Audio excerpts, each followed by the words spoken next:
Rise of the European Emperor by Taishan Laonyo.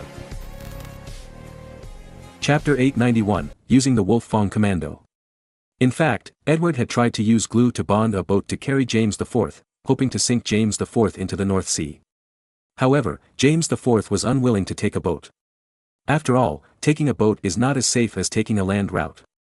Moreover, England is a country where pirates are rampant. If you are killed by pirates on the sea, there is no place to complain. Therefore, James IV insisted on taking the land route. After all, if you set foot on the Scottish mainland by land and have 50 knights guarding, it would be difficult to kill James IV unless a large army is dispatched. And Edward is generally unlikely to blatantly send troops to intercept and kill. Therefore, James IV was determined to take the land route and never the sea route. In this way, Edward's conspiracy to let him take a glued boat to sink the ship in the North Sea naturally failed. As a last resort, Edward could only ask Marin to send a master to intercept and kill. Marin was actually very depressed, feeling that he had gone from a Grand Duke to the boss of a killer organization.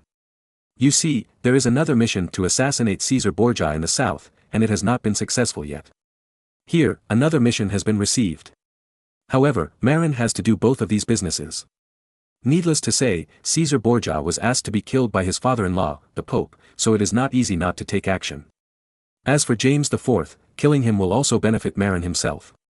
He will annex England in the future, and if Edward annexes Scotland in advance, he will save himself from worrying about it in the future. Therefore, helping Edward is helping himself. However, in terms of status, James IV is much nobler than Caesar Borgia. Even if Caesar Borgia was able to call the wind and rain at the beginning, he was an illegitimate child after all, even if he was the illegitimate child of the Pope. But James IV is a king recognized by all of Europe, and his status is very noble and special. Even if the assassination of Caesar Borgia was exposed, European countries would at most be disgusted, but they would not blame Marin too much. After all, Caesar Borgia himself is notorious and has enemies everywhere. Killing him will be applauded by many people. Marin sent people to assassinate Caesar Borgia. In fact, he was not worried about being exposed, but was worried about his father-in-law the Pope being exposed.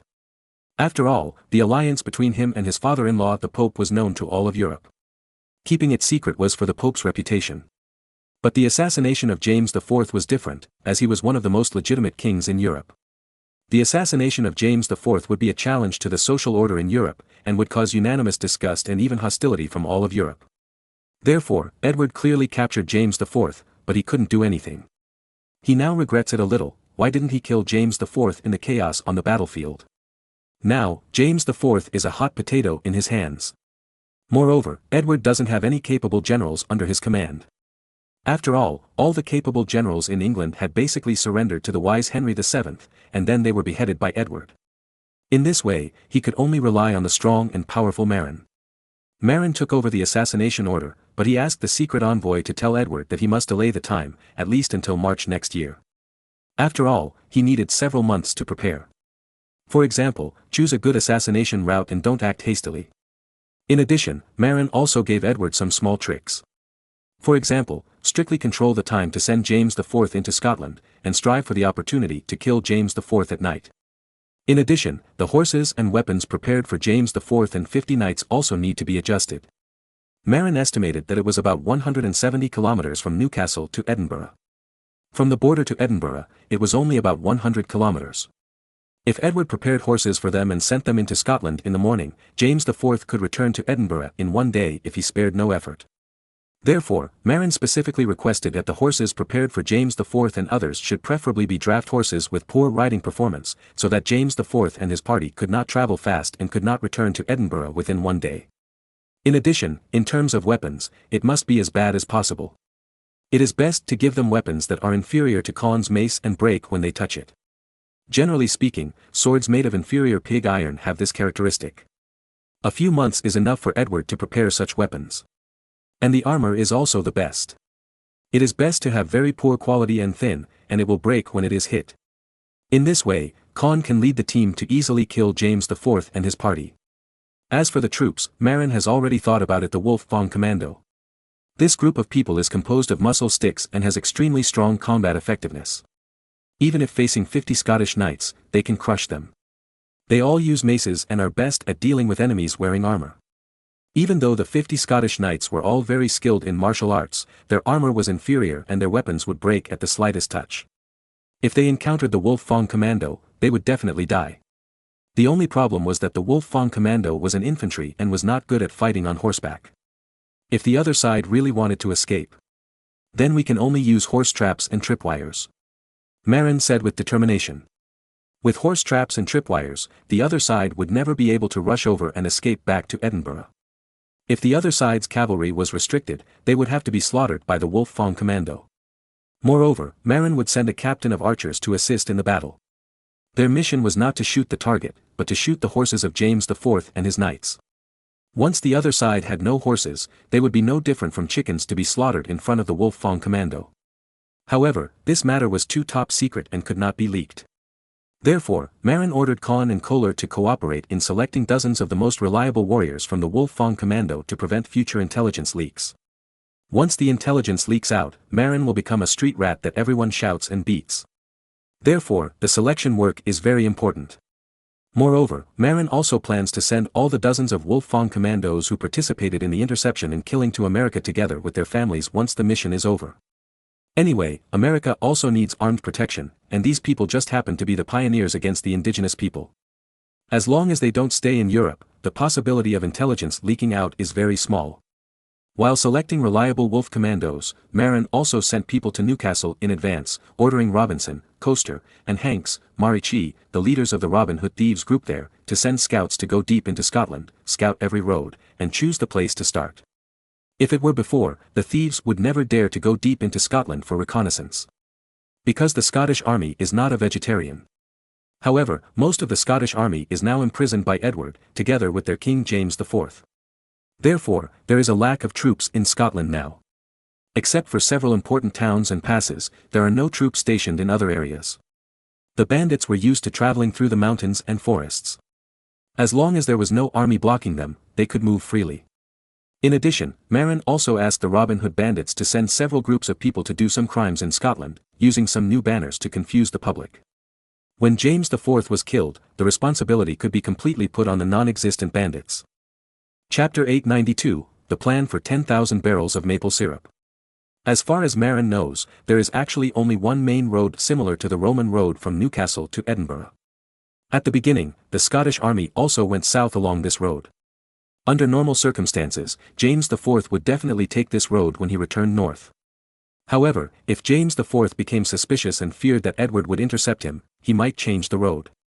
After all, there is more than one way to go north. If the army marches, it can only take this road. But James IV only brought 50 knights and could choose other small roads. Therefore, in order to force James IV to take the main road, Marin decided to let the Robin Hood thieves group send horse thieves to commit crimes frequently on several other small roads, but not the main road. In this way, after England sent James IV to the border, James IV wanted to take the small road, and the Scottish border garrison generals would definitely dissuade him. Today, Scotland's military strength is stretched to the limit, and only a small number of troops are stationed near the main road. As for those small roads, there is no way to garrison them. Therefore, it is reasonable for the Robin Hood bandits to choose to commit crimes along the small roads. If this news reaches the ears of James IV, he will definitely know what to choose. However, Marin was also worried that James IV would have a brain seizure and refuse to give in. So he ordered that the Robin Hood bandits should not only rob on the small roads, but also destroy the roads and bridges as much as possible. In this way, the roads and bridges were destroyed, and James IV had to take the main road. If they took the main road, Marin estimated that James IV and his party would be highly vigilant not far from the border area to prevent being intercepted. On the contrary, in the second half of the journey, when approaching Edinburgh, they would relax. This is also human nature. When approaching the enemy's territory, they must be nervous and alert. But if you are very close to home, it is easy to relax. In the ancient history of China, many people used this psychological ambush. But in Europe, strategy has not yet emerged, and everyone is still very stubborn. This means of using the enemy's psychology is still very rare. Therefore, Marin planned to send Conn with his men to find a suitable roadside forest for concealment in the second half of the road from the Scottish border to Edinburgh to fight an ambush against James IV. Most of Scotland is mountainous, and the area around Edinburgh is the lowlands in southern Scotland.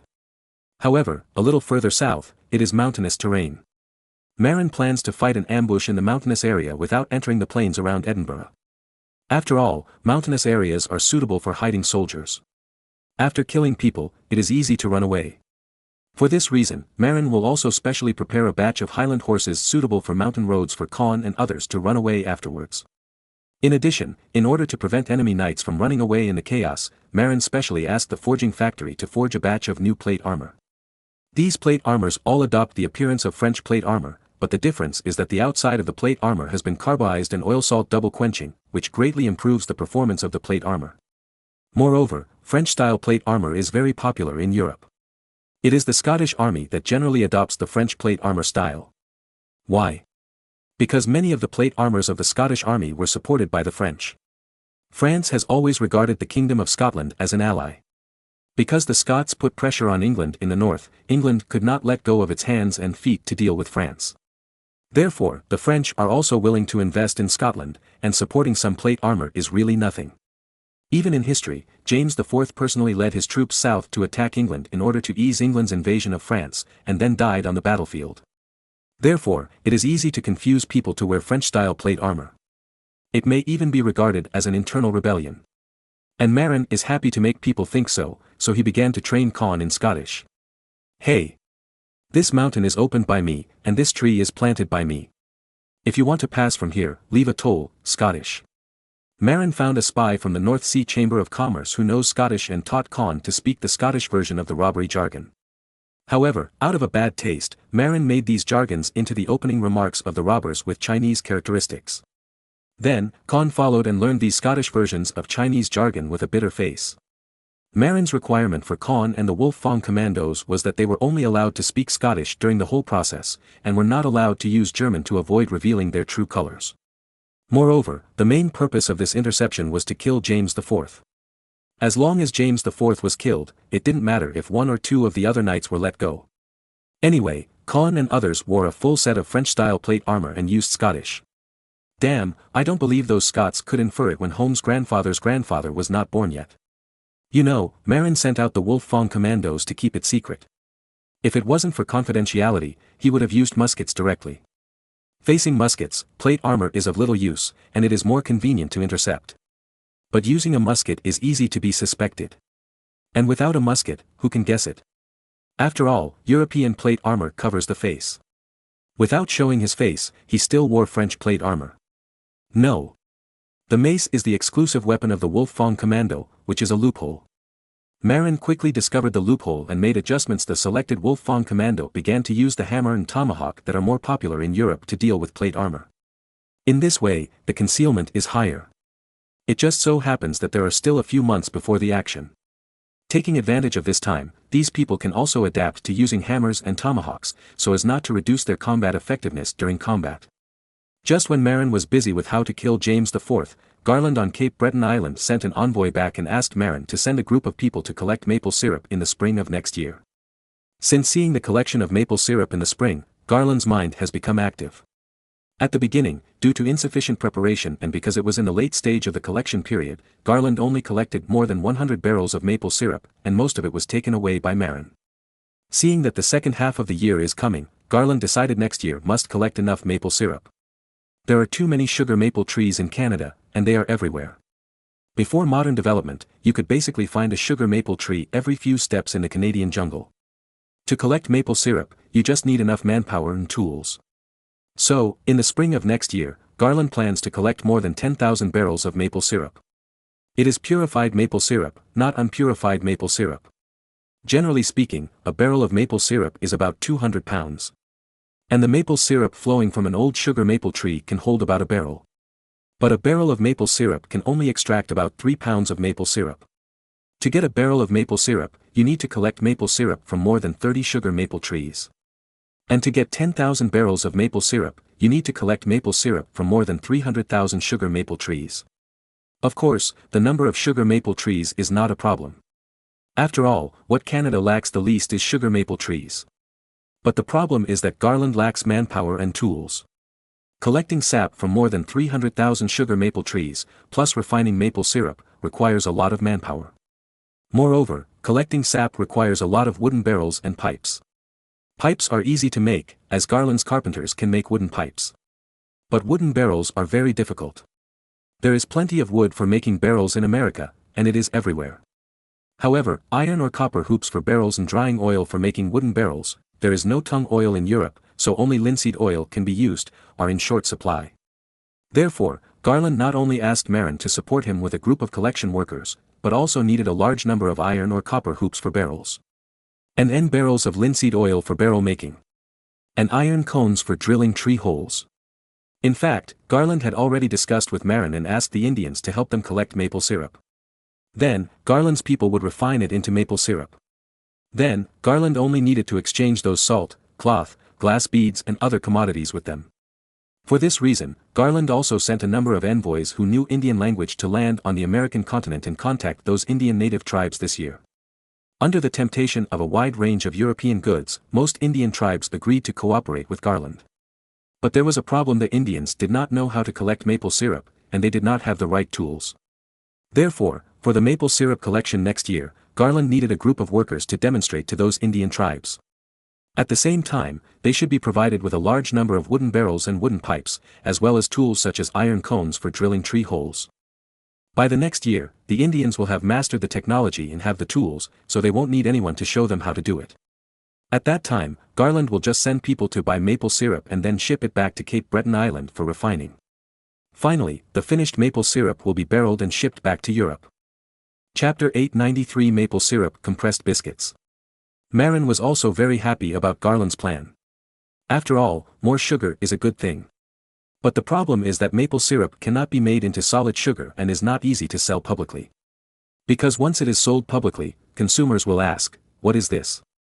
How is it produced?" There is no maple syrup in Europe, and everyone will definitely think about America at that time.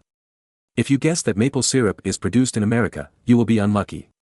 At the beginning, the lords could fight for a few boxes of bees. Nowadays, a huge amount of maple syrup can also cause a national war. The pursuit of honey by Europeans cannot be underestimated. Not to mention the wars caused by a few boxes of bees in the early Middle Ages. Even in the 17th century, Britain occupied Barbados as a sugarcane planting base for sugarcane planting. You know, it was only 1624 at that time. Although Spain failed once in the naval battle of 1588, it then surrounded London. The real decline of the Spanish Empire began after it lost the 30 Years' War and the 80 Years' War with the Netherlands in succession around 1648. Before that, Spain was a giant on the sea. England could only be a pirate at that time, and its courage to seize islands also proved that it was determined to obtain a sugar production base. Before that, England's sugar was all wholesaled to them by the Spanish, with a wholesale price of 1 shilling per pound, which was extremely black. Of course, the price is higher now. Because Spain's sugarcane planting activities in the Americas stopped because of Marin's rumors and intimidation. And it is necessary to start from scratch to open a sugarcane plantation in Mozambique, and no one knows when it will be able to scale up. Now, only Portugal can provide a large amount of sugar. Therefore, the price of sugar cane can be sold at 2 shillings per pound. However, because of the discovery of the Indian route, the Spaniards suddenly found that it was more cost-effective to import sugar cane from India. You know, Indian sugar cane is as cheap as spices, and the purchase price is only about 2 pfennigs per pound. Now, within the Kingdom of Spain, there has been a heated debate over whether it is necessary to open a sugar plantation in Mozambique. Because, after calculating the cost, the Spaniards were surprised to find that it was much more cost-effective to import sugar from India than to produce it themselves. Europeans were so obsessed with desserts that Marin dared not tell everyone that there were sugar maple trees everywhere in Canada, and it was no problem to get tens of thousands of tons of maple syrup every year. If Marin dared to say that, it would probably cause Europe to form an intercontinental coalition to beat him up and force him to hand over the Canadian colony. In fact, if there was a way to turn maple syrup into sugar for sale, Marin would probably send a large number of people to increase the production of maple syrup. After all, what Canada lacks the least now is sugar maple trees. Today, Marin has adjusted Canada's logging policy. Only other tree species except sugar maple trees are allowed to be cut down. Sugar maple trees are cash cows. No matter what, you can get a few pounds of maple syrup from the trees every year, and then sell them for a few shillings, which is dozens of pfennigs. Even better, you don't need to cultivate the land or harvest. Every spring, just get a bucket and drill a hole in the tree. Marin is already sad because he doesn't know how to consume maple syrup. Although he has added maple syrup to the watered ergoto to make the royal salute that cheats people out of money. However, the output of royal salute cannot be increased. After all, it is for the nobles to drink, and the output cannot be too high. Scarcity makes things valuable. Therefore, even if Marin has enough production materials, he doesn't want to produce more. Then, the next step is to produce compressed biscuits. But the problem is that although Marin's North Sea kingdom produces a lot of grain, it is all rye. It seems that wheat flour is used to make biscuits. This worry of Marin did not last long, because wheat was shipped back from America. Since the mistake of planting wheat last spring, in the autumn, Albert learned from his mistakes, shoveled away the half-cooked wheat, and replanted another crop of wheat. The wheat that was previously shoveled away has become a base fertilizer to nourish the new round of wheat. This autumn, it is finally the season for wheat harvest. The 60,000 acres of wheat on Manhattan Island also produced 30 million pounds of wheat. Just when Marin was worried about the lack of wheat, Albert's first fleet of wheat transported a total of 500 tons, 1.102 million pounds, of wheat back. Marin was overjoyed and immediately ordered the windmill mill to get a batch of wheat flour. Then, he personally came to the royal kitchen and began to develop compressed biscuits. He first gathered the conventional materials for making biscuits: wheat flour, eggs and salt, and then began to make the most common salty biscuits. After the dough was mixed, Marin put the kneaded square cakes in the iron mold on the iron baking tray. Before putting it, Marin also brushed a little soybean oil in the mold to prevent the biscuits from being burnt or sticking to the mold. Then it was time to bake the biscuits, which took longer than baking bread. Because the bread still contains more water, otherwise it is not soft enough. Biscuits do not need much water, and the water content is much lower, so the baking time is also longer. At this point, Marin handed it over to the royal chef to look after the oven because they are professionals. When the biscuits were baked, Marin ate one and felt it was pretty good. Then, he asked someone to crush the biscuits into powder, add maple syrup, and reshape them. Then, he took out a small screw press that he had asked the forging factory to build before, and pressed the shaped biscuits again with force, pressing them into very compact compressed biscuits. Next, there is a further dehydration process, which can be exposed to the sun or continued to dry. In short, further remove the moisture in the biscuits to extend their shelf life. The last step is bagging. After all, this kind of compressed biscuits are prepared for the army and sailors, and the storage must be long enough. So, Marin took out the oil paper bag that had been prepared long ago, put the processed compressed biscuits into the oil paper bag, and sealed the oil paper bag with glue. Then, he took the packaged oil paper bag to the baking oven and baked it at high temperature for a while to further sterilize and ensure that the biscuits have a long shelf life. After making more than a dozen bags of compressed biscuits, Marin took out a bag of biscuits and tasted it, which seemed to be pretty good. Then, he took out a few more bags of test products and shared them with the imperial chefs. While eating biscuits and chatting, a royal chef suddenly asked, "Grand Duke, who are you making these biscuits for?" "His Highness Caesar." Marin shook his head and said, "No, this is for the soldiers and sailors. They eat this as their staple food every meal during the march and voyage." The imperial chefs opened their mouths in surprise. Marin looked at it and asked in confusion, "What's wrong? Is there a problem?" The imperial chef who first raised the question was the first to react and said, "Of course there is a problem. Grand Duke, is it necessary to make it so good for ordinary soldiers? Let's talk about the eggs first. One pfennig only buys 3 eggs. You beat 3 eggs to make a few biscuits. Can these soldiers afford it?" Marin was also stunned. He didn't expect that eggs were so expensive. It's no wonder.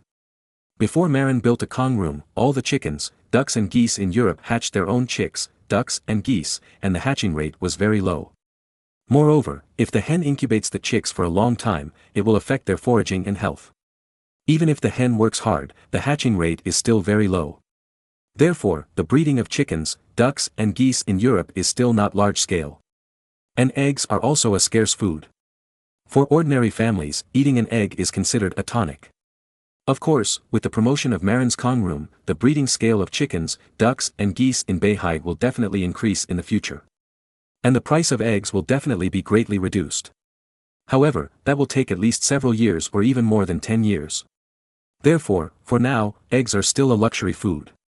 It is indeed a luxury to feed soldiers with egg biscuits every meal. This is a habit that Marin developed in his previous life. He used to beat a few eggs when making pastries. However, he ignored the problem of material scarcity in this era. It is indeed a luxury to feed the big soldiers with biscuits with eggs every meal. Okay, no more eggs in the recipe in the future. Marin accepted the advice. That's still a luxury. The royal chefs were still not satisfied. Still a luxury. There are only flour and salt left. As for brushing oil, that is a must. Do you want to mix in soil and sawdust? Marin was very unhappy. That's military rations, you can't be careless. The imperial chefs shook their heads, and then one of them said, it's not a problem of adding soil and sawdust, but a problem of flour. You use wheat flour for ordinary soldiers and sailors, which is too extravagant. You know, 1 pound of wheat is equivalent to 5 pounds of rye. Why not use cheaper rye flour? Rye flour can also make biscuits. Marin was a little stunned. The biscuits he had eaten in later generations seemed to be made of wheat flour. Can rye be made into biscuits? Of course. At most, the taste is worse than that made with wheat flour, but it can still be made. Then, the imperial chefs baked a batch of biscuits with rye flour and salt in front of Marin. Marin tasted it and found that except for the slightly burnt bitter taste unique to rye, there was nothing wrong with it. Moreover, because it was not fermented, there was no sour taste of black bread. Although there was no egg to affect the taste, it was still edible. After all, people of this era were not as picky as those in later generations. In this era, as long as it can be eaten, everyone eats it, and they don't pick it at all, and they dare not pick it. Otherwise, they will be hungry. Afterwards, Marin processed the rye biscuits for the second time, crushed them into powder, added maple syrup, and then pressed them into compressed biscuits with a screw press. Although the royal chefs had a lot of opinions about using maple syrup, Marin was not going to listen to them this time. Why? Because Marin couldn't sell maple syrup now, and he didn't dare to sell it, so he might as well put it into the military rations for the soldiers to eat. Maple syrup is rich in various minerals and organic acids and is rich in nutrients. Indians can use it to save their lives in winter. Marin attaches great importance to the lives of his soldiers, and using maple syrup compressed biscuits to supplement the soldiers' nutrition can also be regarded as a concern for the soldiers. After all, his soldiers are not mobilized soldiers, but professional soldiers, and everyone's life is precious. Especially veterans, the most precious. It is reasonable to give them some compressed biscuits made of maple syrup that can't be sold. In addition, sailors on the Great Voyage can also eat more maple syrup compressed biscuits to supplement a variety of nutrients. Sailing on the sea, food types are scarce, and nutrition often cannot keep up. Eating more nutritious maple syrup compressed biscuits can also help sailors get sick less often. This is also helpful for Marin's Great Voyage. Moreover, compressed biscuits have a long shelf life, which is even more convenient for sailors on the voyage. Chapter 894, Raising Pigs with Wine Lees, a Promising Business. Although the new compressed biscuits have been finalized and the simple formula of rye flour, salt and maple syrup has been determined, mass production can only wait until next spring. Because Marin does not have enough maple syrup. Most of the more than 100 barrels of maple syrup brought back from America this spring were used by Marin to blend Royal Salute. Up to now, only a few barrels are left for Marin to eat at home. Nowadays, Marin's family mainly uses maple syrup as a sweetener, so naturally they have to keep some.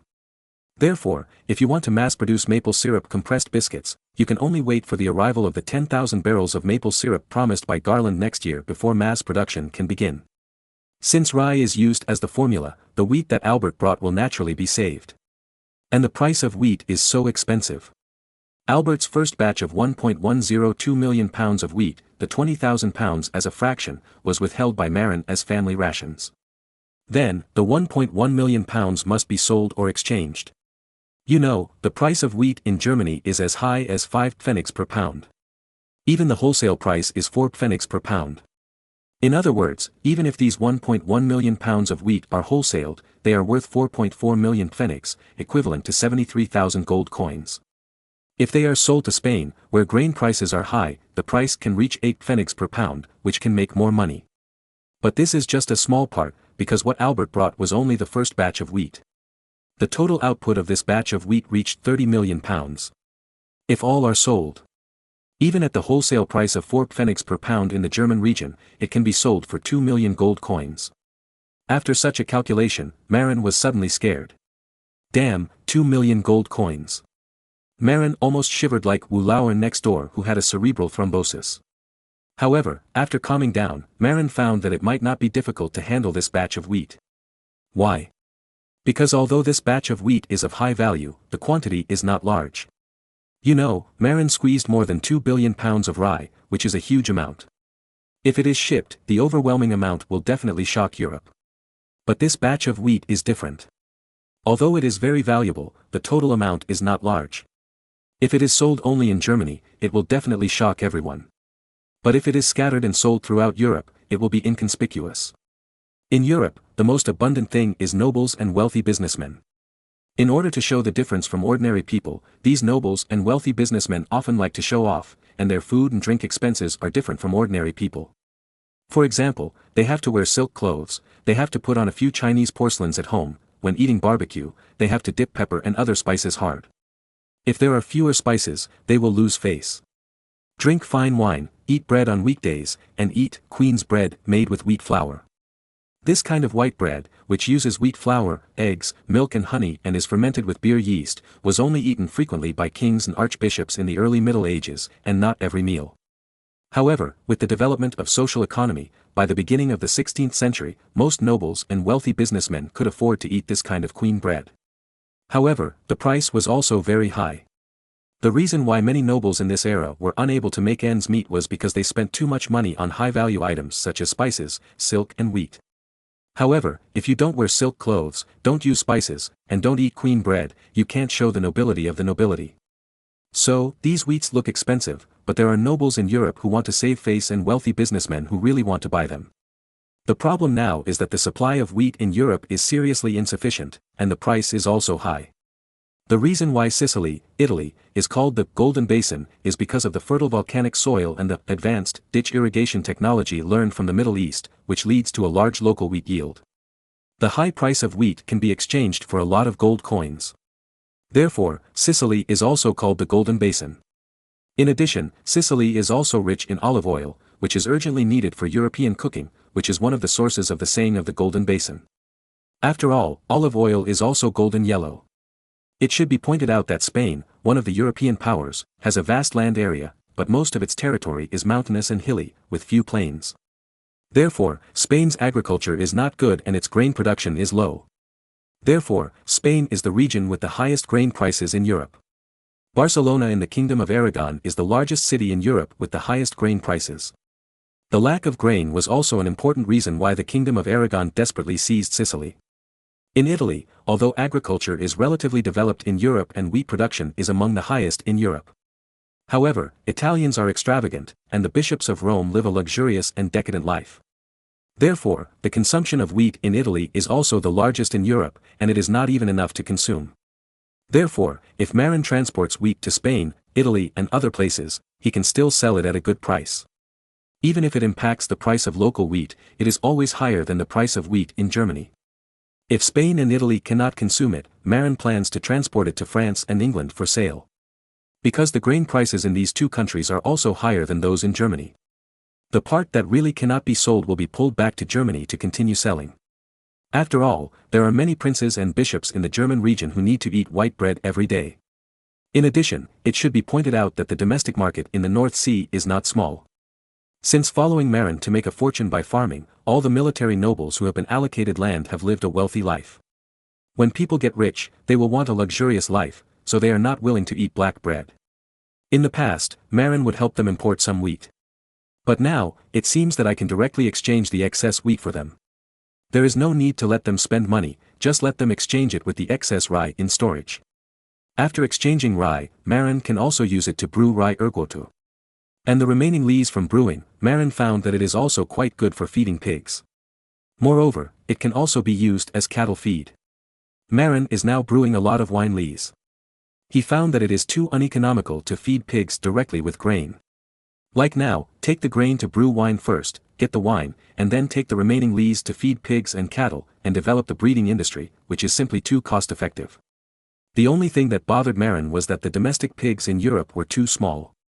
Marin estimated that the domestic pigs in Germany were only half the size of the big fat pigs in later generations, and only 5 or 6 piglets were born in one litter, and they grew slowly, which was not economical.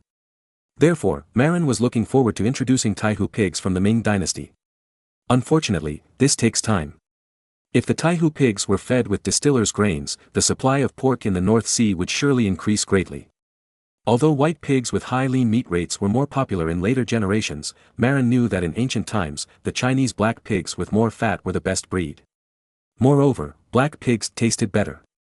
Now, Marin uses hundreds of millions of pounds of grain for brewing wine every year. The wine brewed is also too much. Even more than demand. But Marin is not in a hurry, because strong liquor is durable and can be stored for many years. Moreover, the longer the quality, the better, and decades of it is absolutely the best. So now Marin is brewing rye ergotu. Except for what is sold, the surplus is put into jars, sealed with mud and buried underground for preservation. After decades, it is the best. Unlike those low-alcohol wines, such as beer and wine, they are not durable and must be consumed as soon as possible. In addition, the consumption of hundreds of millions of pounds of rye every year also produces hundreds of millions of pounds of distillers' grains, which can feed many pigs. Even cattle can be fed. However, Marin always felt it was a waste to feed the low-quality European pigs. It seemed that he had to go to Daming to get Taihu pigs as soon as possible. However, Taihu pigs were mainly found in the Jiangnan counties near Taihu Lake. Even if Marin sent a ship to Guangzhou to trade, he would not be able to buy them. Therefore, he had to find a way to send people to Nanzili, Daming, to get the Taihu pig breed. Then, bring it back to Beihai Kingdom for promotion. Taihu pigs can weigh more than 200 kilograms, and can produce more than a dozen piglets or even more than 20 piglets per litter, and their growth rate is much faster than that of European pigs.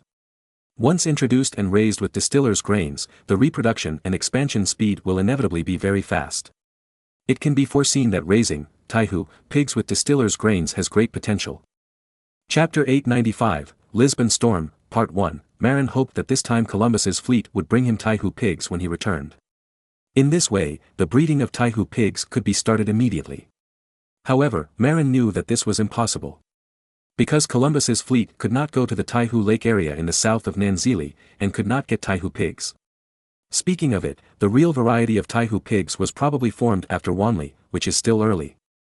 However, Marin can be sure that the varieties of Taihu pigs have appeared and become popular in Suzhou and Changzhou prefectures around Taihu Lake, but they have not yet been taken seriously.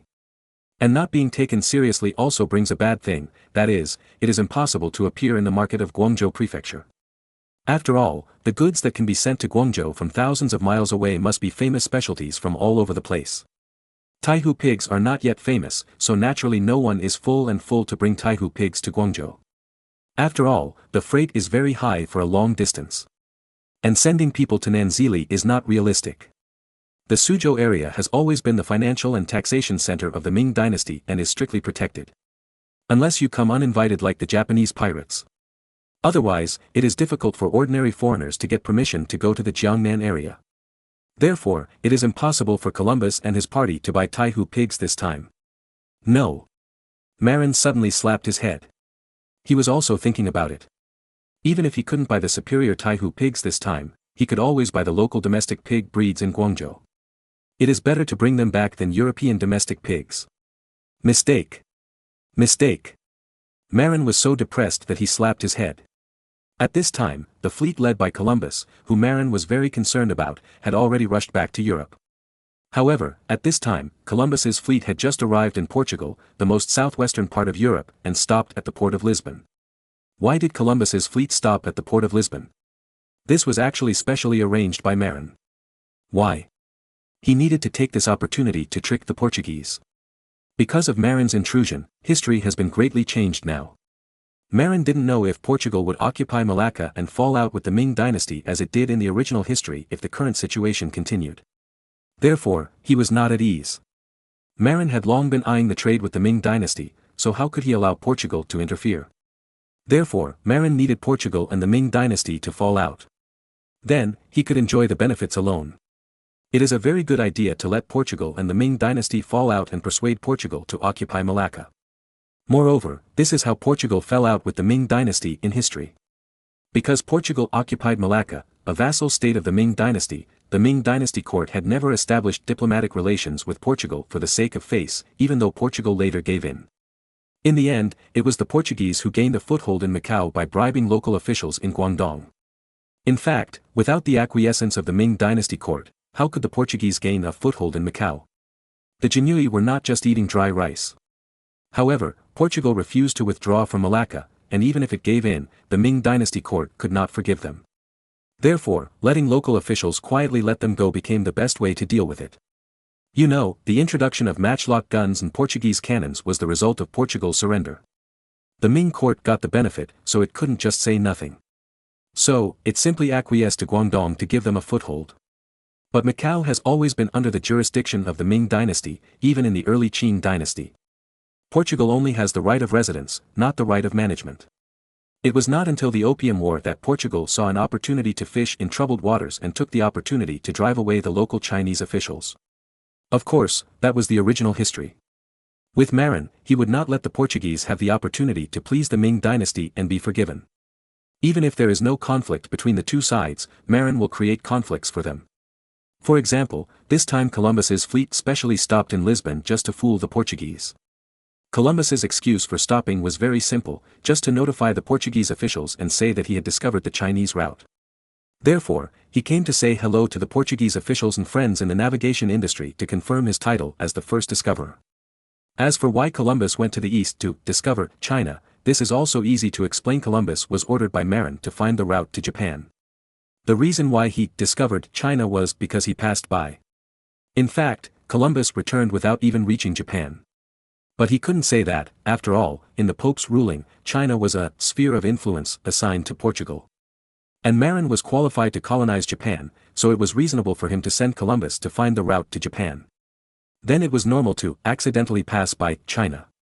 This excuse of Columbus was obviously understood by the Portuguese.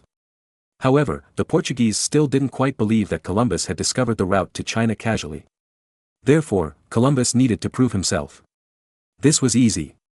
Conti, the envoy who accompanied Columbus to China, directly ordered his sailors to move hundreds of exquisite official kiln porcelain from the ship, which blinded the Portuguese. Even King Manuel I of Portugal ran over and carefully touched these exquisitely shaped porcelains. Then, he just hugged the porcelain and refused to let go. Kong Tai saw that he couldn't take this batch of porcelain back, so he simply organized an auction on the spot and publicly auctioned this batch of exquisite porcelain. Then, these hundreds of porcelains were sold by Kong Tai at a high price of tens of thousands of gold coins. In fact, when these porcelains were purchased in Daming, even the exquisite porcelains from the official kilns, the purchase price of each porcelain did not exceed 0.5 taels of silver. 1 tael of silver is equivalent to 0.87 gold coins. This is still the top-level official kiln porcelain, and ordinary official kiln porcelain basically does not exceed 0.1 taels of silver, 101. The hundreds of porcelains that Kong Tai moved down this time were originally for show. They were all top-level official kiln porcelains, and their value was close to half a tael of silver. However, the price they were sold at was even higher. More than 300 pieces of top-level official kiln porcelain were sold at a sky-high price of more than 10,000 gold coins, equivalent to 30 gold coins each, and the value basically increased by more than 60 times. In fact, this is still the reason why Kong Tai used the top-level porcelain. If you take ordinary official kiln porcelain, it can also be auctioned at a sky-high price of 10 or 20 gold coins, and the profit is more than 100 times. In the Ming dynasty, porcelain bowls and plates produced by ordinary folk kilns were only a few coins, generally not more than 10 coins. As for more complex porcelain bottles, at most they are only a few dozen coins. Anything over 100 coins can be considered a luxury. However, silver was also very valuable in the Ming dynasty. The annual salary of a county magistrate was only 45 taels, an average of about 3.75 taels per month. 0.1 tael of silver is almost as much as the county magistrate's daily income. In later generations, it can be considered a thing worth hundreds of yuan. Of course, it was a few hundred yuan at the beginning of the century, not a few hundred yuan after the devaluation of the soft sister yuan. Seeing that these hundreds of pieces of porcelain really shocked the Portuguese country bumpkins, Columbus and Conti smiled at each other and launched the second phase of the plan, which was to fool the Portuguese. Chapter 896, Lisbon Storm, Part 2. Hundreds of exquisite official kiln porcelains have made the Portuguese nobles in Lisbon lose their ability to think. The Portuguese nobles who won the porcelains at the auction all went home with the porcelains in their arms with joy. Even King Manuel I of Portugal refused to let go of the porcelains he had bought after bidding for several of the best porcelains. Of course, there were also sober ones.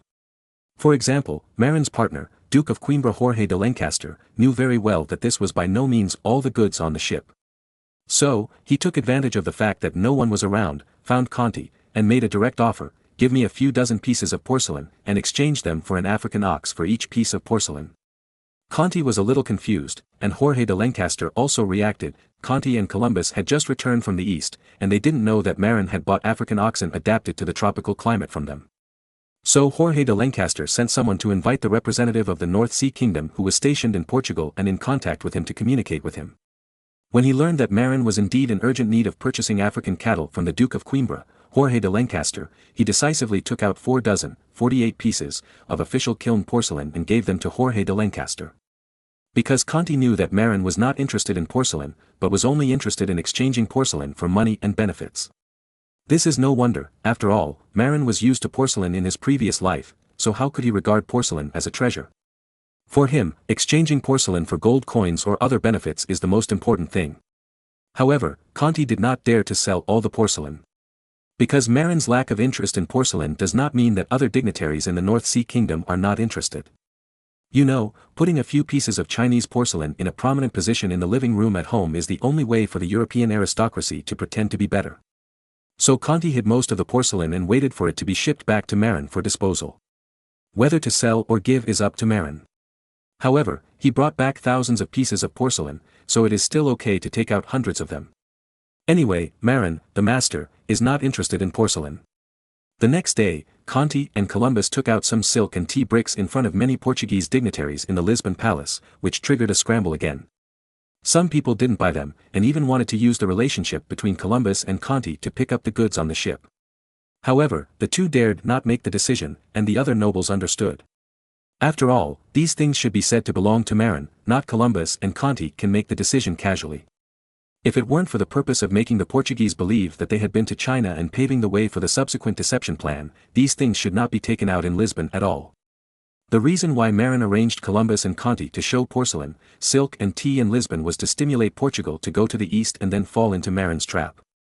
As expected by the two, that night, Manuel I summoned all the Portuguese nobles in Lisbon and held a big discussion in the palace. The content of the discussion was about marching to China as soon as possible. Although Portugal is still cooperating with the Spanish fleet to dominate the Arabian Sea and intend to control the Indian spice trade, it cannot spare too much energy to go east.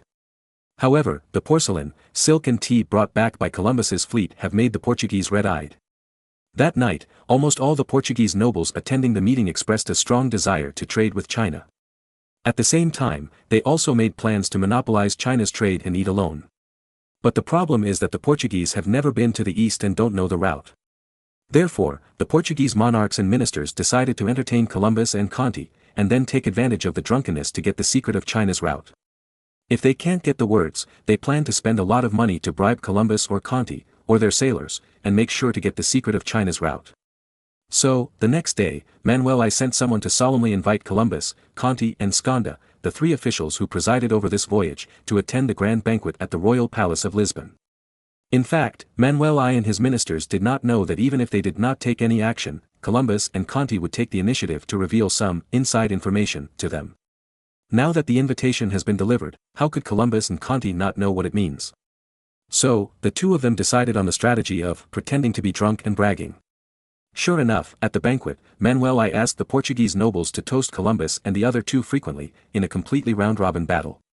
Halfway through the drink, Sconda lay directly on the table. He was indeed about to reach his limit, but he was not the protagonist today, so he simply pretended to be drunk. And Columbus and Conti seemed to be drunk, their tongues began to grow, and they began to speak casually. Seeing that it seemed to be successful, Manuel I quickly sent someone to ask questions. And in order to pretend to be more like him, when Conti communicated with the Portuguese ministers, he used Latin, the common language of European nobles, and then he said one or two words in German, which made the ministers who talked to him a little confused. However, Portuguese Prime Minister Rivaldo nodded to Manuel I, this is how a drunk person should behave, very suitable for asking questions. Then, Foreign Minister Ricardo, who knows German and is very eloquent, personally came out and began to communicate with Conti. Columbus saw that Conti's acting was better than his, so he simply lay on the table and pretended to be drunk. So Conti became the only one to deal with the Portuguese monarch and ministers. Lord Conti, have you successfully traded with the Eastern Empire? Ricardo tried to ask. Trade? Conti, who was in a big tongue, was full of disdain. Then, he suddenly became furious. damn trade, it's really infuriating. We did try to ask the Eastern Empire for trade, but the other party's requirements were too harsh. You know, the officials of the Eastern Empire asked us to submit to their emperor, and as an envoy, I must kneel down to them, 3 kneelings and 9 kowtows. After saying that, Conti also gestured to explain what 3 kneelings and 9 kowtows meant. Manuel I, who was listening at the side, was dumbfounded. Damn, this is too embarrassing, isn't it? Ricardo continued to ask, perhaps your title of Grand Duke is too low, so the other party has such harsh requirements. If the envoy of our king presented the credentials. TSK. Conti laughed disdainfully. After laughing, Conti explained, Sir Ricardo, you probably don't understand the virtues of the Eastern Empire. In their eyes, the kings of other countries are just barbarian chiefs, and they are not qualified to be on an equal footing with their emperor. Even if His Majesty Manuel goes there in person, they will ask His Majesty to kneel down 3 times and kowtow 9 times to their emperor. Conti's words were not nonsense, but the truth. However, this remark angered Manuel I. He was furious. How dare they be so arrogant and take me so lightly? Kong Tai, you are not lying to me, are you? Kong Tai blushed and defended, how could it be? I, Kong Tai, swear in the name of God that what I said is true. Then, he added in his heart, the next step is to deceive. Seeing that Kong Tai swore in the name of God, and was drunk, everyone believed it. Kong Tai seemed unsatisfied and continued to brag, you don't know, that country is indeed rich, with a lot of porcelain and silk. However, they look down on humans. In their eyes, we Europeans are all barbarians, unworthy of having equal relations with them. We submitted our credentials, but they tore them up directly. The other official said to me, wait until you learn to be humble and submissive, then we can talk about things. Moreover, the Eastern Empire does not accept equal trade with any country. What? Not equal trade with any country? Everyone present was shocked. Yes, in the eyes of the Eastern Empire, people from other countries are inferior. If you want to exchange their porcelain and silk, there is only one way. Kong Tai said with a big tongue. What way? Everyone asked with interest. Send envoys to their capital to kneel before their emperor and show your submission to their emperor. Then, they will be willing to give you the opportunity to trade. This kind of trade is called tribute trade. Moreover, the porcelain and silk given to you are not equal trade with you, but after you pay tribute, the other party will reward you like a beggar. Your envoys must kneel down to thank them for their rewards. Suddenly, the atmosphere in the Lisbon palace froze. Obviously, if you want to trade with the Eastern Empire, you must first let the king be someone else's dog. This is unacceptable to the arrogant Portuguese. It was the Portuguese Prime Minister Rivaldo who was more alert. He suddenly asked, since the pursuit of trade failed, then where did the porcelain and silk on your ship come from? Manuel I and other Portuguese nobles suddenly realized yes, you said that you can't trade, then where did your goods come from? Conti smiled proudly and said, we robbed them. Robbed? Everyone was stunned, but then understood. Why? Because the Portuguese are also keen on plundering. Kong Tai's words were very much to their liking. So, they asked Kong Tai to tell them the details. Kong Tai drank another glass of wine and said with a big tongue, we are unwilling to surrender to the other side, but there are many small countries in the east that are willing to surrender. They sent tribute merchant ships full of porcelain, silk and tea. Then, when they return. Kong Tai blinked and showed an expression of, you know. The Portuguese monarch and ministers really understood it in seconds. It's a good idea. The Portuguese monarch and ministers, who were thieves by nature, agreed with it. As if he felt that he had not said enough, Kong Tai took out a small map from his pocket and pointed it to everyone, look, this is the Eastern Empire. This is Guangzhou, this is the mouth of the Pearl River. The defense of Guangzhou city is very strict, and it is estimated that there are 20,000 troops stationed. Kong Tai did not say this nonsense. Guangzhou does have 4 guards, each with more than 5,000 people, with a total of more than 20,000.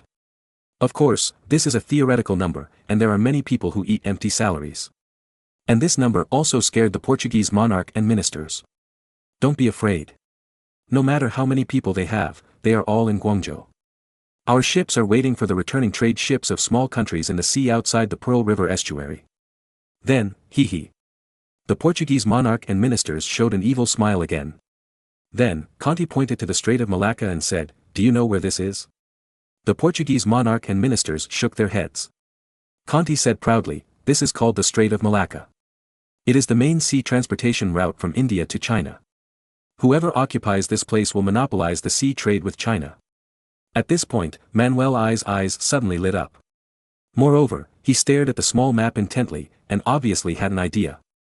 Let me tell you, there is a small country called the Kingdom of Malacca. Although this country is not big, it is very prosperous because it is located on the main transportation route with China. Moreover, a huge tin mine has just been discovered in their country. It is a huge tin mine, not a small one. Conti said, seemingly showing off. How big is it? Ricardo asked in a surprised manner.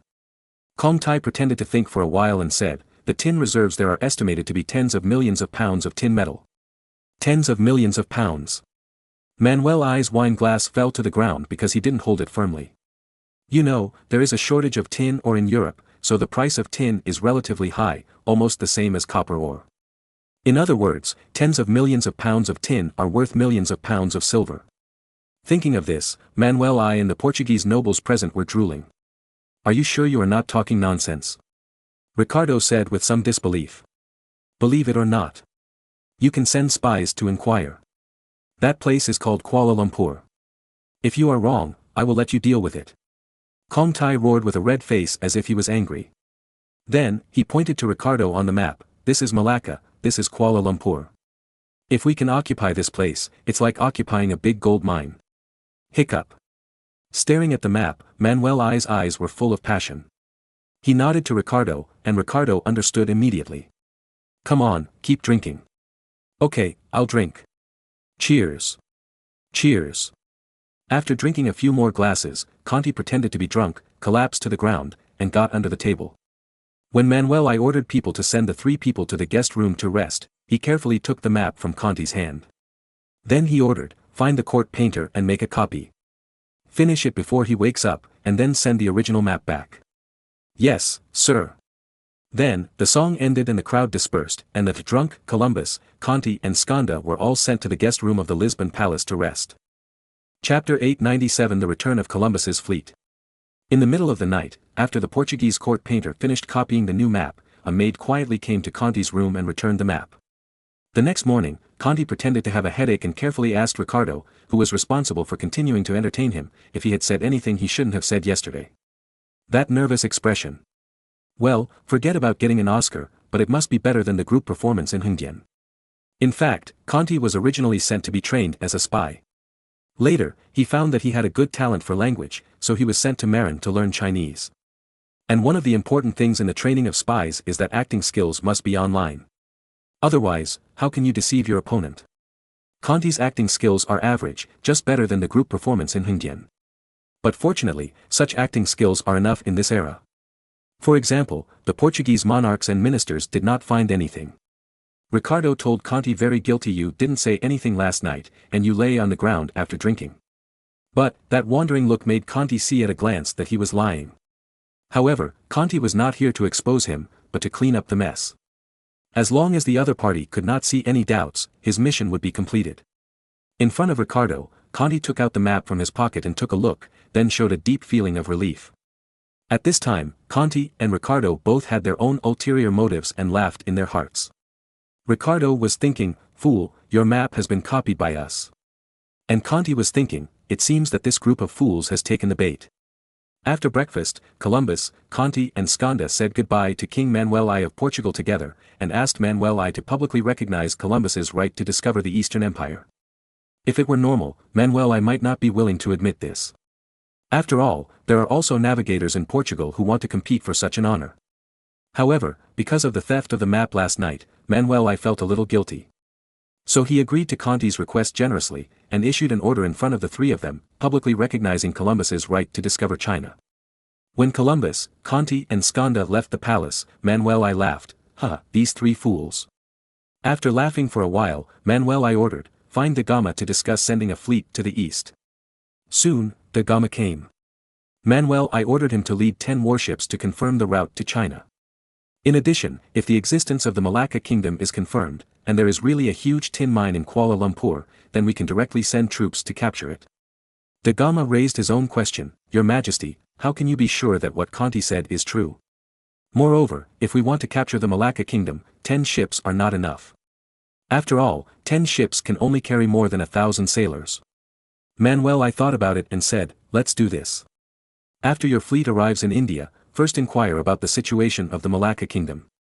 If the Malacca Kingdom does exist and there is really a huge tin mine in Kuala Lumpur, you can take the Spanish-Portuguese alliance on the Arabian Sea and the dozen or so warships belonging to us in the fleet to the Malacca Kingdom. In this way, it is almost enough. De Gama nodded and immediately went back to prepare. However, the Portuguese did not know that Columbus had already sent a batch of guns to the Malacca Kingdom. This time they went to Malacca, they would definitely hit a snag. At this time, Marin, who was far away in Auric, had also received the news that Columbus's fleet had returned to Europe. Because, at the moment when Columbus's fleet landed in Lisbon, the spies of the Lisbon branch of the North Sea Chamber of Commerce sent people to send the news back to the mainland in an expedited mode of changing horses but not people. Marin received the news shortly after Columbus's fleet left the port of Lisbon. Ha ha ha, they are finally back. I just don't know if they brought Taihu pigs. This is unlikely. But maybe it's a coincidence. Marin became a little worried. However, no matter what, the return of the fleet this time will definitely bring something that will satisfy Marin. Apart from other things, Marin thinks there must be seeds of tun trees and lacquer trees. As for winter wheat seeds and bamboo seeds, Marin is looking forward to it, but he doesn't have too much hope, so as not to be too disappointed. Then, Marin fell into an anxious wait. Unfortunately, the sea route from Lisbon to Emden is more than 2,000 kilometers, at the speed of a sailboat. So, it was not until the day before Christmas that Marin welcomed Columbus's fleet in the port of Emden. As soon as they set foot on land, Columbus, Conti and Skanda excitedly rushed down the deck. Columbus shouted, "Finally, I'm back for Christmas." Conti and Skanda came directly to Marin to salute and prepare to report their work. Of course, as the nominal leader, Marin still had to give Columbus face.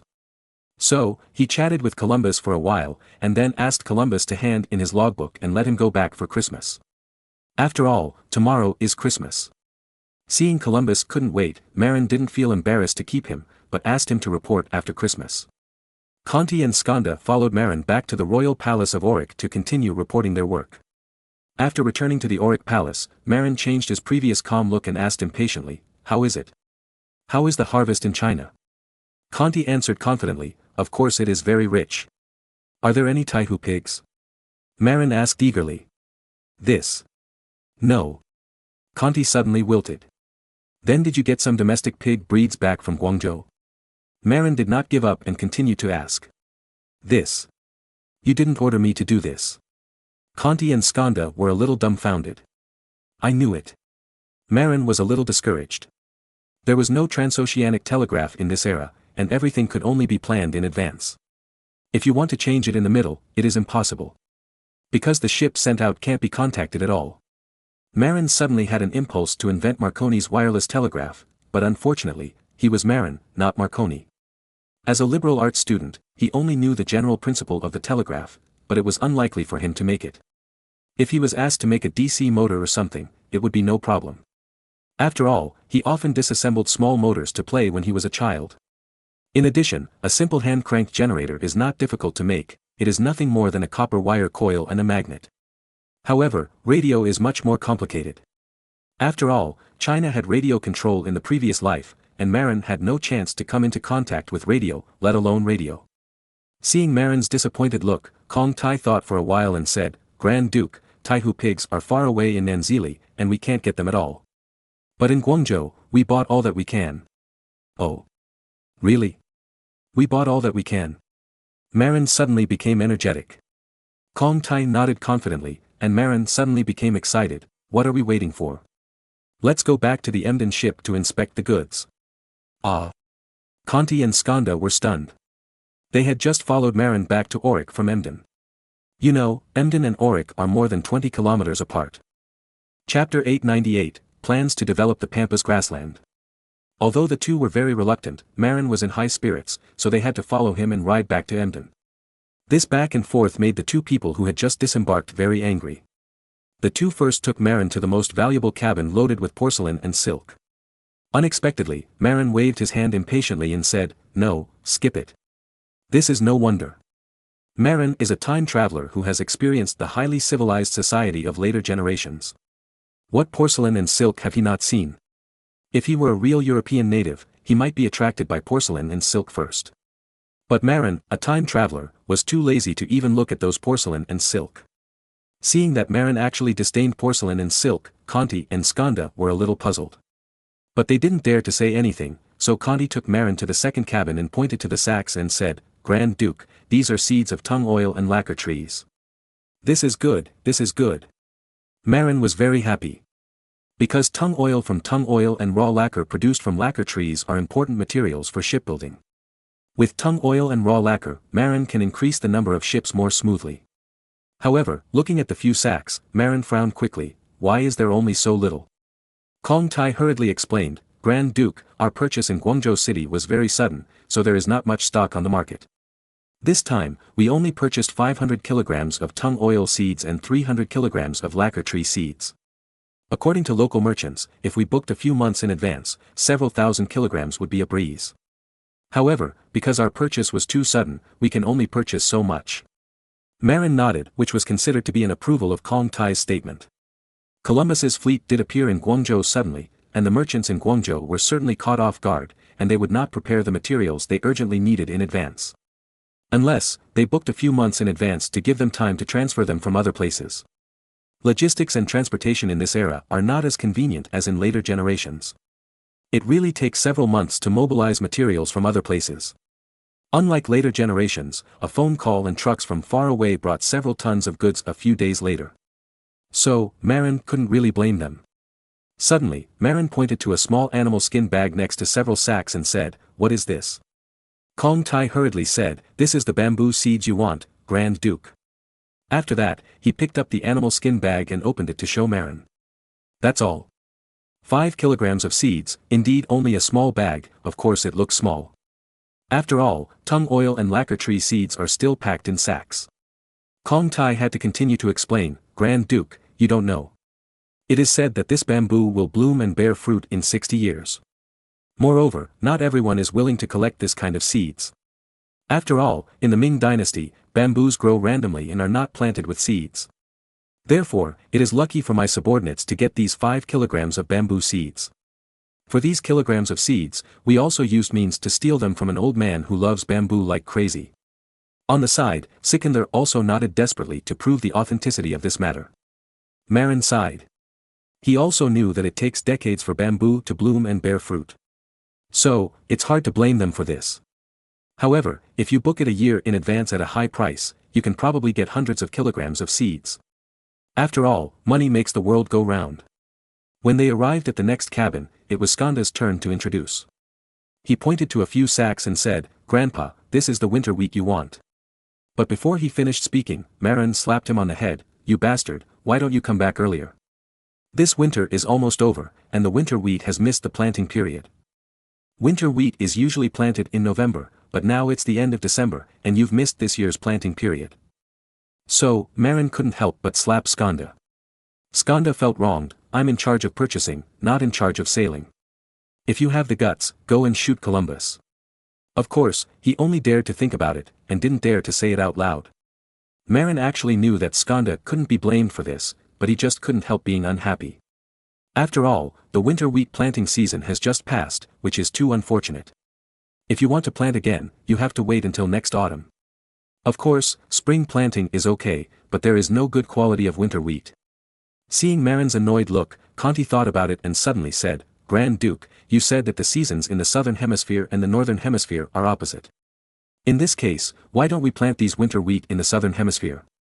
It seems that there are places to plant in the southern half of the savage continent, right?" Marin slapped his head immediately, "Yes. Chile and Argentina seem to be able to plant winter wheat. There is still time."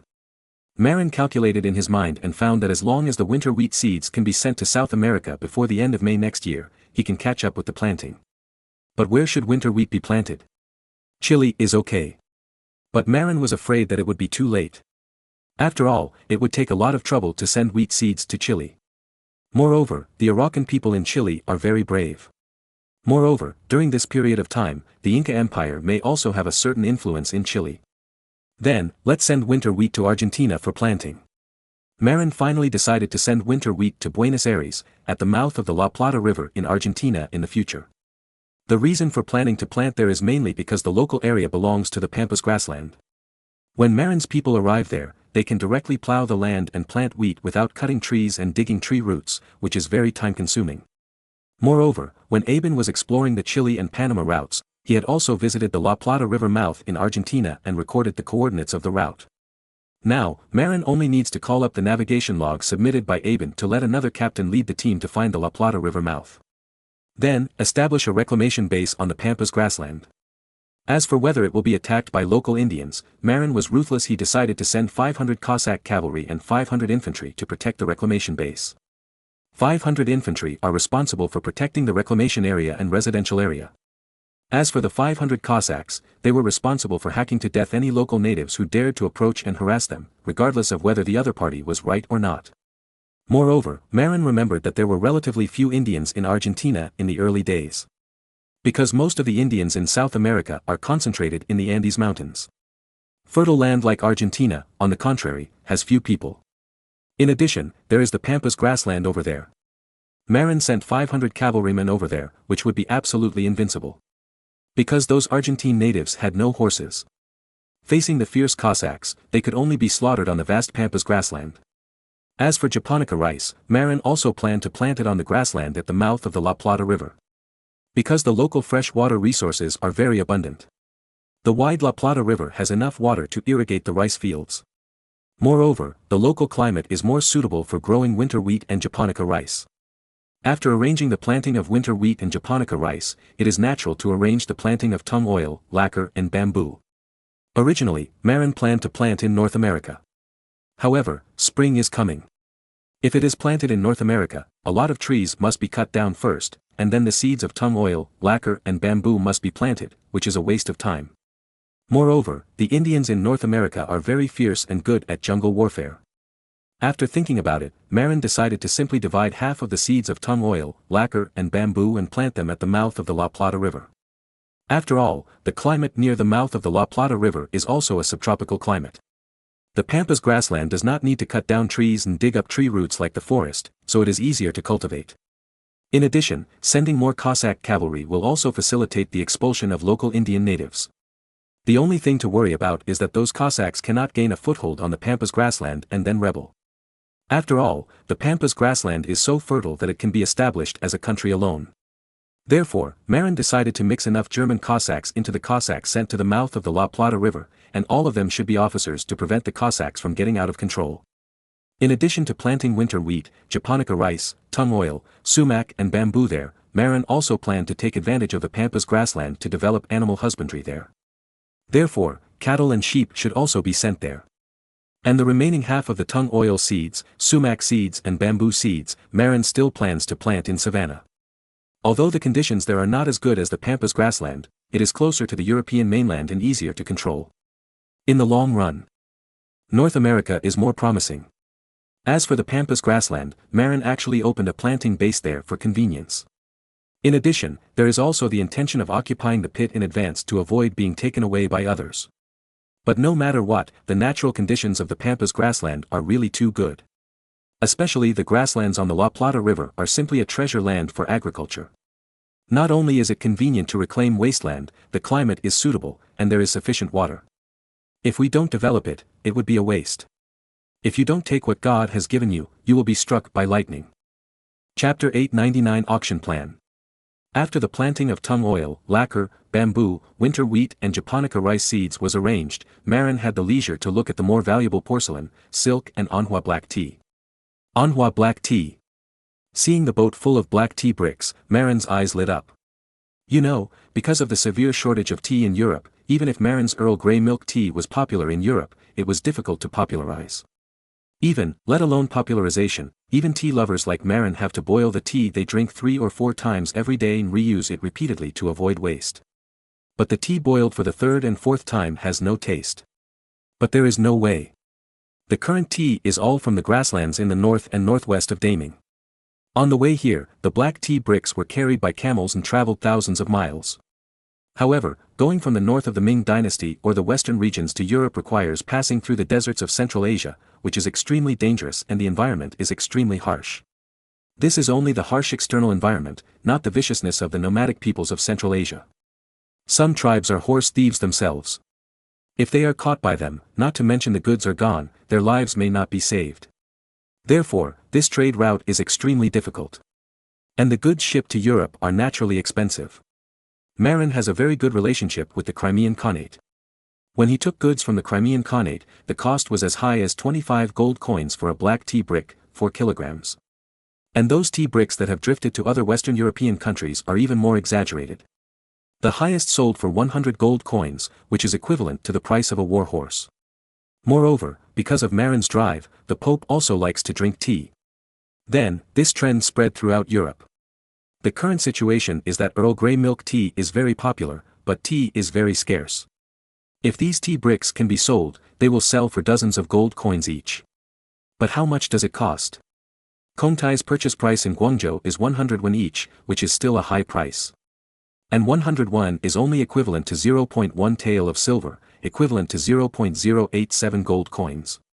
If you sell it for 25 gold coins per tea brick, the price is equivalent to 287 times. Even if you exclude the huge cost of sailing, it is not a problem to make a profit of 100 or dozens of times. As for the number of tea bricks, Marin was also speechless. Kongtai bought 12,000 tea bricks. Marin thought about it and decided to keep 2,000 tea bricks for his own enjoyment. Then, the other 10,000 tea bricks were all sold out.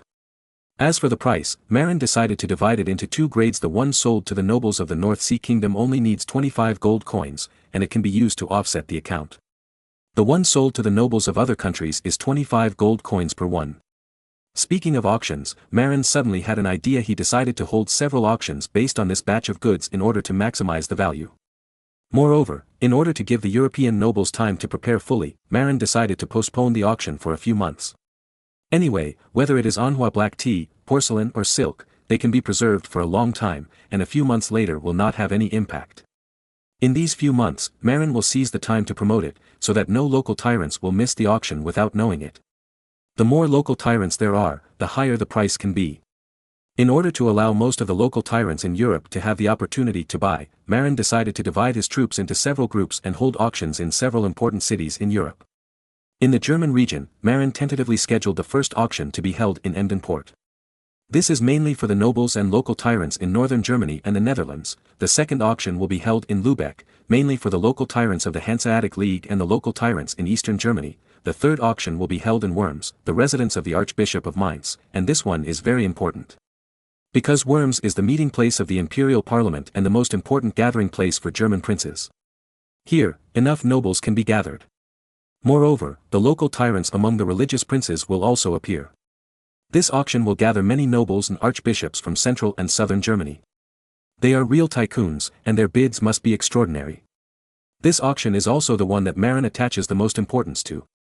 Then there are areas outside Germany. Needless to say, Rome must hold an auction. The archbishops of Rome are not short of money because of the tributes from bishops all over Europe. Otherwise, Caesar Borgia would not have been jealous and used poison to kill those cardinals. Because they are all rich people, Alexander VI and his son coveted their wealth. In addition to those rich cardinals, there are also many rich nobles and wealthy merchants in Italy. Paris, France will also hold an auction. After all, France is a European power. Although it is not said how rich it is, there are definitely many rich nobles and wealthy merchants in the country. After all, France is an important wine exporter in Europe. Those nobles and merchants who have large vineyards have made a lot of money from selling wine, and they must have money to squander. In addition, there are many fiefs of French nobles. Even the area of the knights' fiefs is larger than that of other countries. How long the land lasts means greater returns, and it also means that there is money to buy luxury goods. Marin vaguely remembers that the Chinese tycoons went to Paris to buy luxury goods in later generations, but this time, Marin wants the French tycoons to buy his Chinese luxury goods, and at a super high price. In addition to France, Portugal has already held auctions, so there is no need to mention it. The Spanish economy is average, but there are many wealthy nobles and businessmen. Marin plans to hold an auction in Barcelona. There is also London in the UK. In fact, Marin does not want to go to London for auction.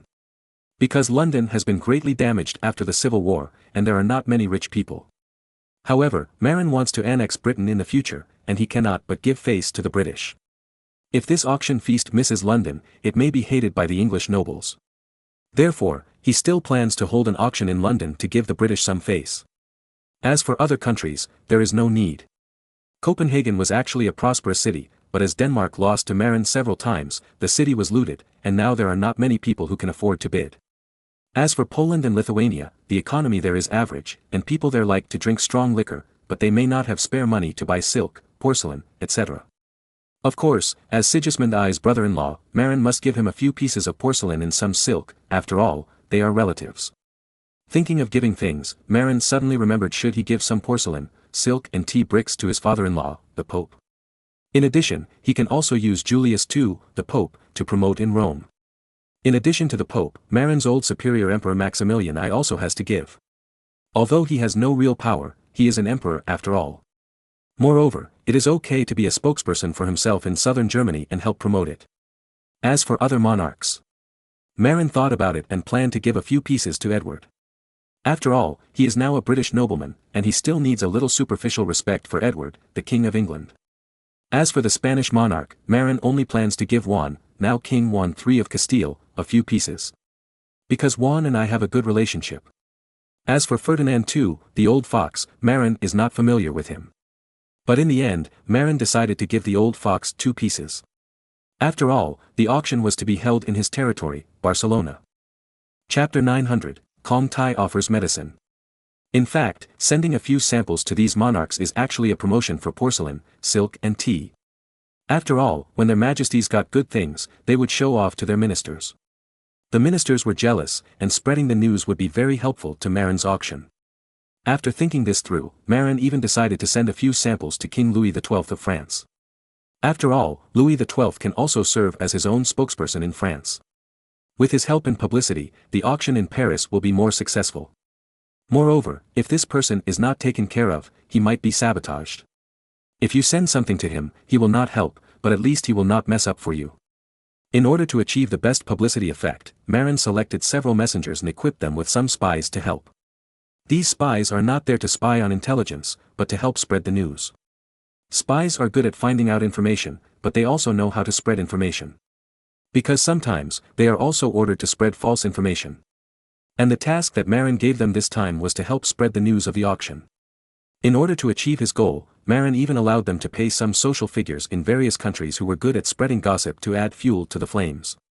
Of course, all this had to wait until after Christmas to be specifically arranged and implemented.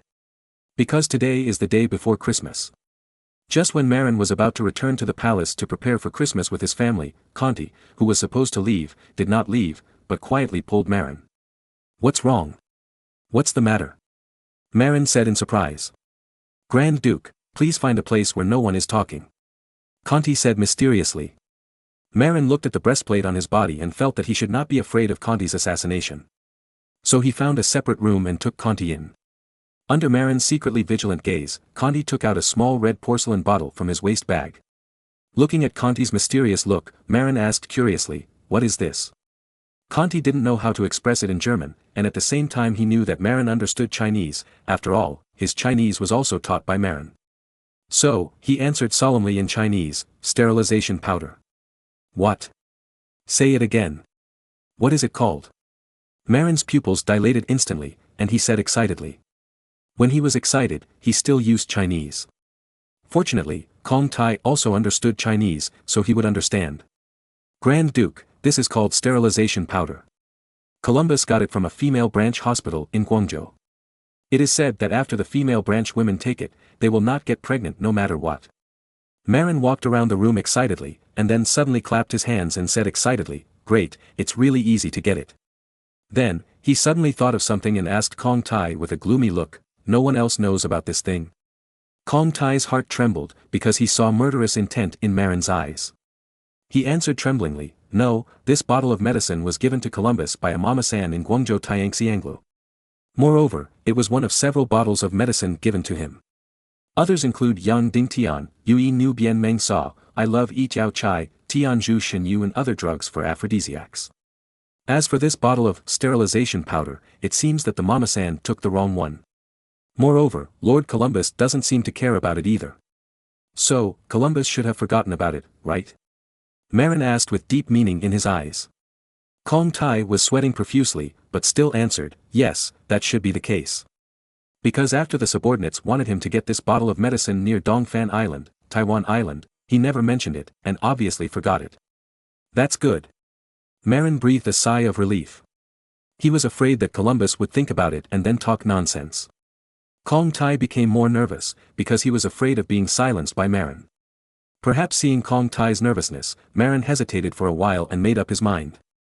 So he said to Kong Tai, "Don't be nervous, I won't do anything to you. But you can't stay in your native land anymore. Go to the savage continent or to Ming Dynasty, you choose one." Kong Tai breathed a sigh of relief after hearing this. After thinking for a while, he replied, "Then I will go to the Ming Dynasty. I understand Chinese and can continue to work for the Grand Duke." Marin nodded with satisfaction and said, "Very good, you are a smart man, I will not treat you unfairly. I plan to send troops to occupy Dongfan Island and establish a small vassal state there, and then, pay tribute to the Ming Dynasty in exchange for trading qualifications in the Ming Dynasty. As for the diplomacy between Dongfan Island and the Ming Dynasty, including the dealings between the North Sea Kingdom and the Ming Dynasty, I plan to entrust it to you. In other words, you will be the foreign minister of the small vassal state of Dongfan Island in the future. You should know how big Dongfan Island is. It should be larger than the Jutland Peninsula. Although there are many mountains, it is also a good place. You should not be wrong to serve as the foreign minister." Kong Tai heard this and shook his head violently. No. How can I be wronged? It's a big island. Kong Tai was born in a civilian family. It was a great fortune for him to be valued by Marin. If you can become a foreign minister, even if it is a foreign minister of a very small island country, it is equivalent to ascending to heaven. Marin laughed, took the bottle from Kong Tai and asked, "How to use this? Is there any peculiar smell or other reactions?" "There is a small note on the mouth of the bottle, saying that it can be taken with water and is colorless and tasteless. Men have no reaction after taking it, but women will be weak and sick for a few days after taking it for 7 consecutive days. Then, the water of Tiankue becomes lighter and they will no longer have fertility. But the wonderful thing is that it does not affect women's emotions." Kong Tai said honestly. "Great." Marin clapped his hands excitedly. Then, he asked doubtfully, "Are you sure?" Kong Tai thought about it and shook his head, but he suggested, "Won't you know if you try it?" Marin nodded and said, "That's right." Then, he took the medicine to find the experimental subject. According to Kong Tai, this medicine is 1 pill a day, and only 7 pills are enough to drug a woman. And there are dozens of pills in the bottle, so Marin can do an experiment. Then, Marin found a female prisoner who had given birth, proving her fertility. Then, let her take the medicine for 7 days. After that, Marin found the female prisoner's husband and asked him to drink the female prisoner's dick every day during the female prisoner's dangerous period. Then, observe the effect. Of course, the observation period for this effect may take several months. After all, pregnancy is not something you can get pregnant just because you want to. There must be a few months of observation period to determine whether you can get pregnant. Only when it is confirmed that the drug is effective, will Marin send the drug to Paris, give it to the Fat brothers, and let them give the drug to the French Queen Anne of Brittany. As long as Louis XII cannot give birth to a son, Marin can win the marriage of Edward's daughter, let Caesar successfully marry Princess Margaret, and then successfully annex the Kingdom of England. Chapter 901, Amerigo sets off again. After Christmas, Columbus came back to report. In fact, Columbus's report was not very important this time. Because Marin would not use this route often in the future. However, this route is still needed. Mainly, Marin hopes to use this route as a cover to cover the Pacific route. Therefore, Marin will still send 1 or 2 ships every year to pretend to take this old route. But the main force is actually the Pacific route. Why cover the Pacific route? The reason is simple: if Marin's fleet only takes the Pacific route, then those European navigators and adventurers will be curious about this route. Once they become curious, they will secretly look for the Pacific route. Then, they will inevitably sail along South America. If they discover the richness of South America, with Marin's current control ability, South America cannot be saved at all. After all, South America is too far away, and Marin's fleet has not yet exploded. Therefore, Marin needs an eastern route to cover the Pacific route. Once the eastern route is opened, it will inevitably attract the attention of all of Europe. At that time, those bold navigators and adventurers will focus on the route along the coast of Africa and have no time to look west. Of course, these secrets cannot be kept forever. When the eastern route is overused, there will always be navigators who will turn their attention to the western hemisphere. However, by the time they discover the problem in the Western Hemisphere, Marin will almost be able to explode a super fleet. At that time, whoever is dissatisfied will be beaten. However, this process will take at least decades. Therefore, Marin must keep a low profile during this period. Let Portugal take the limelight. Moreover, Marin has seen many conspiracies and intrigues, and has also pointed out a black road for the Portuguese occupying Malacca and tearing up with the Ming dynasty. In this way, Portugal will definitely not be able to develop normal trade with the Ming dynasty. However, the Portuguese are not stupid. When they encounter problems, they will find a way to solve them. Therefore, Marin even thought of a solution for them robbing tribute ships from other Ming vassal states. In this way, Portugal will definitely get the precious goods it wants, such as porcelain and silk. However, the relationship with the Ming dynasty will become more rigid. Not only did they destroy one of their younger brothers, but they also robbed the goods of other younger brothers. With the Ming dynasty's stubborn nature of wanting to save face, Portugal will definitely not forgive it. At that time, if Portugal wants to obtain Ming dynasty goods, the only way is smuggling. But this way is very difficult, because it is smuggling, the scale must not be large. Moreover, the bid will definitely not be low. Otherwise, the smugglers of the Ming dynasty will not risk huge risks to trade with the Portuguese. And Marin will pay tribute to the Ming dynasty in Taiwan Island, and offer sweet potatoes in exchange to obtain the right to legally enter the Ming dynasty for procurement. At that time, Europe will have two channels to obtain Ming dynasty goods, the goods obtained by the Portuguese smuggling channels, and the goods purchased legally by Marin. The goods of the two are similar, but the cost is very different. Marin remembered that in the late Ming dynasty, the Spanish purchased silk sent by smugglers in Manila at a price of 240 taels per dan of raw silk. But in the Ming dynasty, the price of a dan of raw silk is only a few dozen taels. Even if the Dutch occupied Taiwan Island, which was so close to the mainland, the purchase price was as high as 140 taels per dan, which was more than twice the normal price in the Ming dynasty. Therefore, at that time, although the purchase cost of the same Ming dynasty goods was less than half of that of the Portuguese, the profit obtained was much higher than that of the Portuguese. As for the Portuguese, do they have any objections? Marin had already attributed the colonial rights of the Japanese archipelago, the Ryukyu Islands and Taiwan Island to himself through an agreement signed in the Holy See. At that time, Marin traded with the Ming Empire in the name of colonies. What could the Portuguese say? Marin did have the colonial rights to these islands, and Portugal also recognized it. Can you still prevent Marin's colonies from conducting commercial trade with the Ming Empire? As for the Portuguese's own failure to make progress and not being able to obtain the trade rights of the Ming Empire, what does it have to do with Marin? In the final analysis, the Portuguese were not familiar with the national conditions of China. At the beginning, they treated the Ming Empire in the same way as ordinary indigenous small countries. After being hurt by the Ming dynasty, they began to face up to the strength of the Ming dynasty. Then, he thought of obtaining a trade license through bribery. But compared with Marin, the gap immediately came. Marin was a Chinese in his previous life, and he didn't know much about the Ming dynasty. Therefore, Marin was destined to take the lead. Moreover, he could secretly trip up the Portuguese by bribing important figures.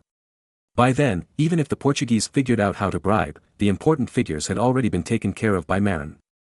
If they want to bribe, they have to have a way. Columbus's report was very simple. He mainly talked about some of his experiences during the voyage. But would Marin know less than him? Marin, who was a master of history and geography in his previous life, was very familiar with world geography. What about the climate of Southeast Asia and local customs? Don't be too proficient. However, out of respect for Columbus, Marin still pretended to be very interested and listened to Columbus's report. Then, the most important thing is that Columbus handed in the logbook. This is the most important thing, because it is an important reference for future navigation. In particular, the coordinates are the most important reference for the subsequent captains to sail. In addition, there are some special climates that need to be paid attention to, as well as the distribution points of reefs, which are also very important. Before the emergence of sonar for underwater exploration of reefs, it is best to follow the ready-made routes explored by predecessors. As long as you check the coordinates and follow the map, there will be no major problems. In fact, Marin also made a great contribution to this voyage. His greatest contribution is to issue a warning during the high incidence period of typhoons in summer and autumn. It is best not to take the South China Sea route easily. If you encounter a typhoon, God can't save you. So, Marin asked to take the South China Sea route, preferably in the first half of the year. Because typhoons mostly occur in the second half of the year. As long as you don't encounter a typhoon, you can lower the sails when you encounter strong winds, and there will basically be no major problems. As for the problem of hitting the reef and sinking, there is also a solution, that is, multiple ships act together. If a ship hits a reef, other ships will rescue it. The real danger is to go out to sea alone. No matter what danger you encounter, you are dead. Because no one else could save them. After sending Columbus away, Marin immediately ordered someone to find another great sailor, Amerigo. Amerigo came to Marin's office, and before he sat down, Marin said, "Amerigo, are you ready to take another route to the Eastern Empire?"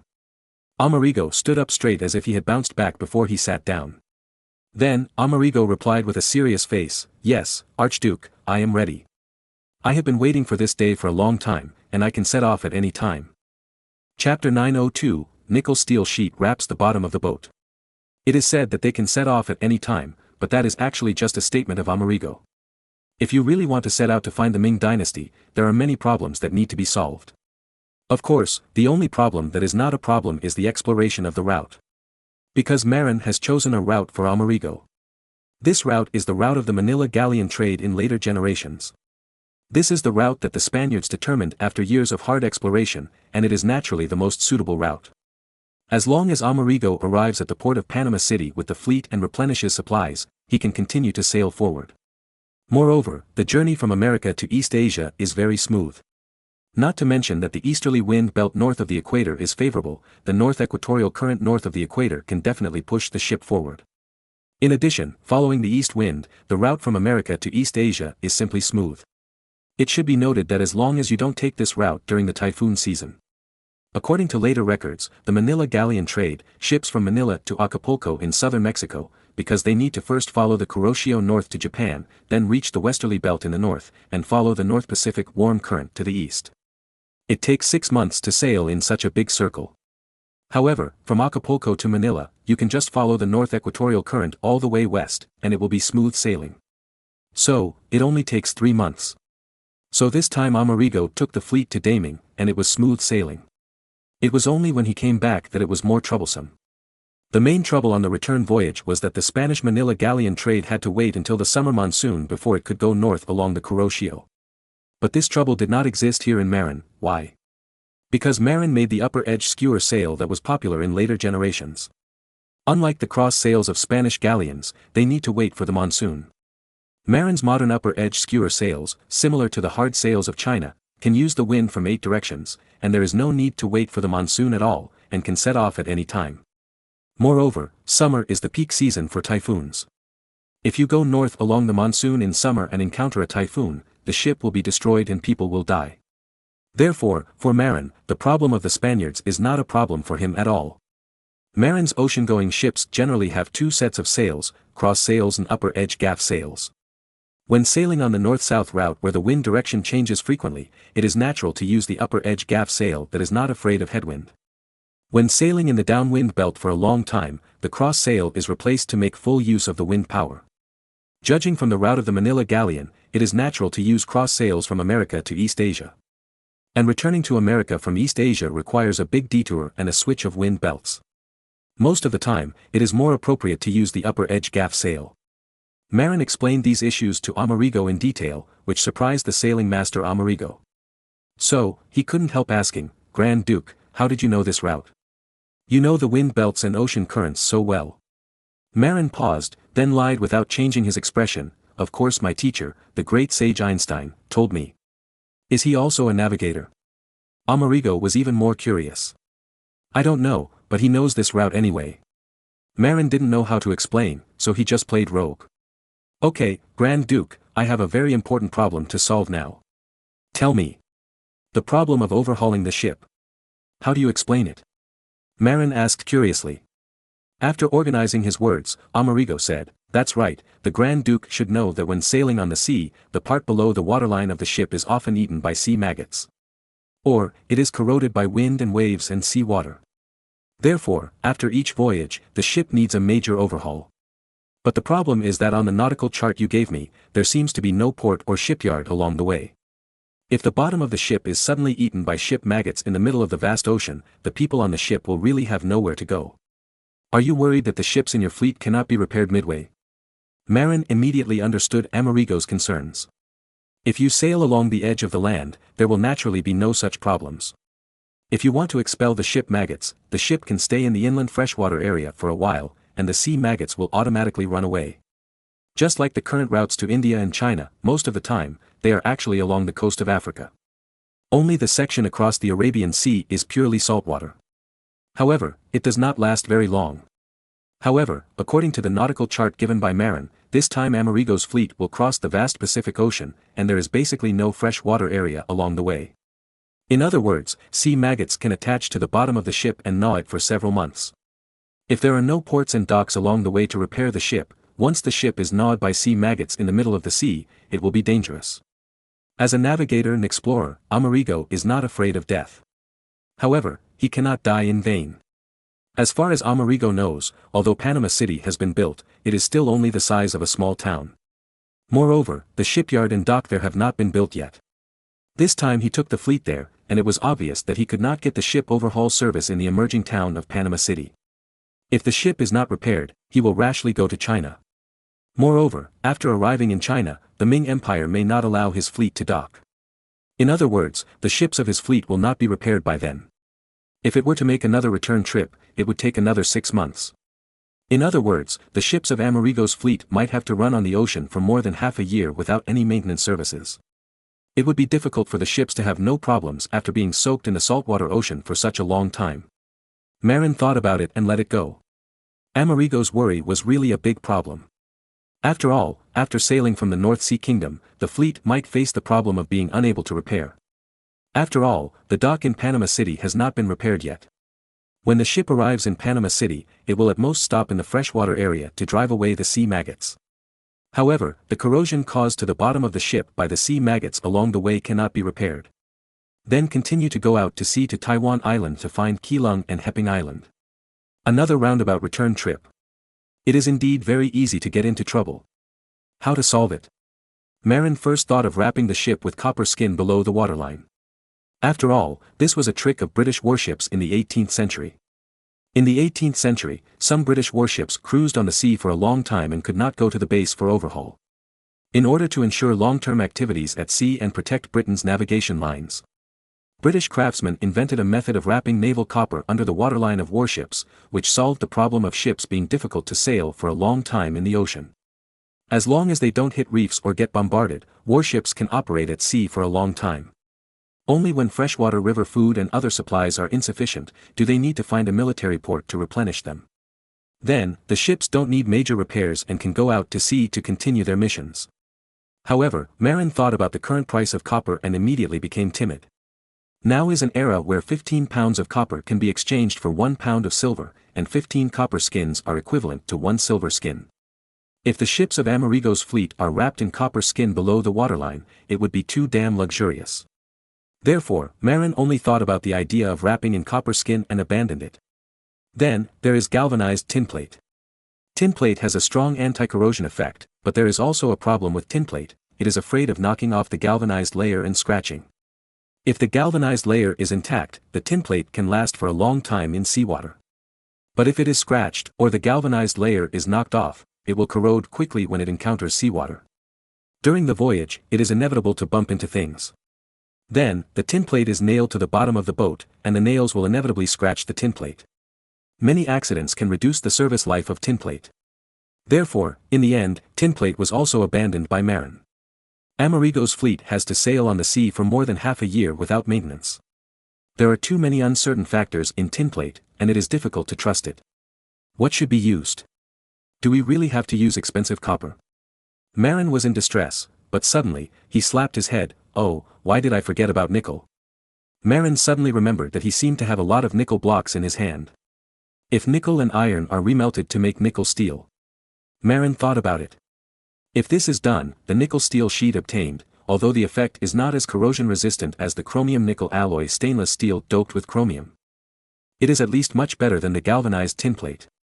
At least, this kind of nickel steel tinplate is not afraid of bumps and scratches. In this way, the iron sheet made of nickel steel containing only nickel but no chromium is wrapped in the lower part of the waterline of the ship. The stability is definitely better than the galvanized tinplate. At least, it will not be a problem to use it for a few years. And when Marin's men find chromite and obtain authentic chromium-nickel alloy stainless steel, it will be even better. By then, the ship may not need to be overhauled for decades, mainly the main body of the ship. After thinking of this, Marin ordered the use of some nickel blocks and sent them to the steel plant to be remelted into nickel steel together with iron ingots. Then, cast and hammered nickel steel sheets to wrap the lower part of the ships of Amerigo's fleet. Even for the nails used to nail the iron sheets, Marin decided to use nickel steel. After all, nickel steel nails are much cheaper than copper nails. However, considering that he does not have many nickel blocks now, Marin decided to give up sending 500-ton warships and use 4 new 250-class armed merchant ships instead, because 500-ton warships consume more nickel steel sheets. The displacement of these new 250-class armed merchant ships is still about 250 tons. However, the hull is thinner, and the length-to-width ratio is about 4:1, which is similar to the galleons of later generations. And 4 250-class armed merchant ships are enough for Amerigo's expedition. After all, Amerigo is not going to fight, but to find a route. There are no pirates in the vast Pacific Ocean at this time, and 4 250-ton armed merchant ships are enough to walk sideways. Even if they encounter Japanese pirates, the cannons on the ship are not vegetarian. Of course, in order to prevent others from mistakenly thinking that he used silver skin to cover the part below the waterline of the hull, Marin decided to paint the surface of the nickel-iron steel skin with black paint as usual to hide its luster. Moreover, it was announced to the outside world that the bottom of the ship was covered with tin-plated iron. If other countries follow suit, not to mention that the price of tin is so high. Tinplate has a worse anti-corrosion ability than galvanized tinplate, and whoever uses it will lose a lot. Chapter 903 Preparations for colonizing Keelung. The craftsmen moved quickly. Marin separated several tons of nickel metal and melted it with iron blocks to obtain nickel steel with a high nickel content. Then, the craftsmen poured the molten steel of these nickel steels into a very smooth pool to form nickel steel plates. Then, the blacksmiths hammered these still soft iron plates into thinner iron sheets while they were still hot. Some scraps of nickel steel were also made into nickel steel nails. In the process of beating the iron sheet, the craftsman also punched several nail holes in the iron sheet while it was soft, so that it would be convenient to nail it to the ship later. While the craftsmen in the steel plant were making nickel steel sheets and nickel steel nails, the craftsmen in the shipyard were also unambiguous and fully prepared. They first dug a reservoir that could accommodate 4 250-class armed merchant ships, but the reservoir was connected to the outside world with only a huge valve. When the valve is opened, a single 250-class armed merchant ship can enter and exit. Then, they laid the prepared cement slabs on the bottom of the reservoir. Then, 4 huge wooden frames were built on the cement board, which could support the entire ship. After the wooden brackets were made, the craftsmen fixed the brackets to the bottom of the reservoir, and then opened the huge gates to let the water in. Then, 4 250-class armed merchant ships that were ready for modification entered the reservoir one by one and moored on top of the 4 huge wooden brackets. After the 4 ships were parked, the gates of the reservoir were closed by everyone. Then, the craftsmen arranged a large number of people to start pumping water.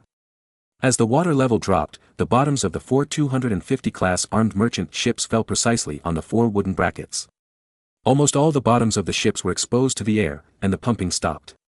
Then, a large number of shipbuilding craftsmen, wearing waterproof clothes made of cowhide, it is winter now, and they will freeze to death if they soak in the water directly, waded into the water with nickel steel sheets and nickel steel nails and began to stand under the hull, looking up and nailing nickel steel sheets to the bottom of the ship. Most of the iron sheets are easy to nail on, but the craftsmen cannot nail the iron sheets on the parts where the bottom of the boat touches the wooden support. However, this is not a problem. When most of the nickel iron steel sheets are nailed, the reservoir gate is opened again, but only partially. The water released by the gate is just enough to lift the hull again, and the hull will move a little. According to the measurements of the shipbuilders, it is just enough to ensure that the previously covered part can be exposed after falling. Then, the reservoir is pumped again, so that the boat falls on the wooden support in another position. And the shipbuilders, of course, nailed the iron sheets to the parts that could not be nailed before. In this way, the nickel iron steel sheets, after some fancy operations, completely covered the parts below the waterline of the 4 ships.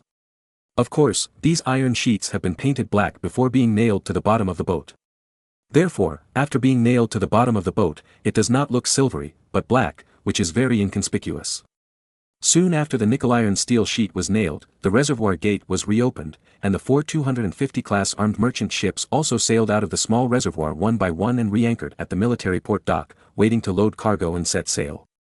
Because Amerigo did not trust the steering wheel system composed of ropes and pulleys newly developed by Leonardo da Vinci, 3 of the 4 ships still used the expensive steering wheel system of levers and gears made of naval copper, and only 1 ship used the labor-saving steering wheel system composed of new ropes and pulleys.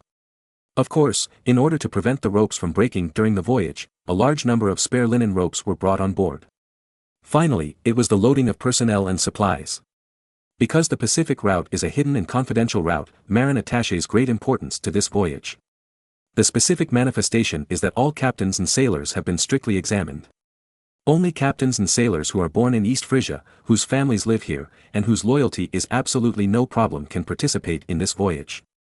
As for the external navigation talents, except for Amerigo and his several loyal men, none of the others were brought. In addition to the sailors, Marin also equipped the fleet with 100 serfs who knew the craft of masons. Their task was to build a small bunker with high walls, moats and suspension bridges on Heping Island, Shiliao Island, at the mouth of the Keelung River after the fleet arrived. With this strong defensive stronghold, the advance team can quickly gain a foothold on Heping Island.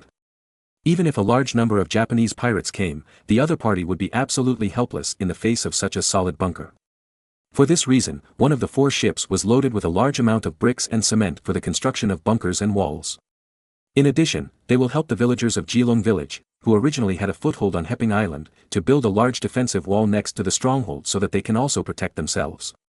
It is impossible to put the other side into the stronghold because the 2 sides still lack mutual trust. Moreover, if there are villagers in Keelung village who are bribed by Japanese pirates and help the enemy open the door of the stronghold in the middle of the night, it will be miserable. With the melee combat capability of the Japanese pirates, it would be terrible if they were really forced into the stronghold. Therefore, it is the best practice to build a large courtyard next to the stronghold to accommodate the villagers of Keelung village. Moreover, it is also convenient for the stronghold's muskets and artillery to support the other side. The other 3 ships mainly carried food, fresh water, salt, and a large number of iron tools. It is certain that the stronghold of Shiliao Island will not be able to be self-sufficient in food in the first year. Therefore, it is necessary to bring more food. Because Marin has read history and knows that in the original history, after the Spanish colonists occupied Shiliao Island in 1626, the colonists often went hungry due to lack of food. Going ashore to buy food, they were beaten back by the natives. Since then, the Spanish colonists on Shiliao Island have long relied on ships from Manila to provide food. If the ship from Manila is late, the Spanish colonists on the island will be hungry for a while, which is very miserable. Therefore, with this lesson, Marin must have asked the first batch of colonists to bring more food to prevent people from starving to death. You know, Jamestown, the first British colony in North America, was besieged by Indians and ran out of food, and even had a tragedy of cannibalism. In addition to bringing food, Marin also prepared several fishing nets for them. In this way, in addition to eating food, the colonists can also fish in the Keelung River to increase the richness of food.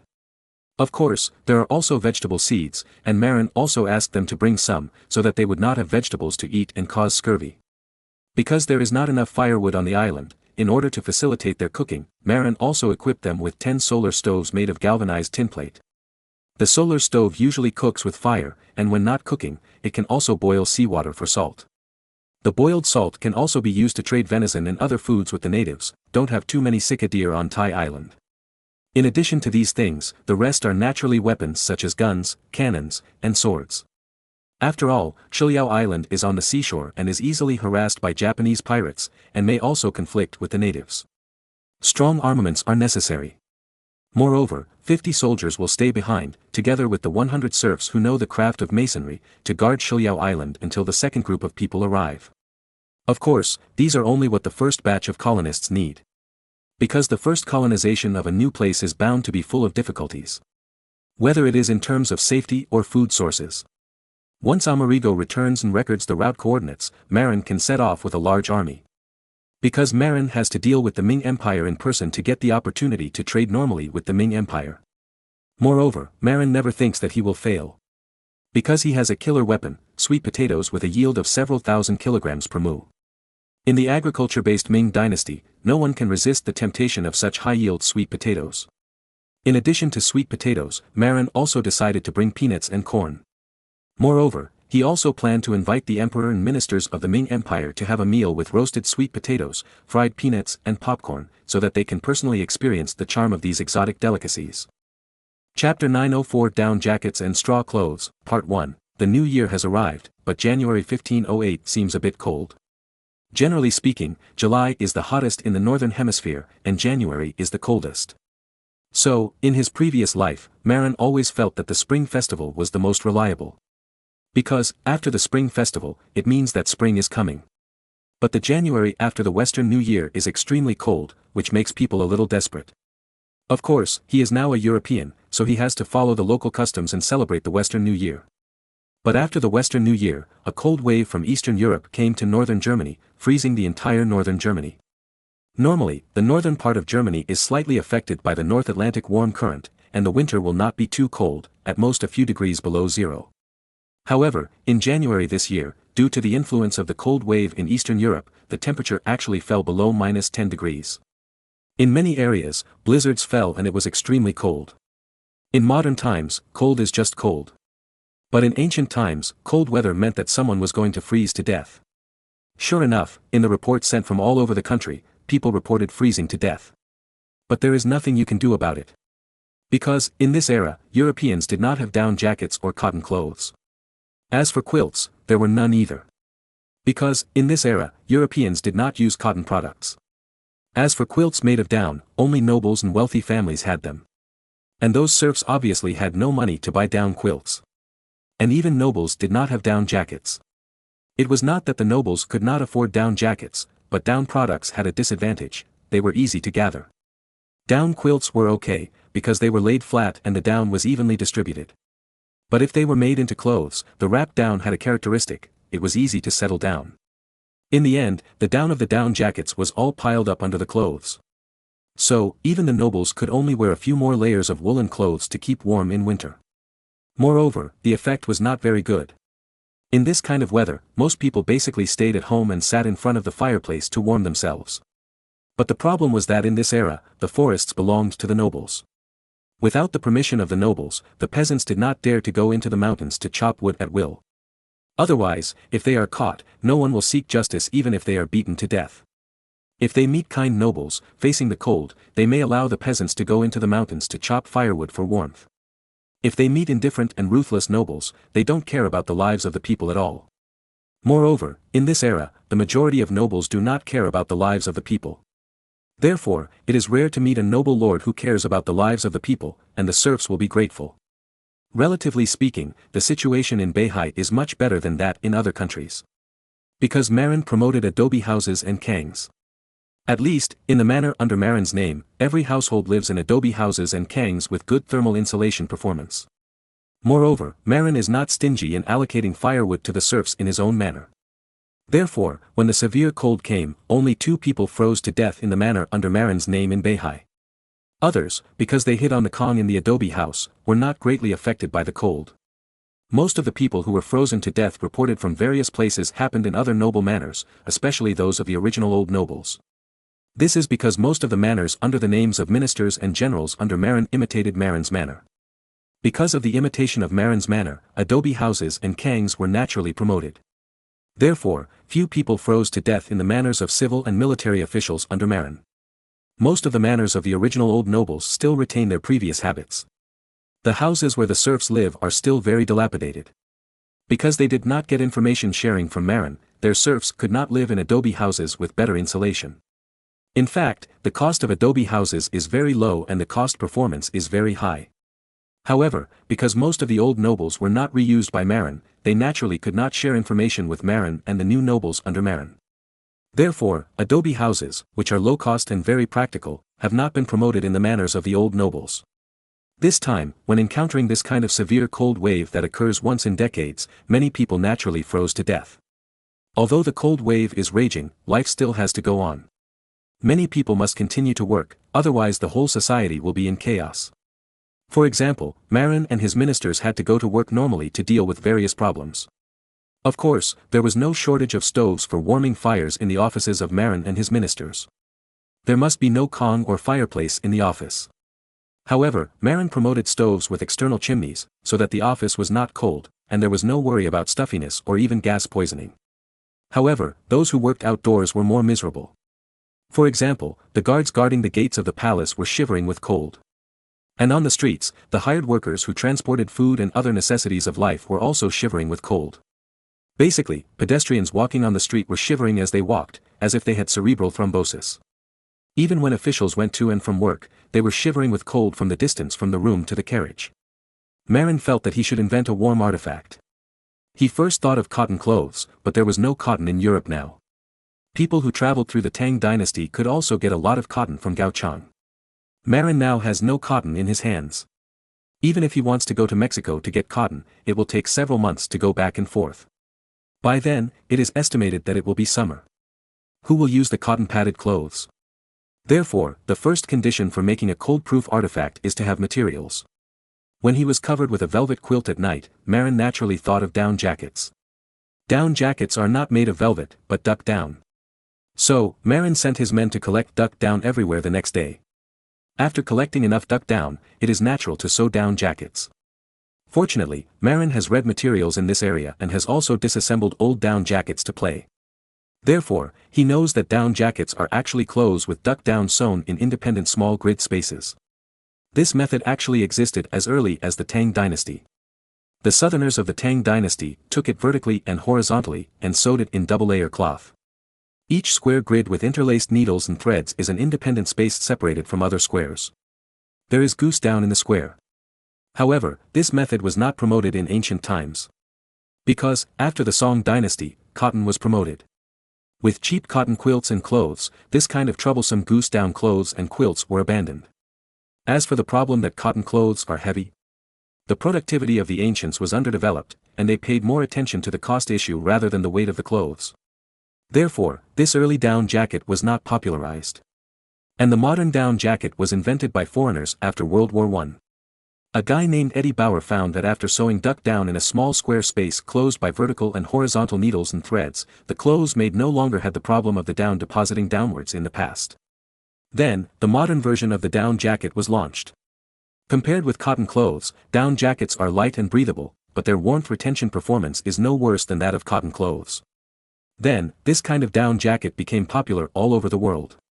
In China, people only started wearing it in the 1980s. At that time, who the hell had an objection to down jackets? They were definitely big guys or had overseas connections. Marin did what he said. He ordered a tailor to use 2 layers of thicker and denser cloth with large pores may shed down, to sew the spread duck down in small squares, and then made a down jacket that looked bloated. After Marin put it on, he found that it was indeed very warm.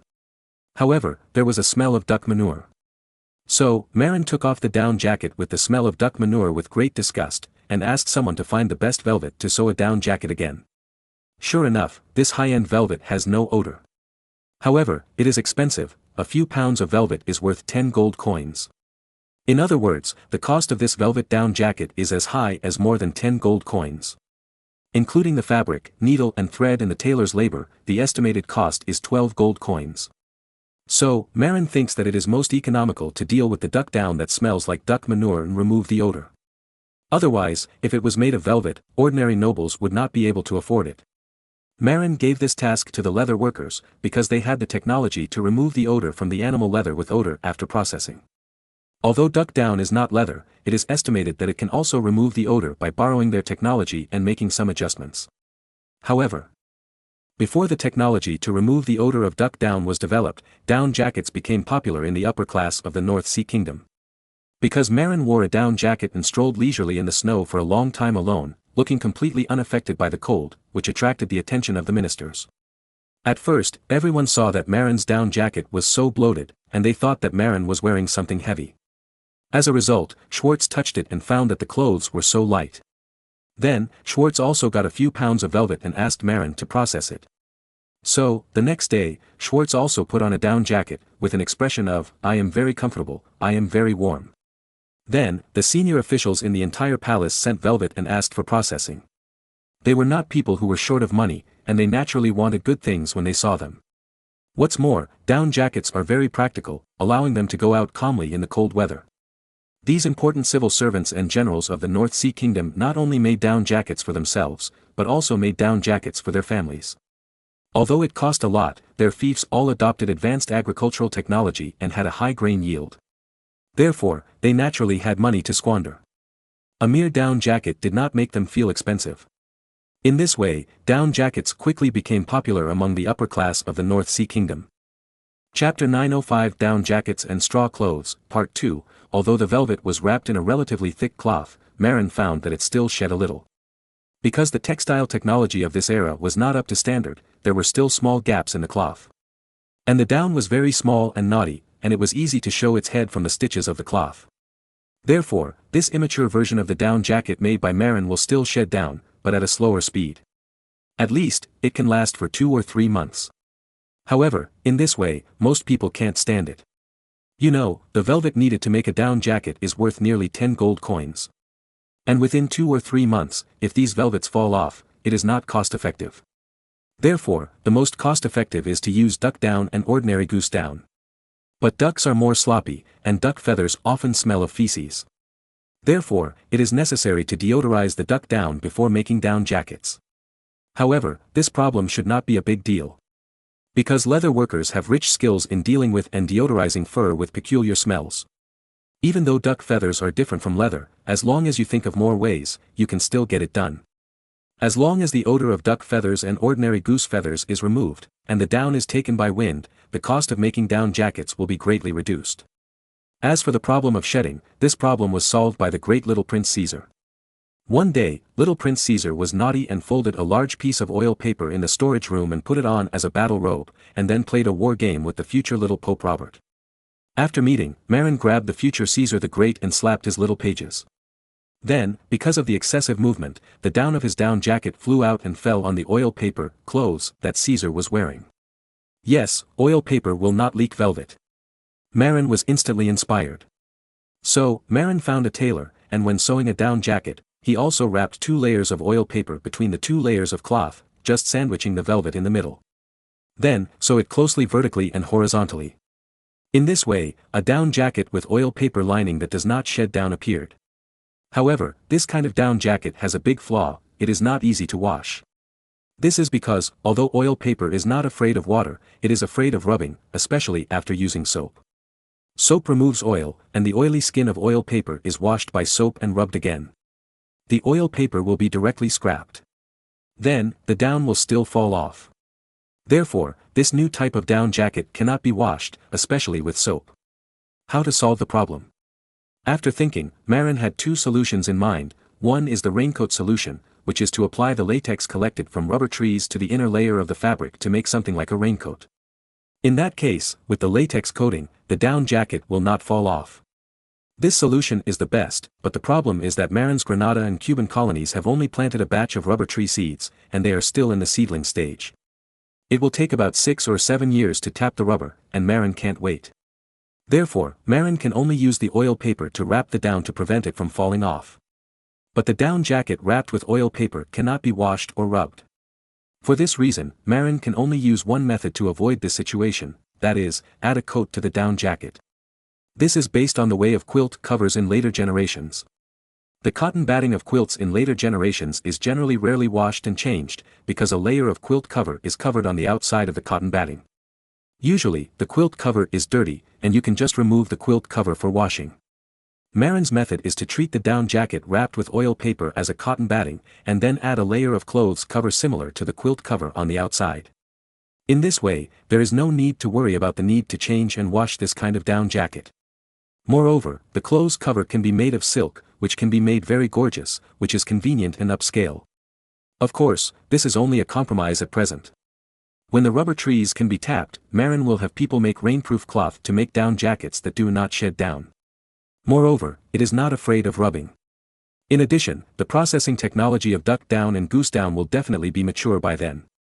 By then, the cost of down jackets will be greatly reduced. Unlike the velvet used now, it is extremely expensive.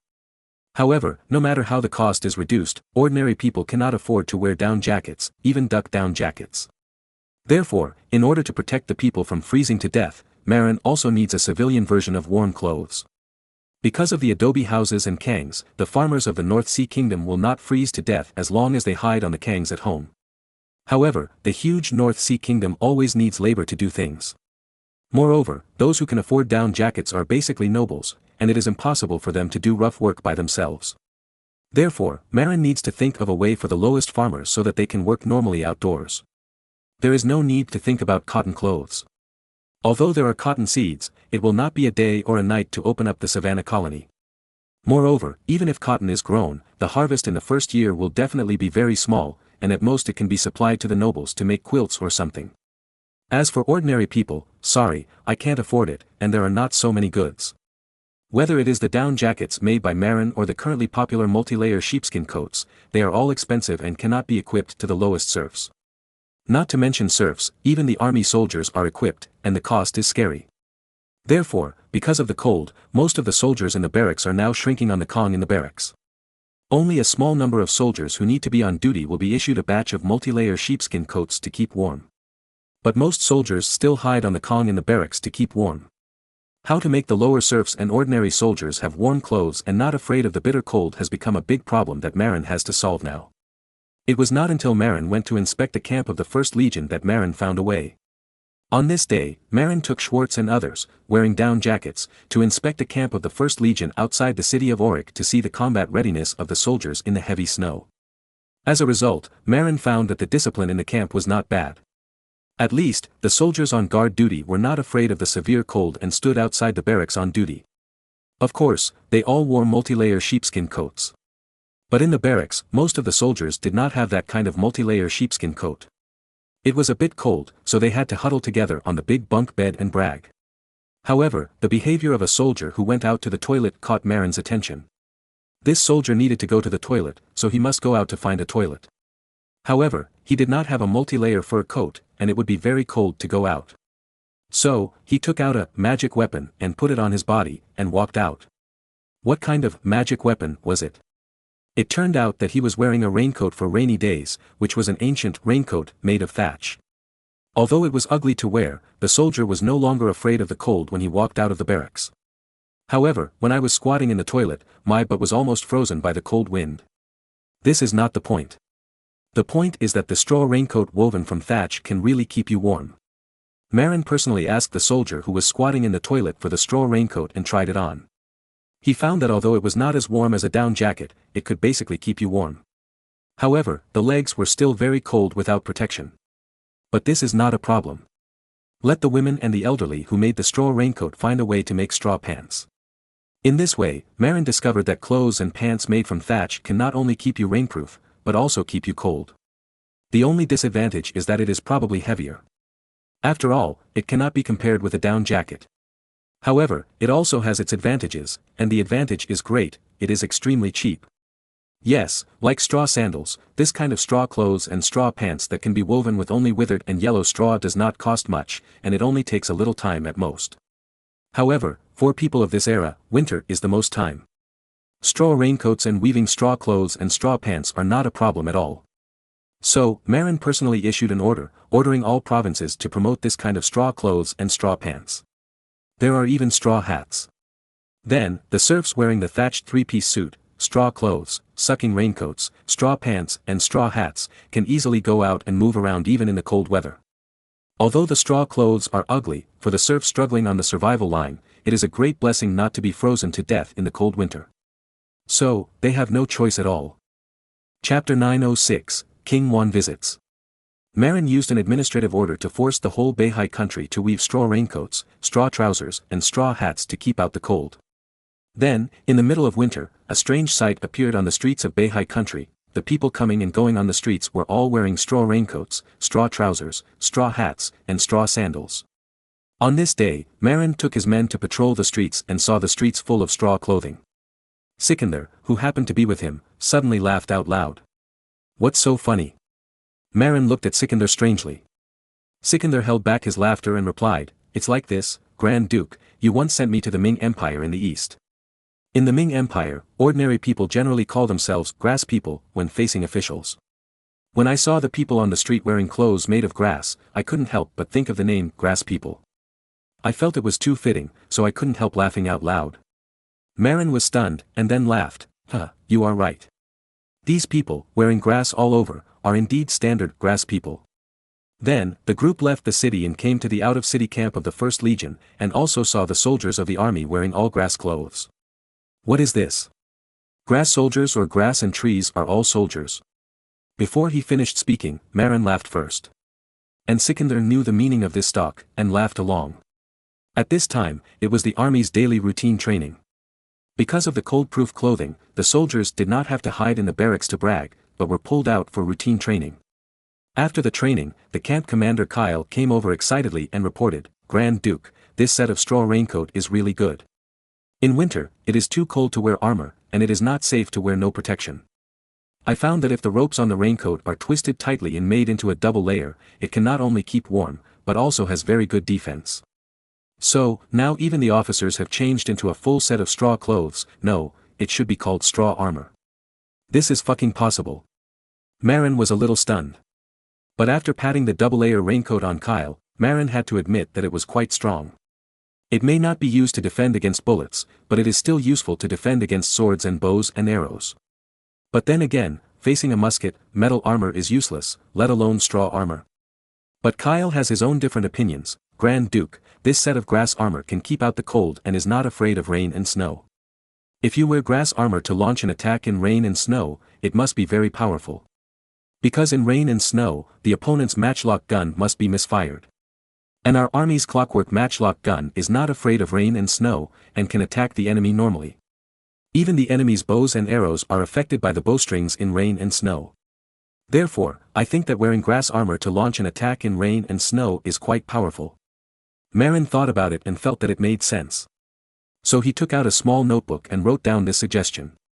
At the same time, he also remembered the name of Kyle, the phalanx leader. Of course, Marin did not completely agree with his point of view. Marin believed that although the defense of grass armor was good in rain and snow, it was still insufficient. After all, in rain and snow, although the bowstring was affected, it was not as unshowable as a matchlock gun. Even if the power decreased, it was not something that grass armor could resist. Therefore, if you put on a light chain mail outside the grass armor to protect against arrows and swords, it would be the best. Grass armor is not very effective in sunny weather. Even if it can partially protect against swords, it still cannot protect against bows and arrows. But once it encounters rainy and snowy weather, after being soaked in water, the protection of the wet grass armor will be greatly increased. Because after the arrow shoots in, the resistance it encounters will become very difficult due to the increased water content of the grass armor. Of course, it is not impossible to shoot in. But if you put on a chain mail outside the wet grass armor, you can better protect against the damage of bows and arrows and swords. As for the opponent's matchlock gun, it can't be used in rainy and snowy days. In fact, Marin doesn't like a full set of grass armor. Because these grass clothes and grass pants are actually quite heavy. Added together, a set of grass armor weighs more than 10 or 20 pounds. If it is rainy and snowy, you may wear it out of helplessness. But in sunny weather, there is no need to wear such a heavy grass armor. Even on rainy days, Marin prefers raincoats with rubber coating. Because raincoats are much lighter than straw raincoats, and they are also convenient to carry during marches. Unlike straw raincoats, they are heavy and inconvenient to carry. What's more, the thickened double-layer straw raincoat weighs more than 10 pounds. Raincoats, on the other hand, are much lighter. Moreover, they can be folded into a very small size and put in a package to take away. So, for now, the role of grass raincoats is just a substitute before rubber trees can be tapped. As for the cold winter, it cannot be replaced for the time being. After all, down jackets are too expensive. And when cotton is used to make military coats, it is unknown when. After returning from the military camp outside the city, a report suddenly came from his men. King I of the Kingdom of Castile, Spain, and Queen Margaret of Austria, came to the port of Emden together and asked to visit the North Sea Kingdom. Marin was stunned, but he reacted quickly. He decided to lead the team to Emden to welcome King Juan and his wife. Because, whether from the perspective of identity or the personal relationship between the two sides, Marin should personally welcome King Juan and his wife.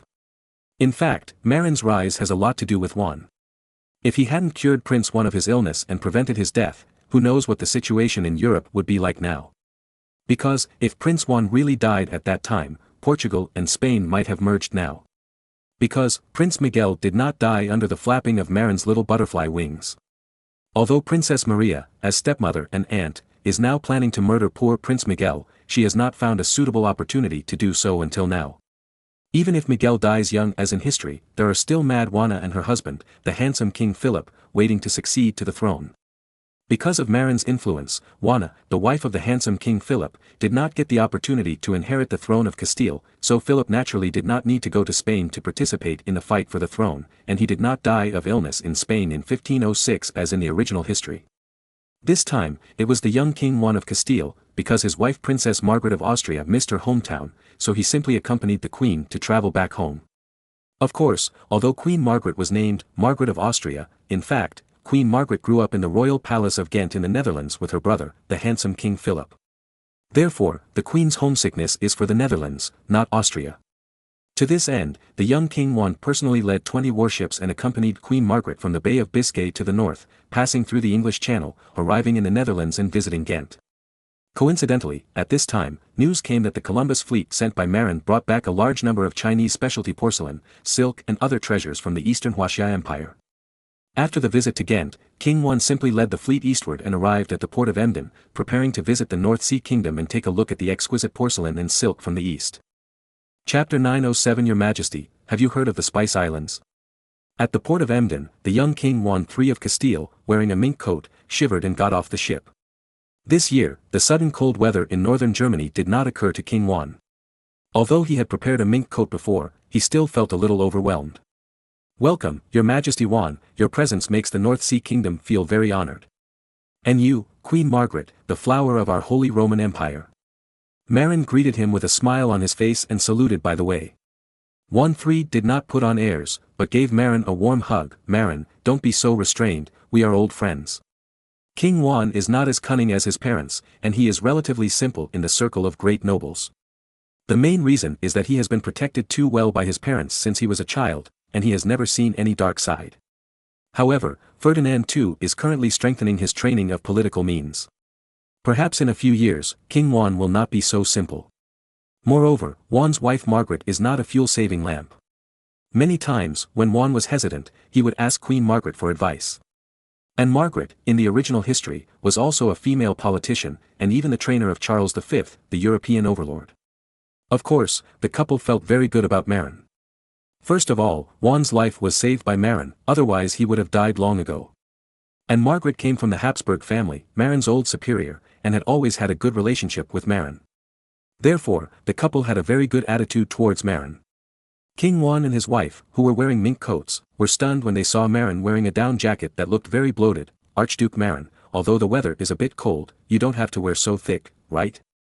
Down jackets are relatively fluffy and look very thick. Those who don't know thought that the clothes were thick and heavy. Marin smiled and pointed to his clothes and said, "Don't look at this kind of clothes. It's actually very light." Juan III didn't believe it, and pinched it with his own hands, and found that it was indeed very fluffy and light, so he became interested. After arriving at the royal palace of Auric, Marin took out a spare down jacket and gave it to Juan III. Juan III was very happy to put on the down jacket that looked very bloated. However, living in Spain, he actually didn't need such a big down jacket. Because the latitude of Spain is very low in Europe, it belongs to the most southwestern part of Europe. Therefore, the climate in Spain is very warm, and basically it will not encounter such cold weather. Therefore, mink coats and the like are absolutely enough. Since it is a cold winter, it is naturally best to eat hot pot. Because of the peppers, this time Marin made a double pot for the hot pot, half of which is spicy and half is not spicy. Then, the ingredients for the hot pot are mainly thinly sliced beef rolls and lamb rolls. Moreover, the lamb rolls are all from lamb. The so-called lamb refers to the meat of underage sheep. Underage sheep are tender in themselves, but this is not the point. The point is that the meat of underage lambs has no smell, or very little smell. This is because, whether it is sheep or pigs, many strange smells actually come from the X hormones in the body after X development. The X organs of lambs are not yet mature, so there is no smell on the body, and the meat is still very tender. Therefore, nobles who are particular about food and drink generally eat lamb meat, and will not eat mutton from adult sheep. Because the smell is too strong. There is another kind of sheep whose meat has a lighter smell, that is castrated sheep. Castrated sheep are castrated rams, and because the testicles have been cut off, the smell is also reduced a lot. This is the same as raising pigs. In the past, pigs were not castrated, and the meat tasted strange, not as good as mutton, and only the lower class ate it. Since humans learn to castrate meat pigs, regardless of male or female, as long as they are meat pigs, they are castrated. Pork has no strange smell. If you have eaten sow meat, you will find a strange smell, different from normal pork. Of course, lamb is delicious, but you must not watch the process of the butcher killing the lamb, it is very unbearable. The lamb is so cute, and it is caught and slaughtered by the butcher. That scene. How to say it, the pig is ugly, and the howl of being slaughtered is also ugly. Marin has seen it, but he does not sympathize with the pig. But the lamb is very cute, and it looks very pitiful when being slaughtered. The first time I saw a lamb being slaughtered in my previous life, Marin almost rushed up to stop the butcher from killing the sheep. Simple reason, if Fengjie was publicly beheaded, I guess no one would sympathize with her, who told her. And if it was Bing Bing, I guess there would be many people who felt sorry. Because of their high appearance, many stars will have a lot of fans to forgive them even if they take drugs or mess around. If it was an ugly one, everyone would have called the police long ago. Later, Marin never watched the slaughter of sheep again. Anyway, just buy lamb slices and rolls directly from the supermarket, don't care about the process. Confucius said, a gentleman stays away from the kitchen. This probably means that Confucius felt very sorry after seeing the scene of slaughtering sheep. But it is not possible not to eat meat, so we don't go to the kitchen to watch the slaughter of sheep, just pretend to be an ostrich and wait for meat. This young couple seems to have different tastes. 1-3 is not used to spicy food, but Queen Margaret liked spicy food very much, and asked Marin for a bottle of chili sauce to take back. After eating and drinking, Marin naturally took 1-3 and Queen Margaret to see porcelain and drink silk. 1-3 has a special liking for blue and white porcelain. After Marin gave him a few pieces of blue and white porcelain, he held them tightly and refused to let go. Queen Margaret, on the other hand, has a special liking for silk. However, raw silk can't attract her. What attracts Queen Margaret is a piece of Nanjing brocade and a piece of Sioux embroidery, both of which are beautiful finished silk products. After presenting the gifts, Marin asked them to show these things to the nobles after returning home, so as to help advertise for themselves. The couple naturally had no objection to this. Anyway, aren't porcelain and silk fabrics used to show off? Moreover, Queen Margaret was very interested in Angela's 19th century style princess dress designed by Marin himself and the improved version of the Cheongsam princess dress, which was a mixture of the Republic of China Cheongsam. Marin saw it and simply gave her 2 improved Cheongsam princess dresses, which was also considered to help advertise for himself. The Cheongsam princess dress made of brocade and Sioux embroidery will definitely set off a trend in the Spanish upper class. At that time, the auction will be more popular. After choosing the gifts, Marin suddenly pulled 1-3 to the side, as if he had something to say. 1-3 was a little puzzled and asked, "What's wrong, Grand Duke Marin?" Marin said in a mysterious tone similar to that of an Amway salesman, "Your Majesty, have you heard of the Spice Islands?" Chapter 908, Encouraging the Spanish to Send Out Troops. Why did Marin mention the Spice Islands? The reason is simple, Spain seems to have the intention of strengthening its maritime power recently. This made Marin a little restless. Why? If Spain's maritime power is strengthened, what if they have the idea of conquering America again? Even though Isabella I, who was keen on sailing, died, the current Ferdinand II and 1-3 are not particularly keen on sailing, but this does not mean that Spanish navigators are not keen. What if a Spanish navigator covets to establish merit and proposes to explore and colonize America again? Marin's current maritime power is not enough to stop Spain from entering America. Moreover, Marin is not willing to turn against Spain easily. Now Spain is estimated to have made a profit of more than 2 million gold coins through the spice trade. With so much money in hand, plus the country's inherent strength, especially with a certain amount of navigation background. If it really comes to the head, Marin is also a little guilty. So, after thinking about it, Marin plans to find something to divert Spain's attention so that no one will think about America. And the best way to divert Spain's attention is the Spice Islands. How did Spain earn more than 2 million gold coins? Of course, it was obtained through the spice trade. Therefore, the Spanish must be sensitive to spices. Sure enough, after hearing Marin say the name of Spice Islands, even the not-so-savvy 1-3's eyes lit up. What Spice Islands? Aren't spices produced in India? Although he attached great importance to spices, King Juan was not particularly clear about the specific information of the origin of spices. At least, not as clear as his deceased mother Isabella I. Marin explained, spices are divided into pepper, cinnamon, cloves, nutmeg and ginger. In fact, India is only rich in pepper and ginger. As for cinnamon, cloves and nutmeg, they are actually shipped from outside India. Among them, the main production area of cloves and nutmeg is the Spice Islands. As he said, Marin also took out an abridged version of the world map, without America and Australia, and pointed it to Juan III, Your Majesty, please look, this is Calicut in India, and this is the Strait of Malacca. After crossing the Strait of Malacca, the Eastern Ming Empire is to the north. However, the Pope has awarded the colonial rights of the Ming Empire to Portugal.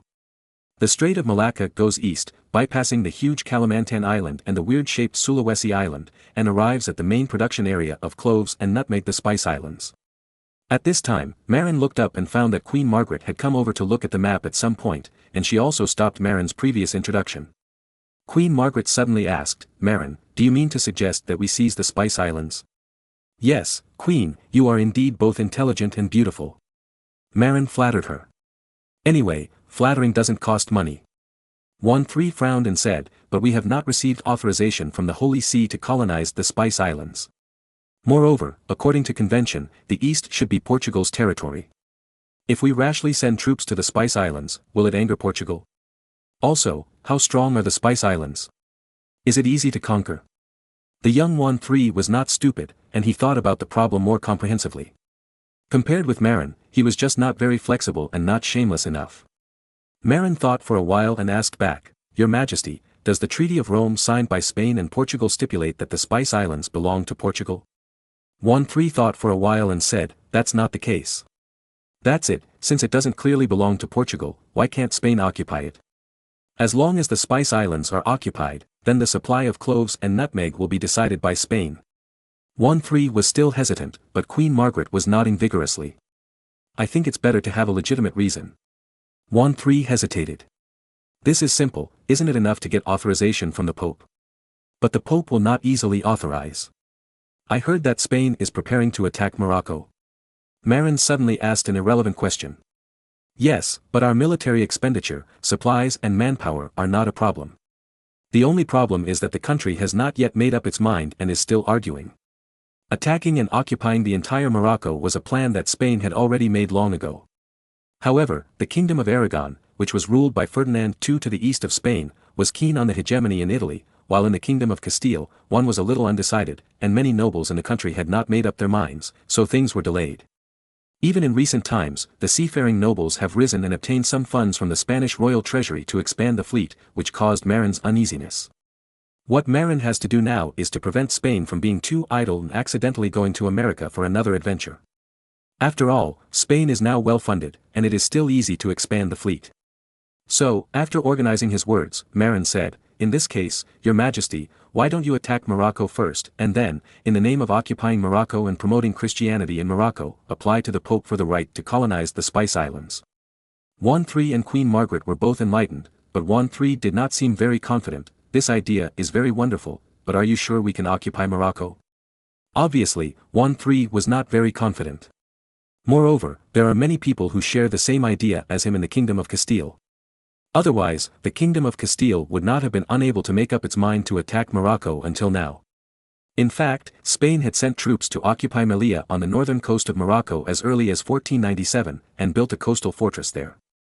However, in the battle with the Moroccans, the Spaniards found that the opponent's scimitar cavalry was very fierce. The Spanish army wanted to fight in the field, but they could not beat the tens of thousands of Moroccan scimitar cavalry. Therefore, they could only shrink in the Melilla fortress for defense and dared not attack. Marin asked back, why not? After a pause, Marin said, Your Majesty, the Castilian army should now promote Spain. No, it should be the Marin phalanx, right? At this point, Marin was both proud and guilty. This phalanx named after him was actually plagiarized by him, so he felt guilty. Yes, this policy is very powerful and has strong combat effectiveness. It even defeated the French. At this point, Juan III was very excited. In that case, why doesn't your country use the Marin phalanx to defeat the Moroccan cavalry and occupy the entire territory of Morocco?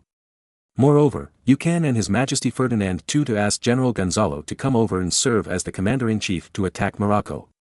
In this way, I don't believe that we can't defeat the Moroccans. Yes, I can ask General Gonzalo to come back as the commander-in-chief. Juan III also slapped his head, as if he had suddenly realized something. In fact, Gonzalo de Córdoba was originally a general of the Kingdom of Castile, and was personally promoted by Isabella I. However, during the war for hegemony over Italy, he was seconded by King Ferdinand II of Aragon. Today, General Gonzalo is still stationed in the Kingdom of Naples with his troops. Because he had been away from Spain for a long time, Juan III and many nobles of the Kingdom of Castile almost forgot that the famous General Gonzalo was also from the Kingdom of Castile. Marin nodded and continued, "Let General Gonzalo lead more than 50,000 elite soldiers across the sea and use the Marin phalanx to defeat the Moroccan army. In addition, bring more heavy artillery to bombard the Moroccan city gates and walls. Their city walls are not as strong as those in Europe, and the city gates are not made of iron. Once the attack on Morocco is successful, you will have enough confidence to ask the Pope for the colonization rights of the Spice Islands. This is a map of the location of the Spice Islands. You just need to send someone to this Java island to ask, and you will know the location of the Spice Islands." As he said, Marin handed the map to Juan III. "But what if we can't communicate in the language? We don't have anyone who can speak the native language of Java." "Don't worry, there are Allah countries on Java. You just need to send people who can speak Arabic, and we will definitely be able to communicate. After all, in order to read the Quran, these Allah countries must have many talents who can speak Arabic." "That makes sense. I will ask my father to bring back General Gonzalo when I go back. At the same time, send another ship to Java to inquire about the news of the Spice Islands. Remember not to let the Portuguese know, otherwise they will get there first." Marin reminded him kindly. "You reminded me of this, thank you." "You're welcome, I actually have something to ask for," Marin said with a smile. "Please speak." Juan III was not stingy, and he was not shrewd either. Marin smiled and said, "The reward I want is 2,000 pairs of merino sheep, and there is no geographical restriction." Marin had gotten a batch of merino sheep before, but was forbidden to take them away from the El Aoun oasis in Western Sahara, which made Marin feel very inconvenient.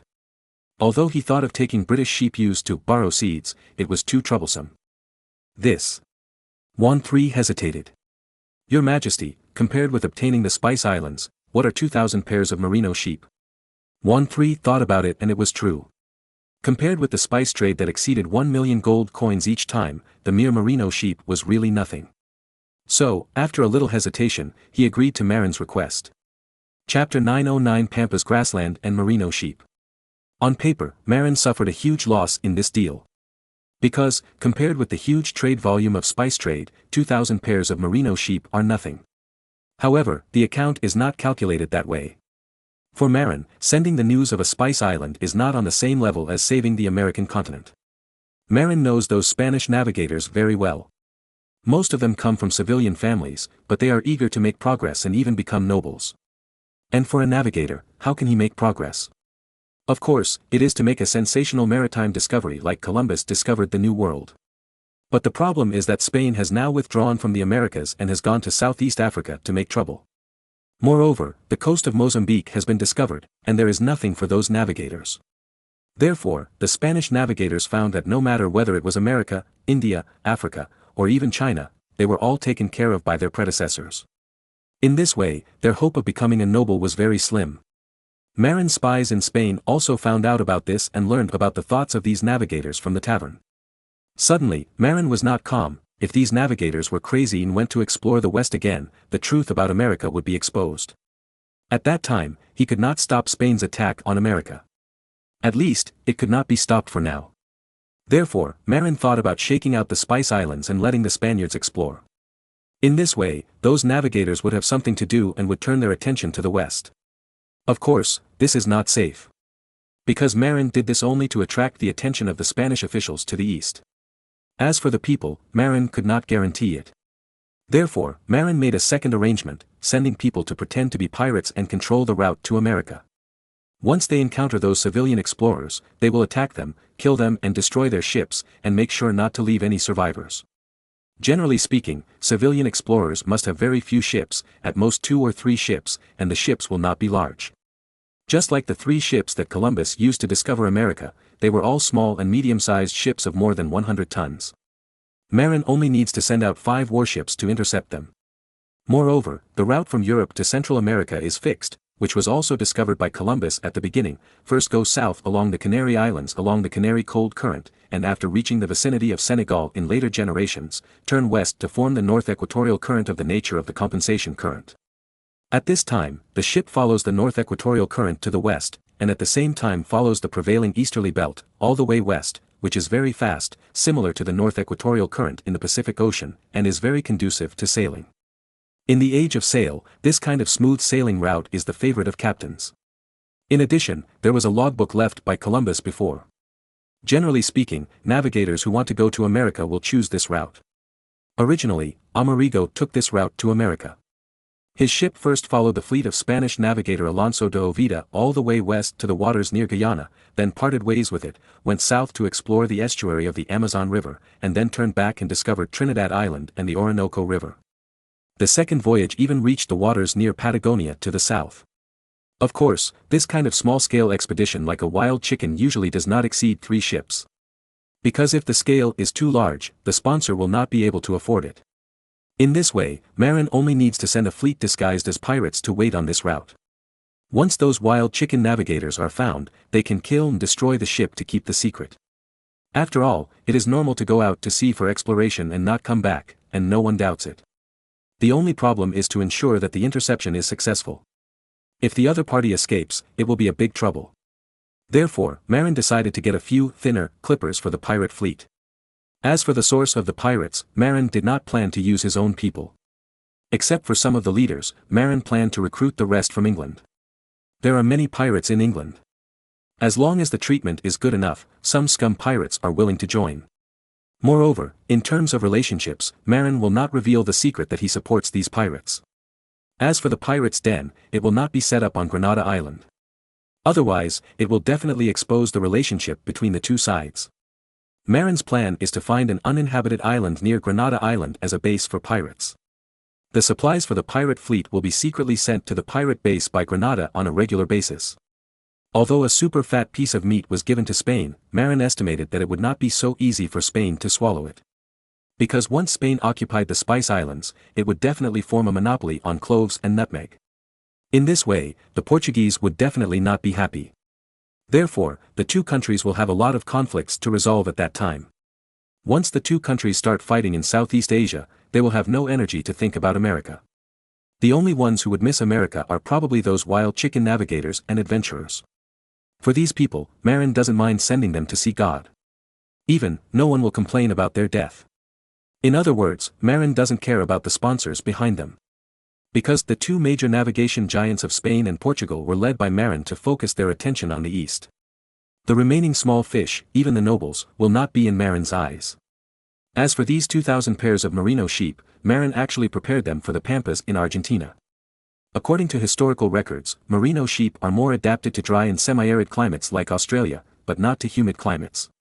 Because the climate in Spain is a bit semi-arid.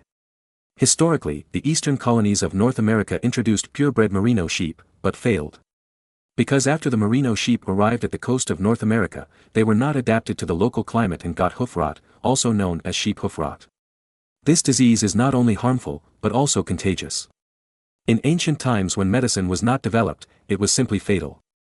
Generally speaking, sheep foot rot only occurs in humid climate areas and rarely in arid areas. Therefore, when merino sheep arrived in Australia, which is dry and water scarce, they thrived and developed rapidly. However, in North America, they did not develop. Later, in order to solve this problem of acclimatization, everyone came up with a solution, to breed local ewes with merino sheep to produce new breeds that adapt to the local climate. For example, the German merino breeding in later generations. The reason why Marin found 10,000 British ewes to go to Leon to find merino sheep there for breeding was based on this idea. Moreover, he succeeded. But in any case, the wool quality of lambs born from local ewes is definitely not as good as that of authentic merino sheep. If you want to get the best wool, you have to rely on authentic merino sheep. You know, a wool-producing country like Britain was once very dependent on Australian merino wool in the mid to late 19th century. For this reason, clipper ships were used to transport Australian merino wool back to Britain. It can be said that arid Australia is a paradise for merino sheep. But unfortunately, Marin is now unable to colonize Australia. Marin is so full of food that he can't even eat the vast territory of North and South America. Therefore, he has no power to estimate Australia. However, there is a place that Marin thinks is still very suitable for grazing merino sheep, that is the pampas. The climate of the pampas is semi-humid and semi-arid. Among them, the coastal areas have a semi-humid climate. And a little inland, it is a semi-arid climate. This is completely different from the tropical humid climate along the east coast of North America. It is absolutely suitable to graze merino sheep on the semi-arid pampas a little inland. It just so happens that Marin is now developing the pampas, so he might as well open up a merino sheep breeding area. Moreover, Marin is not in a hurry to expand the scale now. As long as the experiment is successful there first, there will be plenty of opportunities to expand the scale in the future. In fact, the scale of merino sheep in the oasis of Leon has now expanded to more than 1,000 pairs. As long as they are well bred and bred, the scale will be larger in the future.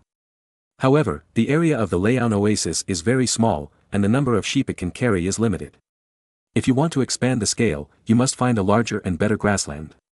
The Pampas, a place with unique advantages, is the best choice.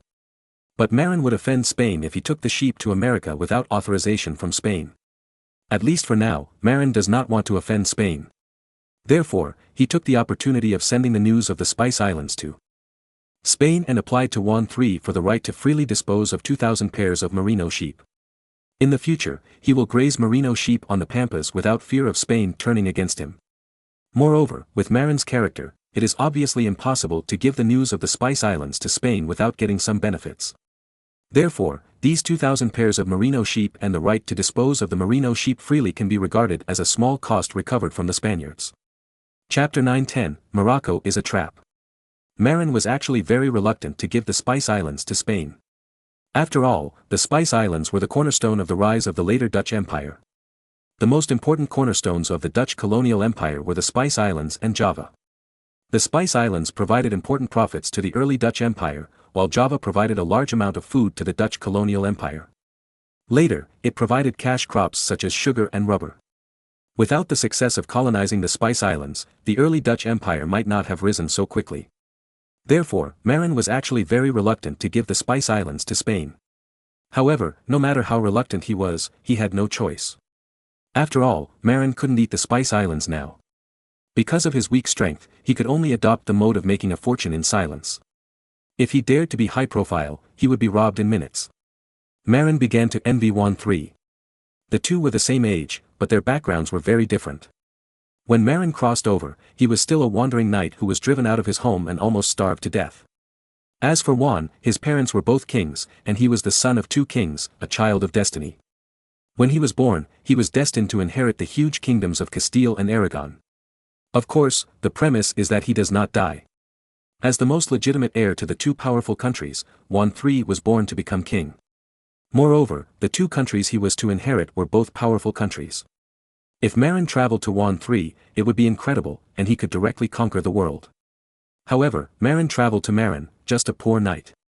It is a great miracle that he can earn such a large family business today. But it is still too early to open the unparalleled. At least, Marin's current strength is not enough to compete with Portugal and Spain for hegemony on the sea.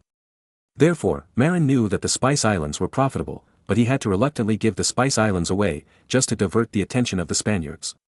Of course, if giving away the Spice Islands was well-intentioned, then encouraging Spain to send troops to attack Morocco would not be so beautiful. Indeed, with the Spanish phalanx taught by Marin and famous generals like Gonzalo, Spain had no worries about conquering Morocco.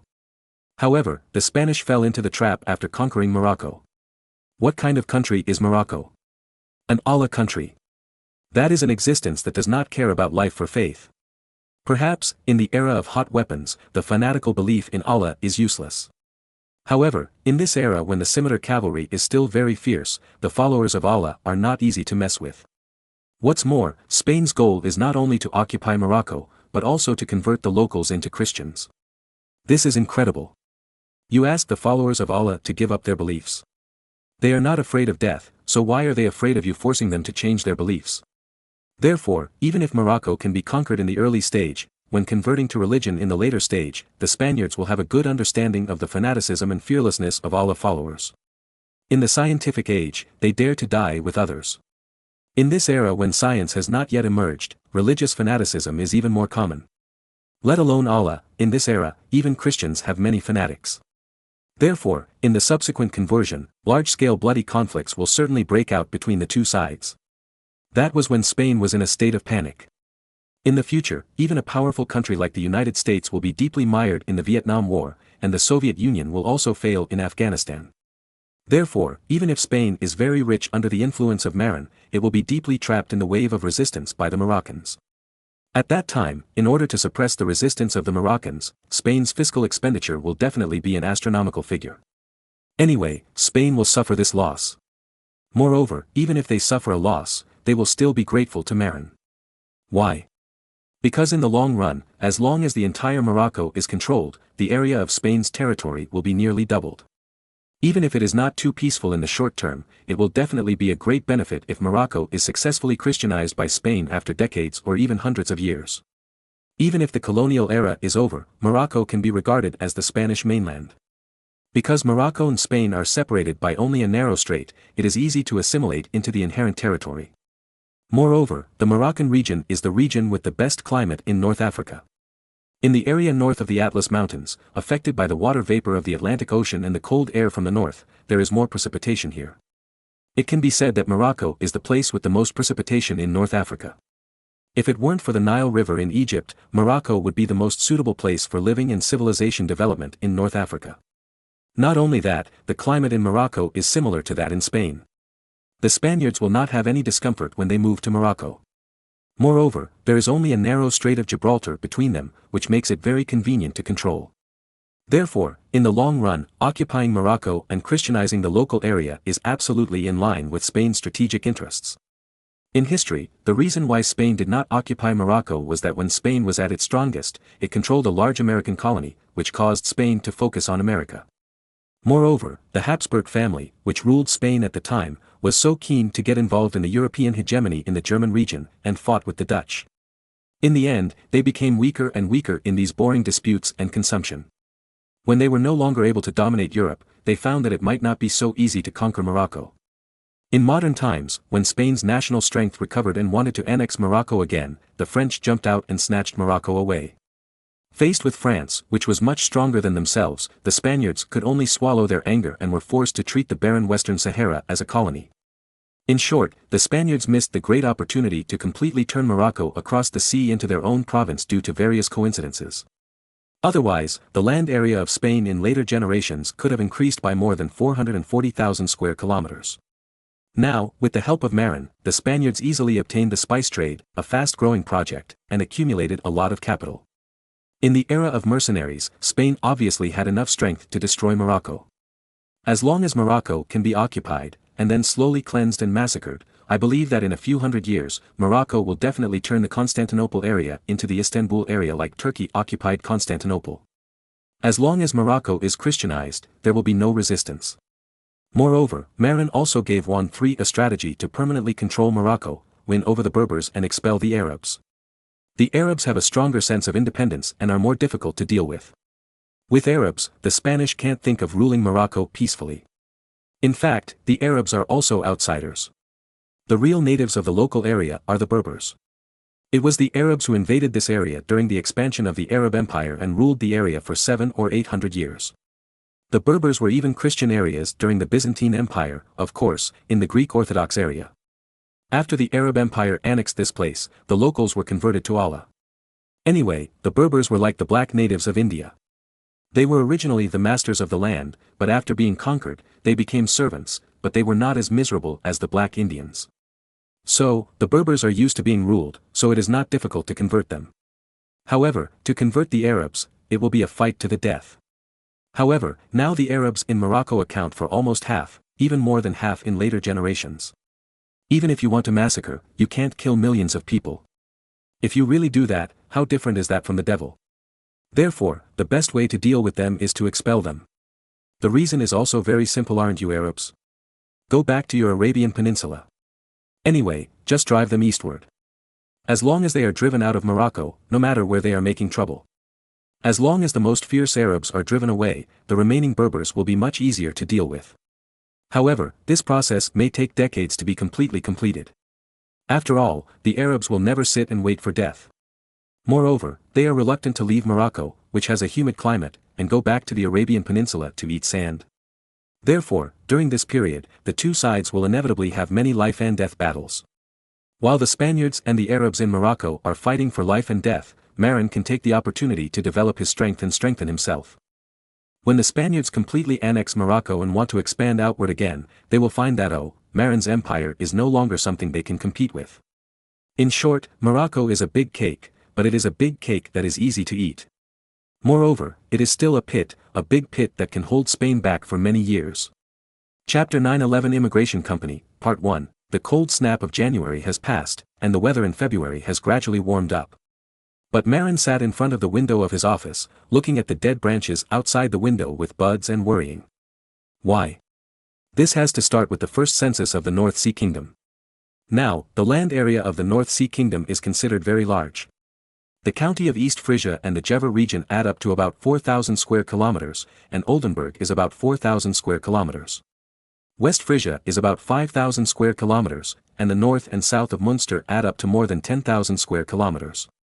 Osnabrück also has more than 2,200 square kilometers, and the province of Bremen is about 5,800. The combined area of Schleswig and Dithmarschen County is also more than 10,000 square kilometers, Schleswig 9,200, Dithmarschen 1,400. The newly acquired Ruhr area is also more than 4,000 square kilometers.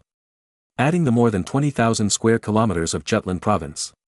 All in all, the land area of the North Sea Kingdom has exceeded 65,000 square kilometers. Although the 5,000 square kilometers of the South Munster region and the 1,400 square kilometers of Dithmarschen County are temporarily not under the jurisdiction, the area controlled by Marin is close to 50,000 square kilometers. This area is much larger than the Netherlands in later generations. However, the population of the North Sea Kingdom, after the census, made Marin very disappointed. According to official statistics, the data obtained is that East Frisia has a population of 350,000, and West Frisia has a population of 180,000. There were more than 200,000 before, but after several wars, the population dropped by tens of thousands. Oldenburg has only 80,000 people, and Bremen has a little more, 100,000. The Duchy of Schleswig has 150,000 people, and the huge Jutland province has only 250,000 people. North Munster is also sparsely populated, with only more than 50,000 people. Osnabrück has less than 20,000 people, and together with the North Munster area, it is only about 70,000 people. The population of the Ruhr area is about 200,000. As for the South Munster area, although it also has a population of more than 200,000, it has not yet been included in Marin's management. Similarly, Dithmarschen's 20,000 population is also autonomous. In this way, the population under Marin's control is actually only about 1.38 million. Of course, the land exchange in the Ruhr area is in progress. According to the contract, the nobles who exchange the land will take away about 30,000 people, who are all their subordinates and serfs. In other words, the population that Marin finally controls is about 1.35 million. This seems to be a lot, because in this era, the principalities in Germany with a population of more than 1 million are probably only the Habsburg family territory and the Jagiellon family territory, including Bohemia and Silesia, but the Kingdom of Hungary with a population of up to 4 million does not belong to the Holy Roman Empire and is not included. The total population of the Habsburg family in the Netherlands alone is as high as 950,000, and there are also hundreds of thousands in Austria. It is precisely because the Habsburg family has a large territory and a large population that they can have an advantage in the competition for the throne. The other princes needed to unite to suppress the Habsburg family. The appearance of Marin made the princes even more frightened. The Habsburg family was already very powerful, and then there was a powerful North Sea Kingdom. So, they united without hesitation and forced the North Sea Kingdom and the Habsburg family to break up. Otherwise, Germany would definitely change. Of course, this is compared with those small principalities in the German region. If compared with later generations, it is really nothing. The Netherlands in later generations has 41,000 square kilometers of land, but a population of 17 million. If compared with China in later generations, it is even more incomparable. A prefecture-level city in Marin's hometown in his previous life, with an area of more than 6,000 square kilometers and a population of more than 5 million. Of course, China in later generations cannot be compared. Such a dense population has the bad consequence that each farmer has only a few acres of arable land, and there is not enough land to be divided. But now for Marin, the problem is indeed that there is not enough labor. If we follow the standards of the current German principalities, Marin's strength has surpassed any of the 7 electors except the Kingdom of Bohemia. But Marin is different. He has a huge American continent to colonize. So, 1.35 million people is just a drizzle. How to say it, the population of the North Sea Kingdom is 1.35 million, even if the more than 200,000 people in the South Munster region and Dithmarschen County that have not yet been ruled are included, it is only more than 1.5 million people. The total number of able-bodied men is only 300,000 or 400,000. This is because Marin recruited young and strong serfs, otherwise the proportion would be much lower. According to the calculation that each able-bodied man and his family can cultivate a maximum of 100 acres of land, 400,000 able-bodied men can cultivate a maximum of 40 million acres. And how big is 40 million acres? Converted, it is only 26,700 square kilometers, less than half of the North Sea Kingdom. For North and South America, with a total area of 42 million square kilometers, it is just a drizzle in the drizzle. With the strength of the Spanish Empire in history, the Spanish Empire with a population of 8 million could not take into account the development of the Americas, and could only control Mexico and Peru. Not to mention Marin, who has a smaller population. In fact, for the whole of Europe, the country with the greatest potential to develop the Americas is actually France, which has a population of more than 15 million. It is precisely for this reason that Marin is very afraid of France, fearing that France will grab his territory. Because once the French pour into the Americas, Marin will not be able to resist at all. At that time, whether America is German or French, it will not be something Marin can control. Therefore, for Marin, it is very urgent to expand the population. Otherwise, it is impossible to support the colonial activities in the Americas. You know, even Portugal, which is relatively weak among the big countries, has a population of 3 million. However, the entire German region has a population of only 12 million. Even the entire Holy Roman Empire, including northern Italy, has a population of only 16 million. It seems unrealistic for Marin to dig population from other vassal states. If things go wrong, other vassal states will unite to attack him. After all, Marin has already introduced 200,000 to 300,000 people from various vassal states so far. If he introduces more, other vassal states will probably be anxious. After all, these people did not fall from the sky, but were fooled from other vassal states. Now, in order to prevent Marin from fooling a large number of young and strong people in their respective countries, many countries have set up checkpoints at the border, strictly prohibiting large-scale young and strong people from leaving the country. Once discovered, they will be arrested and repatriated immediately. Therefore, even if Marin put up the golden signboard of enough bread and guaranteed marriage, he was helpless in the face of official obstruction. It seems that I can only use that trick. Marin thought silently. So he withdrew his gaze from the window and ordered his servant, "Go and call Kohler for me." Chapter 912 Immigration Company, Part 2, Soon, Kohler came. "Master, you are looking for me?" Marin nodded and motioned Kohler to sit down. After Kohler sat down, Marin asked, "I once asked you to select some people from the spies of the North Sea Chamber of Commerce to study with some people who kidnapped people for a period of time. How about it, have you learned anything?" This is what Marin considered when he introduced the population. Those vassal states will definitely not let Marin lead away the population without restraint, and they are still young and strong. So, Marin thought of this at the beginning. For this reason, he specially asked Kohler to make some preparations. Mainly, learn some unorthodox methods. Of course, it is not to learn how those scums kidnap people, but to learn how they take the kidnapped people to far away without knowing it. The so-called snake has snake ways, and rats have rat ways.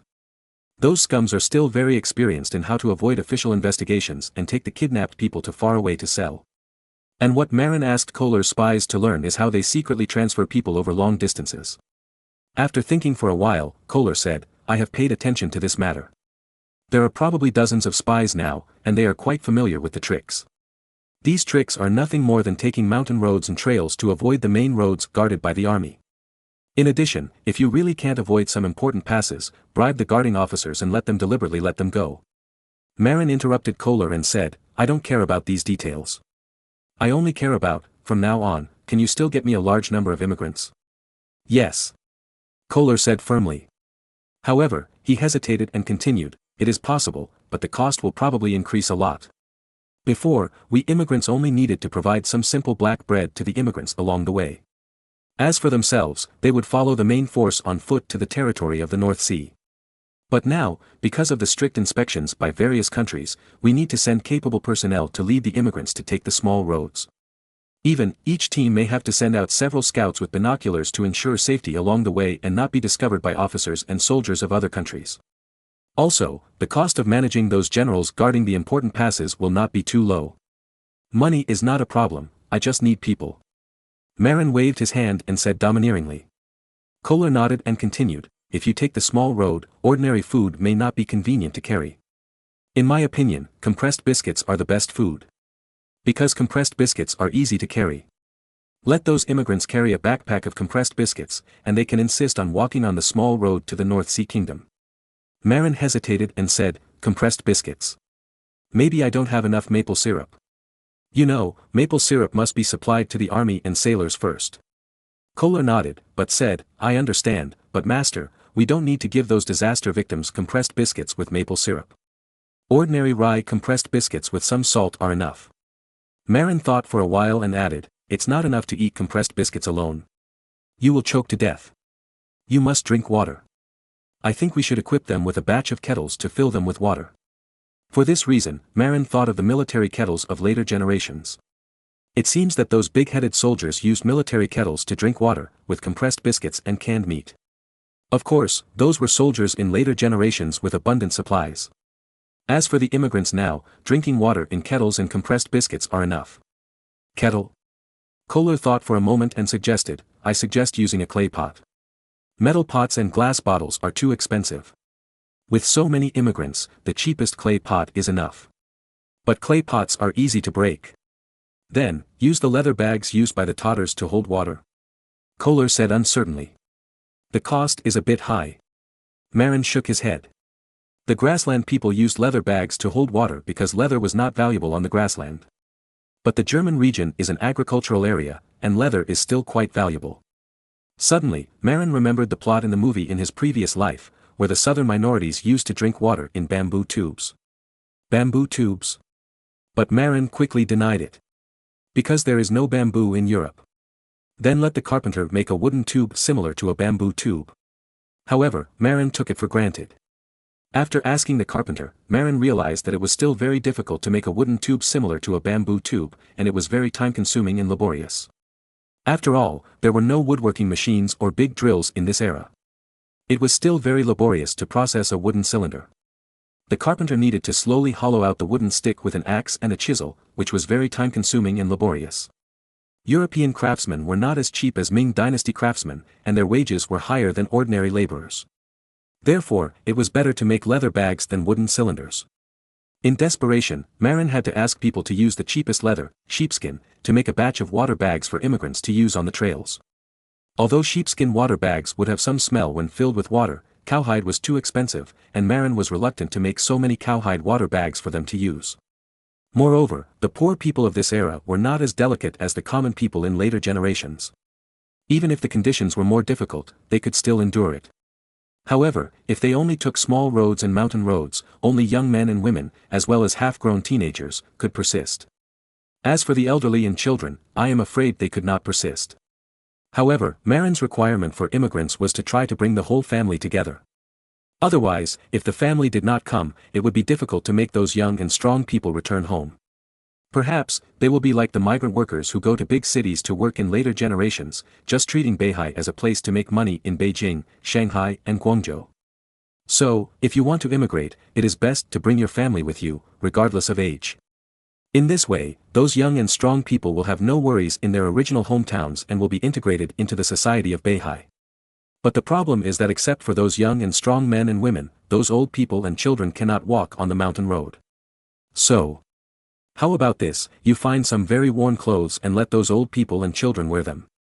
When you pass the pass, let those old people and children pretend to be refugees. I think those people will not keep the refugees. For those vassal states, the elderly and children are a burden, and they can't wait to send them away. Young master is wise. Kohler flattered him a little. By the way, for those half-grown little girls, cut their long hair, pretend to be little boys, and mix in with the refugees. Why is that? Kohler was a little puzzled. Marin said melancholy, you know that Columbus has a perverted fetish of liking young girls. Kohler nodded, looking like he was holding back a smile. So, I'm afraid that among the soldiers guarding the pass of those vassal states, there are people with perverted habits like Columbus. Therefore, it is safest to disguise those little girls as short-haired boys. Otherwise, it would be terrible if they were snatched away by those perverted officers and soldiers. As for those young girls, they must not go through the pass. Otherwise, it will be very dangerous. Even if it means some hardship, let them follow the young and strong team. Marin's order is not without reason. In the ancient world, many soldiers were actually bandits. Since ancient times, soldiers and bandits have been inseparable. It was not until modern times that soldiers gradually became less like bandits as military discipline became strict. In the early 16th century, Europe was still in the era of mercenaries. However, except for the North Sea mercenaries with strict military discipline, in fact, Marin's mercenaries have been regularized. Most of the other mercenaries of this era can be described as scum. Therefore, girls, especially those with good looks, must not be seen by the mercenaries guarding the gate. Otherwise, it is easy to be killed. Even girls have to be extra careful. You know, these girls are the families of the young and strong recruited. If their families are killed by those scum mercenaries, how can Marin make them return? Therefore, Marin had to use the greatest malice to guess the foreign soldiers who were guarding the gate, to prevent trouble before it happens and avoid the misfortune of the families of the young and strong immigrants. Based on these considerations, Marin thought for a long time and said to Kohler, "How about this? I authorize you to set up an immigration company, which is responsible for secretly recruiting and bringing immigrants from other countries. In order to ensure the safety of the immigrants, I will equip the immigration company with 2,000 scouts and 3,000 guards to ensure the safety of the immigrants all the way. As for the name of the immigration company, let's call it Hope Immigration Company. Tell those who live in poverty. Coming to the North Sea country is equivalent to having hope. Here, there is endless food and you will never starve or freeze." Chapter 9:13 Schwartz's advice. Just when Marin and Kohler were discussing the details, the door of the office suddenly rang. Marin immediately stopped talking and asked Kohler to open the door. He thought it was Leonardo da Vinci, who was studying physics and chemistry next door, who came to ask questions, but it turned out to be Schwartz. "What's the matter, Schwartz?" Schwartz nodded and said, "Master, the feasibility of the grass armor you asked me to investigate has a result." Marin became interested and asked, "What is the specific conclusion?" "The conclusion is that the grass armor has good protection and is very useful in rainy and snowy weather.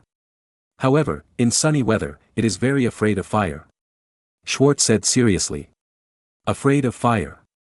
Marin was shocked. Because he remembered the story of Zhuge Liang's burning rattan armor soldiers during the Three Kingdoms period. That was still rattan armor, and the thatched grass armor worn by Marin's men was more flammable. If someone blocked him and set him on fire. Marin couldn't imagine it. Marin breathed a sigh of relief and said, "Thank you for your hard work, Schwartz. The loophole you found is very important. In the future, grass armor will no longer be equipped in sunny weather. Only in blizzard weather can a full set of grass armor be worn, and on rainy days, only a raincoat will be worn." "Yes, I'll arrange it now." After that, Schwartz took out his notebook and wrote down Marin's instructions. Schwartz's current identity is a military secretary, mainly assisting Marin in handling military affairs. Although he has not resumed his position as a general, there is no difference between what he can do and what he did before. Moreover, the generals in the army also know that Schwartz was dismissed because he helped Marin take the blame, which is just a means to fool outsiders. For now, Schwartz is not a military supervisor, but he is still doing similar things. Of course, there is a difference. In the past, Schwartz issued an order and it would take effect after signing it himself. However, now as a military secretary, he needs Marin's signature to issue an order before it can take effect. However, Marin generally does not fail to sign. After all, that was his #1 general. However, Marin keenly felt that Schwartz's prestige in the North Sea Army was too high, second only to himself. For the monarch, this was not a good thing. Marin was not worried about Schwartz's rebellion. After all, it was rare for lower-level nobles in Europe to rebel and replace the monarch.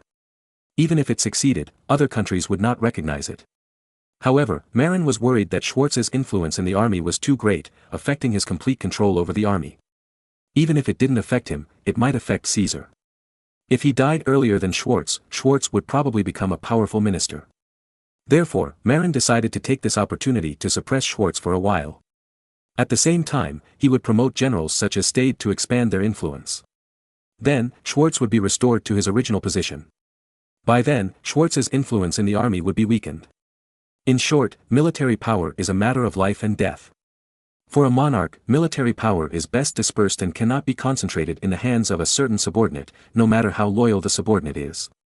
Otherwise, once it becomes a routine, the next generation of commanders may not be so loyal. Seeing that Schwartz was about to leave, Marin had an idea and planned to listen to Schwartz's opinion. After all, one person's plan is short, and many people's plan is long. So, Marin said, "Don't leave yet, Schwartz, I have something to discuss with you." Then, Marin told Schwartz what he had discussed with Kohler before. Schwartz did not answer immediately, but frowned and thought for a long time. Probably thinking about it, he said, "Young master." "Wait." Marin suddenly interrupted, "I'm almost 30 years old, and it's not appropriate to call me young master. How about this, you can call me Lord from now on." "Lord?" Both of them were a little surprised. Marin explained it to them in detail. If it weren't for the fact that they didn't understand Chinese, Marin would have let them call him Ming Gong like in the Romance of the Three Kingdoms. The so-called Ming Gong is a respectful title for people with a reputation. At the same time, it also means wise lord. Of course, the German and Chinese systems are different. In German, the word lord also means prince. However, it also means marquis. Of course, this is a later interpretation. For now, there is no special title of marquis in the Holy Roman Empire. Therefore, this title is generally used for those princes and princes. Kohler hesitated and said, "Master, you are already one of the most powerful princes, and it seems a bit cheap to use the title of the prince's son." Marin thought about it and understood what Kohler meant. After all, they misunderstood the meaning of the lord as a prince. Not only them, but once the title spreads, others will also misunderstand it. So, he thought about it and said, "Just call him your highness. As a Grand Duke, I am also qualified to call him that. In fact, if it is an independent Grand Duchy, such as the Grand Duchy of Lithuania, it can be called your majesty. But Marin is the Grand Duke of the Holy Roman Empire, and there is an emperor above him. Therefore, at most he can only be called his highness." However, the Grand Duke of Marin is a bit watery. Because Marin and other princes agreed that although he was called the Grand Duke, he had the same status as those dukes. Therefore, no one generally called Marin his highness, but directly called him the Grand Duke or the adult, meaning the Grand Lord. Of course, it was not wrong for close people such as Kohler and Schwartz to call him his highness.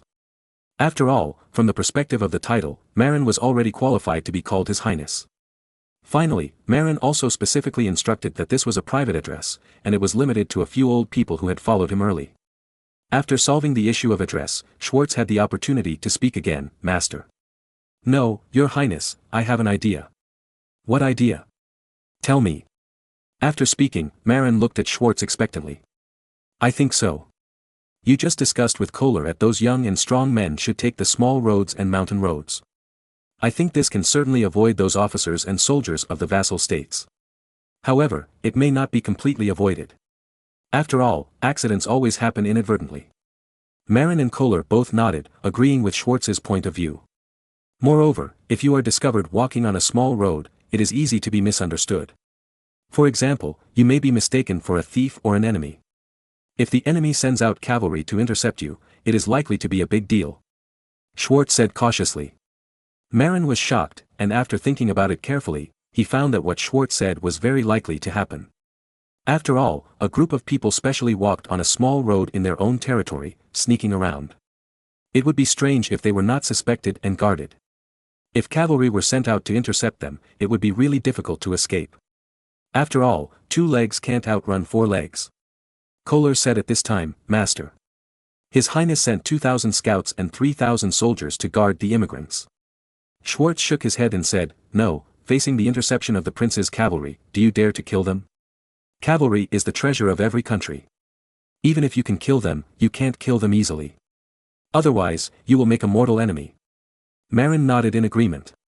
In the cold weapon era, cavalry was like fighter planes in later generations, and each of them was the Lord's favorite. If you killed a team of cavalry to cover up immigrants, you would definitely be in big trouble. If you were discovered, there would be a feud that would never end. Marin is now being isolated and targeted by the princes, so it's better not to make trouble like this. "Then what do you think we should do?" Kohler asked a little depressed. Schwartz touched his chin and said, "I have an idea. Why not let them openly raise the banner of mercenaries?" "Are you kidding? The North Sea Kingdom is now being targeted by most of the princes. If they openly raise the banner, they won't be able to pass." Kohler said unhappily. "No, what I mean is to let them fly the banner of other mercenary groups." Schwartz explained, "When we went south to attack the Principality of Guedes, the army of the Principality of Clifford that fought together was made up of mercenaries from many mercenary groups. Before the war, Duke Clifford issued a call, and many large and small mercenary groups in the south drove to the territory of the Principality of Clifford. Along the way, they did not encounter any obstacles. You know, there are many German mercenary groups now, and it is normal to see one or two mercenary teams on the road. Moreover, ordinary small principalities do not dare to provoke these fierce mercenaries. Another point is that mercenaries can bring their families when they are on the road. Bring families? Marin and Kohler exclaimed in unison. Yes, our North Sea country's army is regularized. When we are on the road, there are only soldiers and civilians for transportation. But most mercenary groups are not so regular. Many small mercenary groups will only go out lightly when they are fighting. When there is no battle or when they change employers, they will set out with their families. On the way, the mercenary team will be followed by many vendors, and even many female prostitutes will follow the team. What? Female prostitutes?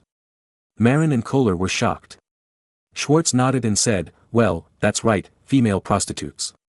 As you know, mercenaries are all young and strong, and many of them are not good people.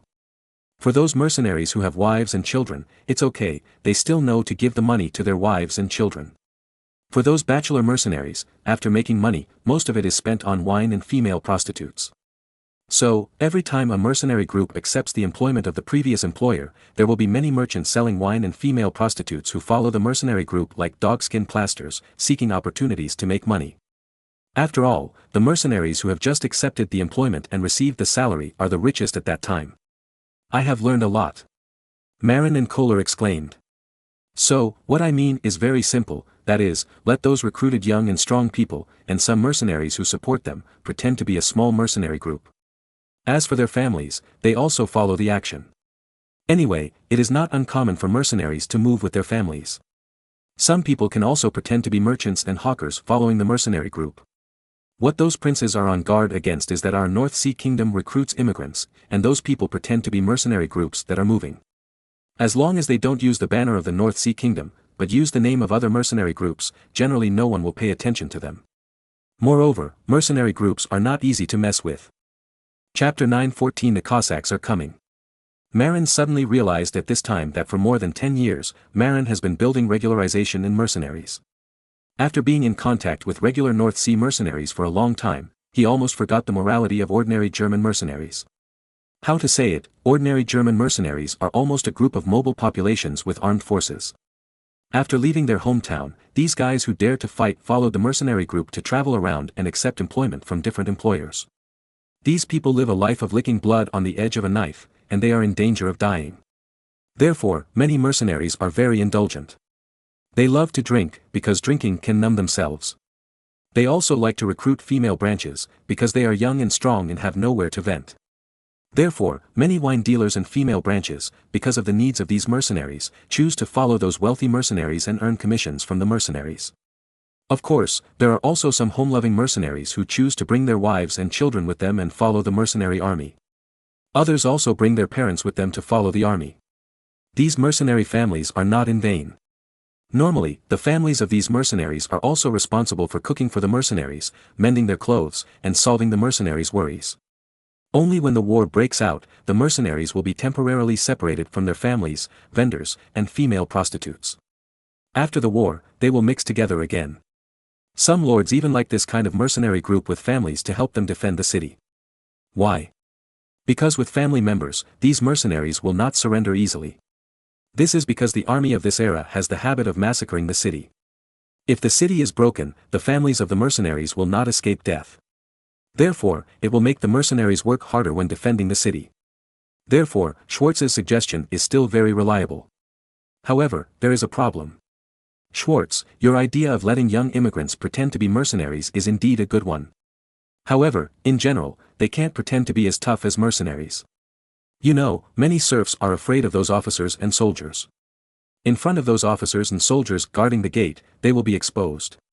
Schwartz thought for a while and said, this is a problem. However, we can give them a few days of emergency military training before the team sets out. Don't train any combat skills, just train the formation. In addition, train them to not look around.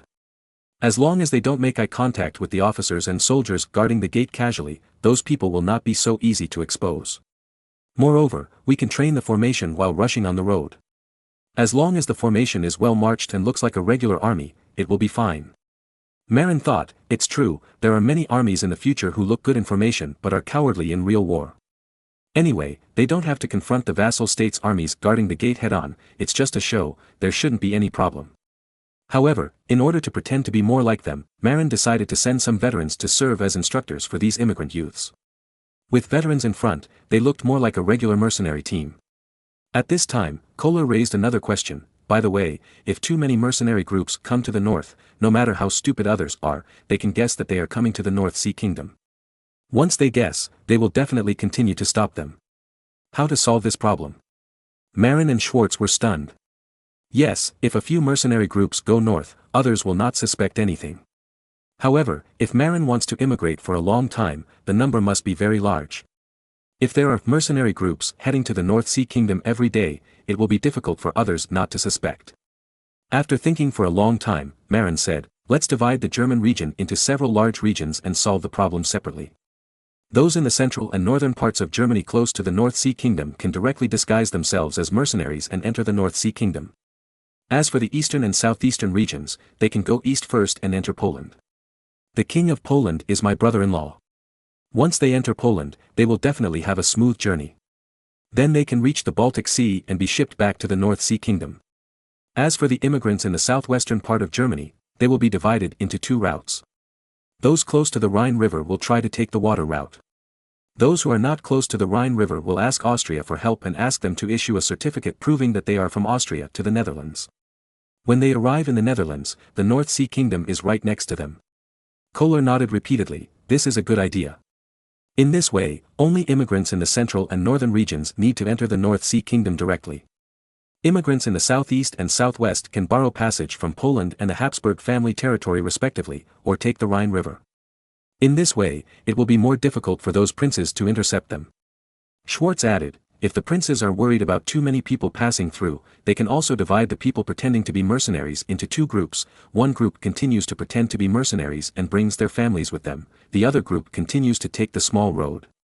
Kohler interrupted, aren't those who take the small road afraid of being intercepted? Schwartz said, no, the two teams will move forward together and echo each other. When the team pretending to be a mercenary group passes through, the officers of the princes will never dare to divide their troops to intercept the team taking the small road. Because they have to guard against the mercenary team. So that's it. Kohler suddenly realized. In this era, the difference between mercenaries and robbers is not very big. Therefore, when mercenaries pass through the border, the princes are certainly unwilling to provoke them easily, but they must be full of vigilance. Therefore, their army must guard against the mercenaries passing through. As for the wanderers in the mountain forest path, it is not so important. When the team in the open passes, the people taking the small road will almost leave there. At this time, even if the troops of the vassal states went to check, they would not be able to find the team taking the small road. In this way, with the help of the mercenary group, on the surface, the team taking the small road can also avoid the interception of the troops of the vassal states. After discussing these details, Marin arranged Kohler to arrange this matter. Kohler has been in charge of the intelligence organization, North Sea Chamber of Commerce, for many years, and he is very skilled in these private jobs and will not make any mistakes. However, Marin still wrote a note and asked Kohler to go to Saul to borrow a group of scouts. After all, those scouts are professional in the ability to take small roads in the wild and avoid enemy officers and soldiers. With those scouts leading the way, the team taking the small road will be smoother. After finishing these things, Marin just wanted to take a break, but his guards came to report, Grand Duke, the representatives of the Crimeans are here, saying that they brought the 2,000 Cossacks you want. What? They are ready so soon? Marin was shocked. You know, when he placed the order, it was November. It would take Gama Khan a month to return from the Northern Sea Kingdom. It was only February now, and the team of Cossack families sent by the Crimean Khanate would also take a month to travel. In other words, the time they took to capture 2,000 Cossack families was very short. Chapter 9:15, The Fierce Operations of the Mongolian Cavalry. However, this is not surprising. You know, the Crimean Khanate is a country that specializes in robbery, and the whole country is a soldier. Moreover, the Crimean Khanate mobilized the whole country to fight not to prevent foreign invasion, but to rob other countries. Therefore, when Gama Khan returned to the country and conveyed Marin's intention to acquire the Crimean Khanate, which was blinded by money, did not hesitate to mobilize thousands of Tatar cavalry to attack the Cossack villages in the Zaporizhia region. although some losses were caused by the resistance of the Cossacks. However, in the face of the high price of 40 gold coins per Cossack household, the Crimean Khanate, which was used to being poor, felt that it was worth it. What's more, the war horses seized from the Cossack villages can also be exchanged for 20 gold coins from Marin. In this way, for every captured Cossack household, 60 gold coins can be exchanged with Marin. Then, 2,000 Cossack households can be exchanged for a huge amount of 120,000 gold coins. What is the concept of 120,000 gold coins? Originally in history, Sigismund I only spent 15,000 gold coins to induce the Crimean Khanate to turn against its original ally, the Grand Duchy of Moscow, and 120,000 gold coins could basically drive the Crimean Khanate crazy. Although now the Crimean Khanate sells 10,000 cows to Marin every year, which can be exchanged for 80,000 gold coins. Selling 2,000 Eastern European Mongolian war horses to Marin can also be exchanged for 40,000 gold coins. But who would complain about too little money? Moreover, selling cattle and horses requires raising cattle and horses. How uneconomical. How can it be faster to rob directly? Therefore, the robber-like Crimean Khanate did not hesitate to accept Marin's big order. This time, the escort of the 2,000 Cossacks with a team of about 8,000 people was still Gama Khan who came last time. In addition to the huge population team, there is an equally huge team of cattle and horses. Marin looked at the scale of the livestock and felt something was wrong. No, Mr. Gama Khan, I don't want so many livestock. Didn't the 10,000 cattle and 2,000 war horses last time get delivered? Even if each Cossack household was equipped with a war horse, there would only be 2,000 war horses. And the number of horses Gama Khan brought this time was tens of thousands, which made Marin feel very wrong. Gama Khan said indifferently, Grand Duke, these horses are not all sold to you, most of them are rations for this long journey. What? You take horses as rations? Marin was shocked. You know, horse meat is not delicious. In addition, horses are so useful, it is also a waste to kill them for food. Unless they are disabled horses or too old to serve, they will be killed for meat. Ha ha ha. Gama Khan laughed. Then, he explained to Marin, Grand Duke, you have misunderstood. The rations I mentioned do not refer to killing horses and eating meat, but mare's milk. These slaves must eat along the way, right? But we don't have that much money to buy food for them. Therefore, we can only follow the tradition of my great Mongol Empire drinking mare's milk. In the daily life of us Mongolians, eating beef and mutton is not the mainstream. Drinking mare's milk and goat's milk, or eating cheese is the mainstream. Of course, if there is tea, it would be even better to make milk tea. As for mutton and beef, although we eat them often, we don't eat them every day. Like the army of our greatest ancestor Genghis Khan, when the army marched westward, generally each warrior would bring 3 horses. Among them, one is a lactating mare. Its function is to provide mare's milk as food to the expeditionary warriors. Otherwise, the invincible Mongolian cavalry would not be able to go on an expedition at all. It turns out to be like this. Marin was greatly amazed, and he admired the Mongolian cavalry's coquettish operation very much. Indeed, if the army went on an expedition and transported military rations for thousands of miles like the Han army, not only would the national strength not be able to bear it, but it would also have a great impact on the mobility of the army. How cumbersome are the grain carts? Sometimes the army ran too fast and had to stop and wait for the baggage troops. Not only that, the baggage troops could easily become the target of attack by the enemy's light cavalry. Once the grain carts were robbed or burned, the army was finished. And the Mongolian cavalry's method was indeed very coquettish. Bringing a lactating mare to produce milk directly solved all problems. Of course, it is also possible to bring ewes. However, ewes run too slowly and cannot keep up with the marching speed of the cavalry. Therefore, for a large army to go on an expedition, it is the best choice to bring a milk-producing mare. Malin, including many people in later generations, always thought that the Mongolian cavalry took 3 horses to the west to travel faster. But in fact, among the 3 horses, one was a milk-producing mare, which was used as food for the cavalry. Of course, sometimes they would switch to mares, but they would never let the mares get tired. Otherwise, it would definitely affect milk production. Moreover, if they were just traveling, 2 horses would be enough. Of course, this trick was only used by Mongolian cavalry. Because Mongolian horses are resistant to roughage. Even if they were traveling for a long time, Mongolian horses only needed to eat grass. The mares they brought with them ate grass and squeezed out milk, which could be used as military rations. However, drinking mare milk alone was definitely not enough. Therefore, Mongolian cavalry would also plunder food from villages along the way or livestock from nomadic tribes during the march to obtain food and meat to fully supplement nutrition. But when passing through some barren lands in Central Asia, they relied entirely on mare milk. European horses obviously couldn't do this, because once European horses started running, they had to be fed with concentrated feed. Therefore, the movement of the army, like the Han army, required a strong supply line. Even more, each warhorse needs several times more food than a soldier. Therefore, it is difficult for Europe to gather a large-scale cavalry. The descendants of the Golden Horde, such as the Crimean Khanate, inherited the characteristics of the Mongolian cavalry. The warhorses are also a hybrid of Mongolian horses and local Eastern European horses, with the advantage of Mongolian horses' resistance to rough feeding. Therefore, the Tatar cavalry of the Crimean Khanate also have the habit of using mares to provide mare's milk. The most important thing is that mare's milk is cheap. For the Crimean Tatars who live on the grassland, food is expensive. Mare's milk is easy to obtain. The price of grain in Europe has always been very expensive.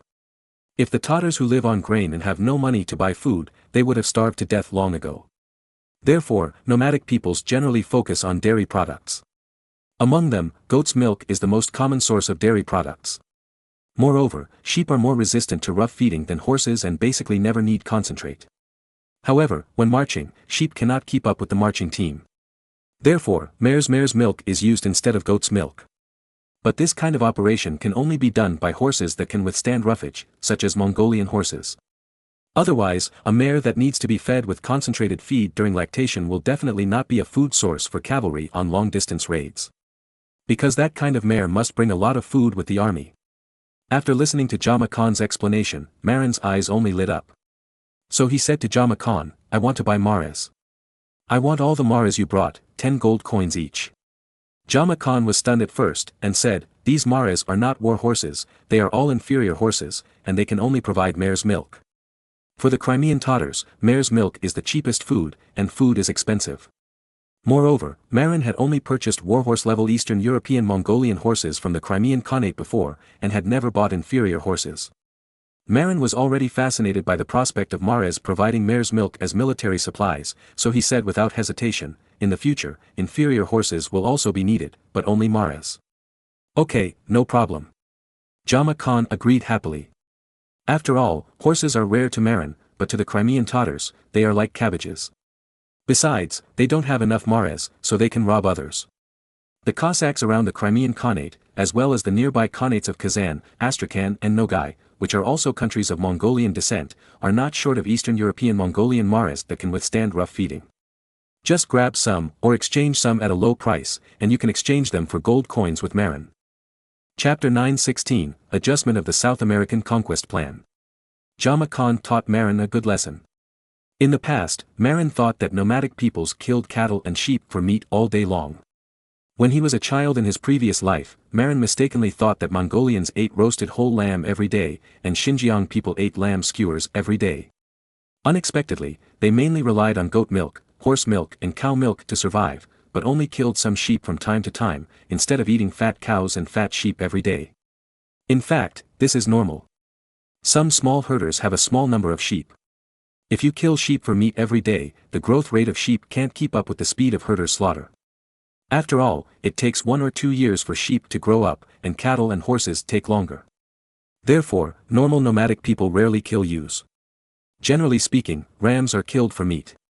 As for ewes, they are kept as much as possible, and lambs are not slaughtered. There are 2 main reasons. One is that a flock of sheep does not need too many rams. After all, a ram can mate with multiple ewes. The other is that ewes can provide goat milk during lactation.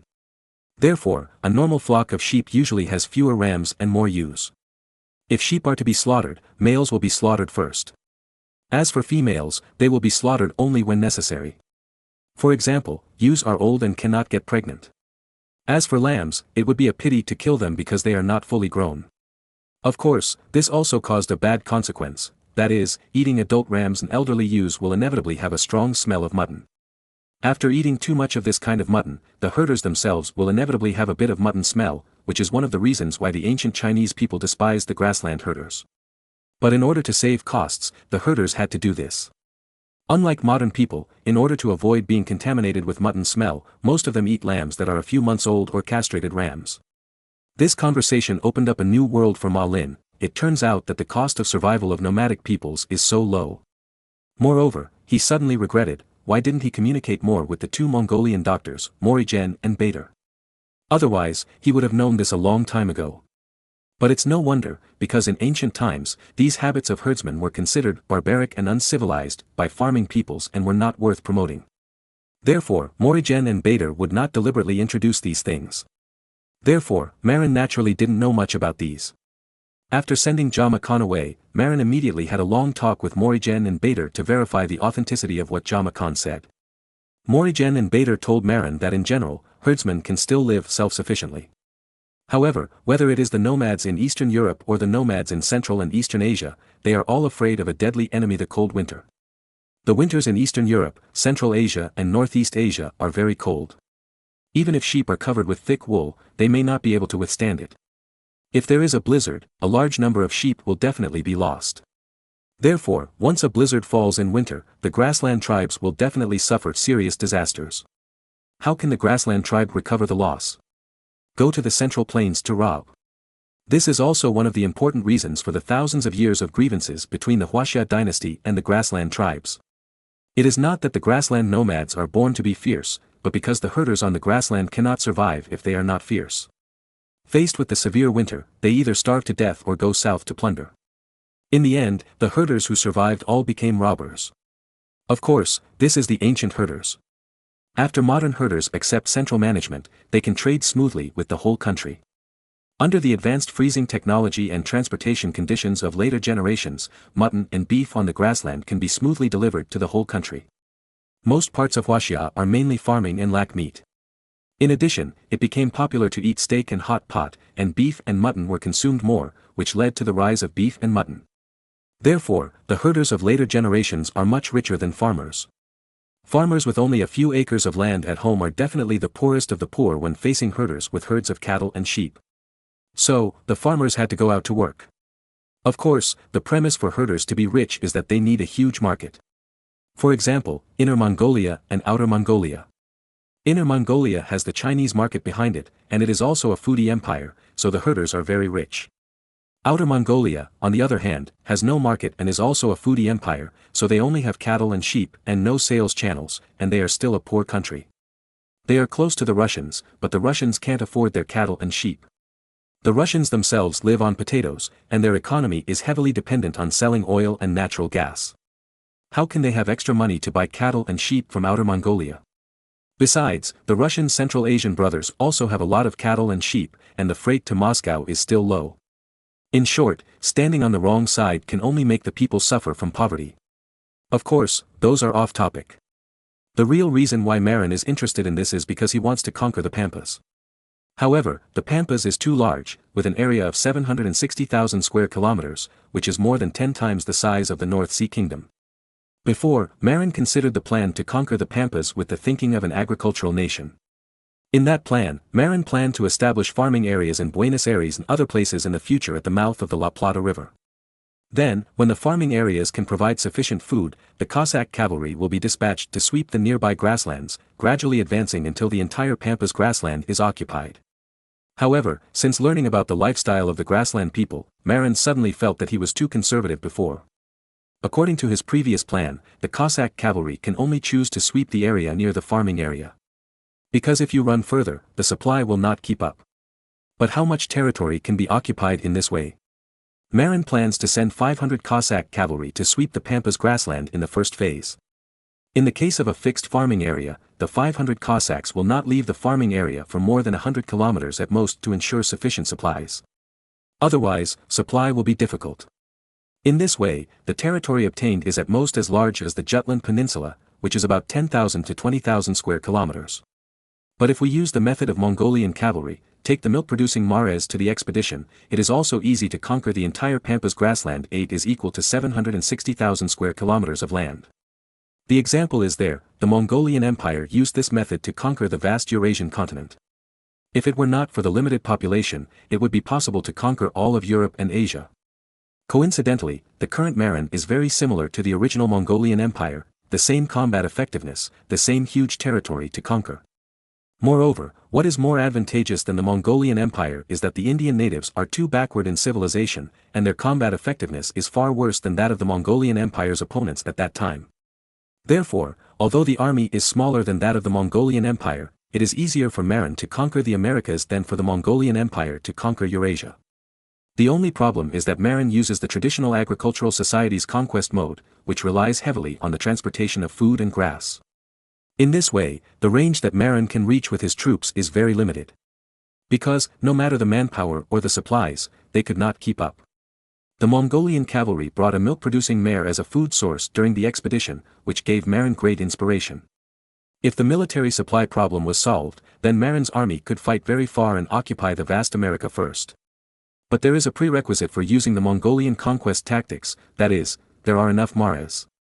Only with enough mares to provide mare milk can the Mongolian cavalry traverse the entire American continent. And the Pampas grassland is the best horse farm designated by Marin. The Pampas grasslands are not scorching hot in summer and not cold in winter, and the conditions are much better than those in the Mongolian grasslands.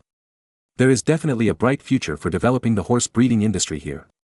If enough Mongolian horse mares are stockpiled on the Pampas grasslands, then the Cossack cavalry, including the German Cossacks, will easily occupy a large area of territory. Apart from anything else, first seize the fertile lands of Argentina, Uruguay and Paraguay in the future. Then, fight on the plateau and destroy the Inca Empire. As for the Brazilian rainforest, Mongolian horses are not adapted, so let's wait and see. Similarly, this method can also be used to conquer the North American continent. But the North American forests are more annoying and not very suitable for cavalry deployment. Therefore, conquering the North American continent may be much more difficult than conquering South America. For this reason, Marin formulated two sets of plans, targeting South America and North America respectively. The simple and crude South American plan directly uses the Mongolian cavalry tactics to sweep across the Pampas grasslands and Uruguay with mares, while North America first occupies the eastern coast and slowly cuts down trees and reclaims wasteland. At the same time, some Cossack cavalry were sent out to conduct expeditions and harass, attack and drive out the indigenous people in order to obtain more land and prevent the reclamation areas from being harassed by the indigenous people. Chapter 9:17, The Reverse Operation of Selecting Cossacks. After the plan is formulated, personnel are needed to implement it. These implementers are naturally Cossack cavalry. Of course, they will never be pure Eastern European Cossacks. After all, the native Cossacks in Eastern Europe are a group of scum and are out of control. Therefore, Marin believes that the Germans must be the main force to effectively control them. Of course, for those scum Cossacks, Marin has a lot of weapons to deal with them. Strong liquor. Like the first batch of Cossacks, the 2,000 new Cossack men immediately lost all their moral integrity under the spicy offensive of whiskey, rye ergotu. For several consecutive days, Marin let this group of Cossacks drink ergotu and eat braised pork every day. Such a corrupt life quickly corroded this group of thieves. Although they are captives, they have no consciousness of being captives. As long as Marin gives them strong liquor and meat, they are willing to work for Marin. At the same time, in the past few days, Marin took the opportunity to send people to the Cossack villages on the Jutland Peninsula and called the leaders of 10 German Cossack villages. According to Marin's idea, each Cossack village is actually a collection of 100 Cossack cavalrymen. These Cossacks are civilians in peacetime, and they go to war in wartime. The village chief is the centurion in wartime. In order to build his own Cossack village, Marin specially selected 1,000 German youths who are proficient in riding, divided into 10 Cossack villages, and grazed and practiced horse battles on the Jutland Peninsula. However, the cavalry trained in these 10 Cossack villages do not look like Cossacks at all, but like ordinary German light cavalry. Therefore, Marin was determined to introduce real Cossacks to bring passion to these dull German guys. However, compared with those real Cossacks, these silent and obedient German Cossacks are the ones that Marin really trusts. Therefore, even if the Cossacks are sent to America, Marin will never let those real Cossacks wander on the Pampas. Otherwise, those Cossacks will get out of control and become independent. This time, Marin plans to send 1,000 troops to the Pampas. Among them, 500 are infantry. These infantry are mainly responsible for protecting the safety of the people in the agricultural and residential areas near Buenos Aires. The other 500 are Cossack cavalry. Their mission is to sweep the Indian natives near Buenos Aires. In front of the cavalry's saber, no native can escape. For the personnel composition of these 500 Cossack cavalry, Marin originally planned to have half of the German Cossacks and the original Cossacks. However, considering that this is a murderous conquest, those genuine Cossacks may be more handy.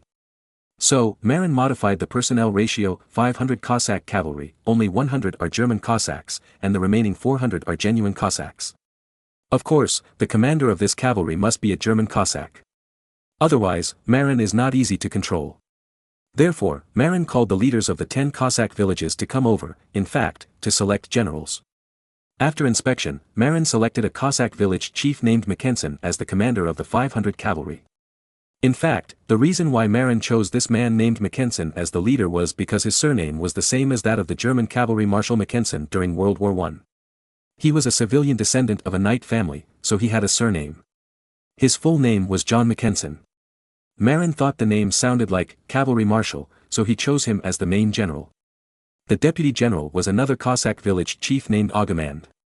The two of them would each bring 50 men and their families to move to the Pampas. After arriving in the Pampas, the 500 Cossack cavalry would be divided into two parts, led by two people respectively, to sweep the indigenous tribes near Buenos Aires. The 50 men they each brought would become the backbone of their control over the entire Cossack team. In order to make it easier for them to control the cavalry, Marin spent several days selecting suitable genuine Cossack subordinates for them. Of course, what Marin chose for them was not the bravest Cossack, but the most obedient Cossack. After all, the fighting power of the South American Indian natives was too poor. Marin did not need the Cossacks to be brave, but needed them to continue to be under his control. Therefore, in the following period of time, Marin continued to entertain the Cossacks every day, and then let the resting Cossack youths communicate with each other. As a result, the Cossack youths automatically divided into more than a dozen social circles, and there were invisible leaders. Each social circle will have several leading figures. These people seem to be natural leaders. However, none of these natural leaders are within Marin's consideration. Because, among Marin's Cossack cavalry, the leader can only be a German. Therefore, these dozens of Cossacks who are natural leaders are all on Marin's blacklist. In the future, these people will also be monitored, and there will be no opportunity to lead the troops alone. It is those ordinary Cossacks who have no opinions and can only follow the crowd who have become Marin's target. In just a few days, Marin sent out his spies to carefully observe the Cossacks, and selected 400 Cossacks who were less opinionated and incorporated them into the teams of Mackensen and Agamand.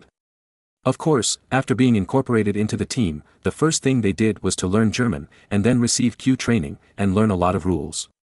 Fortunately, those thorns were secretly eliminated, and the Q training of Mackensen and Agamand went smoothly, and no one exploded. After all, these people are not thorns. Marin is very proud of such a result. This method of selecting soldiers is actually a reverse operation. In general, if you want to select talents, you should select those who are born with leadership, such as the leaders in the dozen or so circles. But the problem is that they are foreigners and are not trusted by Marin. Therefore, Marin did a reverse operation, eliminating all the foreigners with leadership qualities, leaving only those who follow the crowd. In this way, it is not easy for foreign officers to lead troops to rebel. In view of the success of the experiment, Marin decided that every time he recruited Cossacks in the future, he would use this method to secretly eliminate those Cossack leaders, retain only the Cossacks without opinions, and integrate them into the cavalry of German officers. In this way, it can be ensured that the Cossack cavalry will always be used by Marin. Of course, this method is only applicable to the Cossack cavalry that conquered America. Because America is far away, Marin's control is insufficient, and naturally he needs the most obedient. Moreover, the combat effectiveness of the Native Americans is too low, and there is no need for two strong Cossacks. The North Sea country is in a normal selection mode. After all, Marin's control over the locals is still very strong. In the local area, the Cossacks are only a minority and can't make waves. Therefore, for the local Cossack cavalry, Marin is not afraid to let those Cossacks with strong abilities and leadership qualities come forward. Chapter 9:18, Law of the Grassland and Jungle.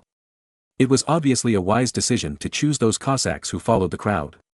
At least, these Cossacks were more obedient. There were 100 German Cossacks to demonstrate to them, and they were still willing to learn the rules. Speaking of which, these Cossacks were born horse bandits on the grassland, and their personal combat effectiveness was very good. However, their discipline was very poor. Therefore, Marin did not need to train their personal abilities at all, but only their discipline. As long as the discipline was good, the combat effectiveness of the army composed of those Cossacks would double. For these Cossacks, Marin was still quite precious. In order to reduce their casualties in the conflict with the Indian natives, Marin specially ordered each of them to be customized with chain mail with good protection. Although the protection of chain mail is not as good as plate armor, it is much lighter than plate armor and is suitable for light cavalry like Cossacks. In the face of the backward weapons of the Indian natives, chain mail is enough to protect the safety of the Cossacks.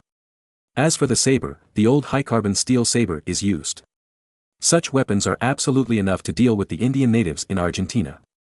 Because, at this time, the Indians on the Argentine grasslands are probably still using stone tools, and there are no metal weapons.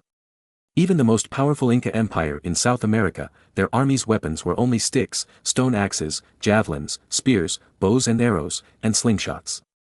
Moreover, the heads of spears and bows and arrows were all stone tools. Therefore, Marin was confident that the Cossacks wearing chain mail could withstand the attacks of the natives. In addition, Marin would also equip the Cossacks with some ordinary cavalry bows and arrows. It would be best if some enemies could be shot and killed without contact. Moreover, shooting before the charge could hit the enemy's morale.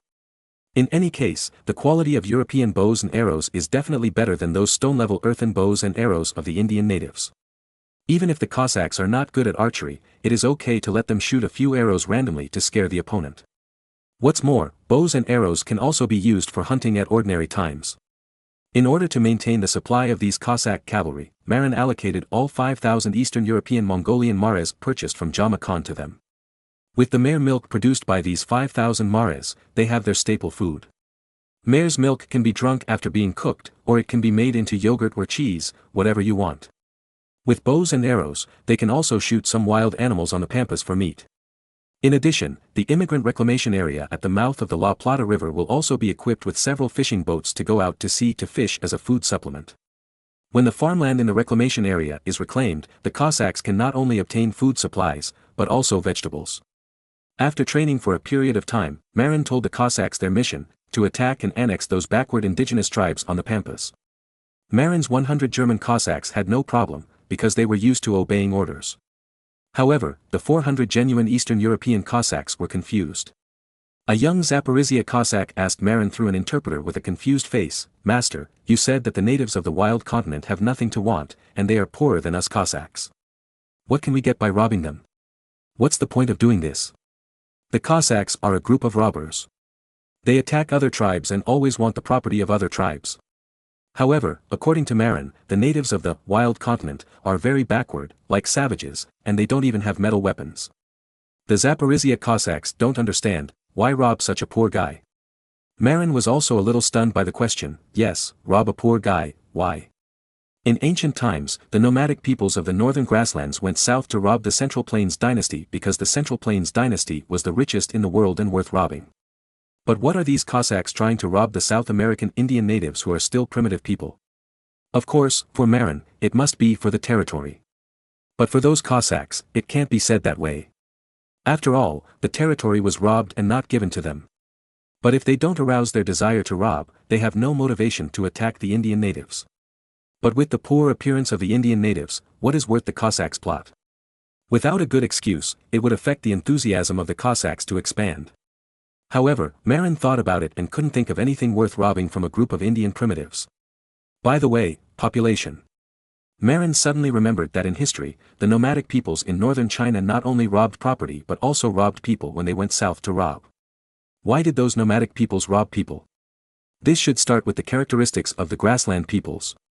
In the northern prairie, the ethnic renewal is very fast.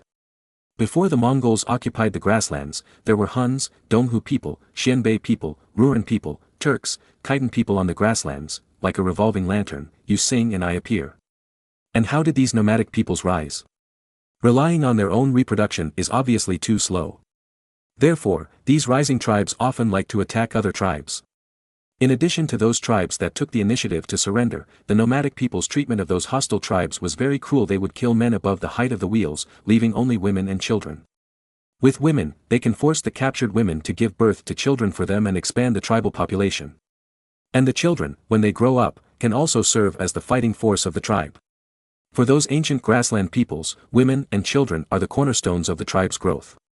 Even if the tribe only has a few hundred men at the beginning, as long as a few thousand women are robbed, there will be thousands of more children in the second year. Men and women are different.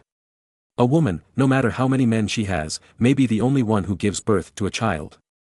Even if she sleeps with 100 men, she can only get pregnant once a year. But if a man has 100 women, he can make all 100 women pregnant within a year. Therefore, the secret of the rapid growth of those grassland peoples is to rob enough women and make them pregnant. At the same time, they also rob those children who are not yet sensible and cultivate the successors of the tribe. As long as enough women and children are robbed, a tribe will grow in just a few decades. And this is the naked law of the grassland jungle, which tribe has enough force to rob enough women and children can grow rapidly. However, such a grassland jungle law does not apply in Europe. Because Christianity stipulates that a man can only have one wife. In Europe, only children born in wedlock are considered human beings. As for illegitimate children, even if they are illegitimate children of nobles, they have no status, and will be ridiculed, let alone inheritance rights. Of course, Europe is an agricultural society with a stable social environment, and monogamy can be implemented smoothly. On the grassland where killings are endless, having only one wife is simply killing those tribes. Moreover, even if you don't rob women from other tribes, the death rate of men on the grassland where conflicts are as numerous as dog hair is very high. In the North Sea Kingdom, Marin certainly didn't dare to openly let men marry more women, because this violated church rules. However, in the distant pampas grasslands of South America, Marin dared to take risks. So Marin asked the translator to tell those Ukrainian Cossacks, if you conquer those indigenous tribes, you can pick any woman, give birth to children, and have the right to share the land. What? The Cossacks were stunned. Strictly speaking, most of the Ukrainian Cossacks were originally Orthodox Christians. Orthodoxy is also a branch of Christianity and is also monogamous. They found it difficult to accept Marin's statement for a while. Only a few Tatars, who were accustomed to this model, did not care, but were very interested. Marin asked the translator to add, of course, you can only marry one wife. However, illegitimate children also have the right to share the land. After all, there is too much land to share over there. Moreover, the government can help you raise your children. After saying it so clearly, the Cossacks certainly understood what Marin meant. So, they cheered and shouted. For these Cossacks it was nothing more than the two words, wine and sex. In addition, they hoped to have offspring. Marin allowed them to snatch women as mistresses and help them raise illegitimate children. This was very attractive. Then, this group of Cossack villains were ignited with enthusiasm and full of longing for the pampas. Seeing that the villains' enthusiasm for conquest was ignited, Marin nodded with satisfaction. Now the expansion plan of the pampas was stable. Chapter 919, North American Bison. Strictly speaking, Marin's approach is very inhumane. The ancient northern nomads were also called grassland barbarians because of the common grassland jungle law. But no matter what, this is indeed a quick way to grow stronger, simple, fast, and effective. The population under Marin's rule is still too small after all. More than 1 million people are not enough to occupy a corner of America, let alone annex the entire America. If it weren't for the monogamy stipulated by Christianity, Marin even planned to buy Maumei crazily, equip each North Sea man with 10 Maumei, and let them make people crazily. In this way, the population of the North Sea Kingdom can be expanded several times in more than 10 years. However, this is unrealistic. Unless Marin doesn't want to mix in Europe. Therefore, Marin plans if it doesn't work in Europe, can I go to America? If there are not enough women, go and rob the Indians. The Inca Empire has a population of 20 million, more than Japan, and the Aztec Empire also has tens of millions of people. As long as 2 million women were robbed from the Inca Empire and the Aztec Empire and all of them were made pregnant, there would be millions more young and strong men in a dozen years. Moreover, the white Europeans of this era did not discriminate against yellow people like Indians. Because, at this time, Europeans had no confidence. And from the Indian girl on the island of Haiti that Columbus XX, it can be seen that Europeans were not averse to yellow women. As for the high-handed mentality of Europeans in later generations, it was purely the arrogance that grew after beating the whole world. But in this era, Europeans obviously have not yet developed that kind of arrogant mentality. Moreover, in the original history, the Portuguese also imported a large number of women from Japan and transported them to Europe to engage in the sex industry. Many poor daimyo in the Japanese Warring States period had no money to buy iron cannons and other weapons and equipment, so they used women to exchange weapons with Portuguese merchants.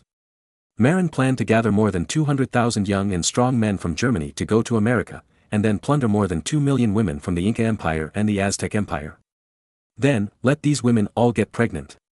In this way, even if only half of them are boys, there will be 1 million young and strong Germans in a dozen years.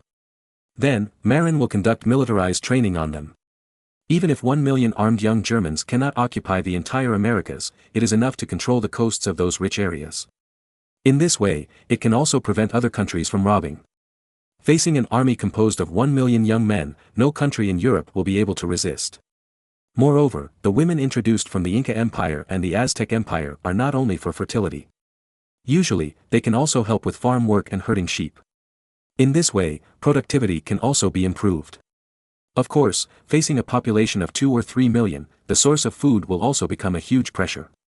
Therefore, Marin decided to expand the catch of the Newfoundland fishing grounds and reserve enough salted fish.